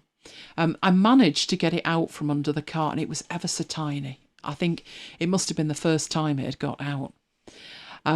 We rang the number on the collar, but they weren't in. So they obviously didn't know the cat was even missing at this stage. So my dad's really good with animals. He was really, really good with animals. Every animal loved him. So he gets it a saucer of milk. And we ends up having to lock it in the shed because we didn't dare let it loose until it had been taken home. And Maya was not having it. It was his garden and he wasn't having a cat in it. Anyway, we walked it round later, didn't we? It was called Wilbur. And I think it was probably about 10 weeks old. Something like that. It was so tiny. It was only a kitten. And it had walked about 3/4 mile, hadn't it? Which was quite a long way from where it was. But it obviously had no idea how to get back. But every time I said to Maya after that, there's nothing there, I always thought to myself, bend down and check because he might be right. He was last time. But I think a basketball's needed for her. Or a football with a rope on it, but we'll find it. She needs to be able to pick it up easier. So that's probably what we'll end up doing in the holiday. But we will report back tomorrow night how the first day went. This should be fun. As long as we don't murder each other in the holiday. Maya barked at everything. If it moved, he barked. If it didn't move, he barked. But Lola's becoming twice as bad. She is so shrill with her bark. And yet she didn't bark for like 9 months. Because she was on her best behaviour. Yet she was a visitor, clearly, in her mind, and now she's moved in, everything goes. So now, you know, the neighbours are going to be complaining at this rate. Every other dog round here is absolutely quiet. The two across the road never bark. Chico isn't. Chico barks. Oh, he barks, yeah. Yeah, the thing is, the one next door is the staffy, and he barks when they go out. I don't think they know. He is petrified to be left alone. Even when Mum was here, I mean, she's been gone, 6 years now? She couldn't bear it, and she wasn't a dog person. That was why I never had a dog as a child. He's not a well dog. Well, he isn't now, but he's probably getting on a bit now. Yeah. But at the time, you know, he was only 3 or 4. But not only would he bark when they went out, he'd cry like a baby for 4 hours. And Mum was in the front room and she could hear this dog crying. And she said, you know, I'm not really a dog person. I wouldn't hurt a dog, but, you know, I wouldn't take on a dog. She said, but I can't bear to hear this dog crying. And it was terrible. And you thought, well, you can't knock on the door and say you do know the dog's crying, don't you? So I said, well, why don't you just play music by the wall? And as long as he knows there's somebody there, he might calm down. And he did. Keeper's the neighbourhood alarm. She barks at anyone who drives by. Now that sounds just like Maya. Oh, he did. And he even knew. He was amazing. He really was. He even knew. I'll switch that because Jonathan's looking at it and getting increasingly upset. he even knew when we were driving back from places, and we were talking different places here. So it was always going to be like, it could be 20 minutes or it could be 5 hours. And he was asleep. He's on the back seat. He's upside down. He's snoring. I guarantee you, when we came off the motorway, he knew he was 1.5 miles from home. And he sprung up like somebody had shot him. And I always said to you, how does he know? Is it a smell or is it, you know, like when people are kidnapped, they say, count the turns. Did he kind of know that to come off the motorway at that junction felt like that? I don't know how he did it, but every time. Because we were like, we don't want to sit there with him barking for 1.5 miles quietly. And the second we came off the motorway, he jumped up and barked and barked and barked. What was he like? I'd have him back in a heartbeat, no matter how much noise he made. He was a fabulous, fabulous dog. I really don't know how he knew. Even places when you'd be going places you'd never been before and you were like 10 minutes away, he'd like lift his head and you're like, you can't possibly know, Maya. But he always did. What was he like in Blackpool with those horses? First time he saw a horse. Now, I will admit, it wasn't just a horse. No, this was an M&S horse, wasn't it? It wasn't just a horse. It was 2 horses pulling like a carriage, a bit like a royal carriage, only they were along Blackpool Prom. And these horses were like cart horses. They were huge. He obviously knew it was an animal. Never seen a horse that big. He just let rip. And every time he saw a horse after that, it was just like, we go, horses! And he knew the word. And he'd be barking before he even set eyes on them. He just had a thing for horses. He didn't like creatures that were bigger than him. Oh, he was so adorable. And, I look at Lola now and some of the things that he did. She does exactly the same. Like today when you were saying there's nothing under there. And it turns out she's secreted a venison sausage for later. Underneath my filing cabinet. Underneath one of the Helmer drawers we have in the office. So Mike's on his hands and knees saying, look, there's nothing. Oh, there's a sausage. Dogs, absolutely amazing. Anyway, we better head off and have something to eat if we're going to get some ice cream. Ice cream! Tomorrow after Marooned, we've got another music show by request. Our topic this week is TV and... Was it TV related? Yeah. So TV themes and TV related. Yeah, it doesn't have to be the theme from a show. So it could be something like in the name of it or something like that. We have had a lot of requests for theme tunes from shows. We need to do Magnum, for the salted caramel. But there was also, like, I'll give you an example. The Sun Always Shines on TV by Aha. So not actually a theme, but TV related. So go for it and do join us. But for the moment, I'm going to say good night from me. And good night from me. And we'll both see you next time. Stay safe, guys. See you next time.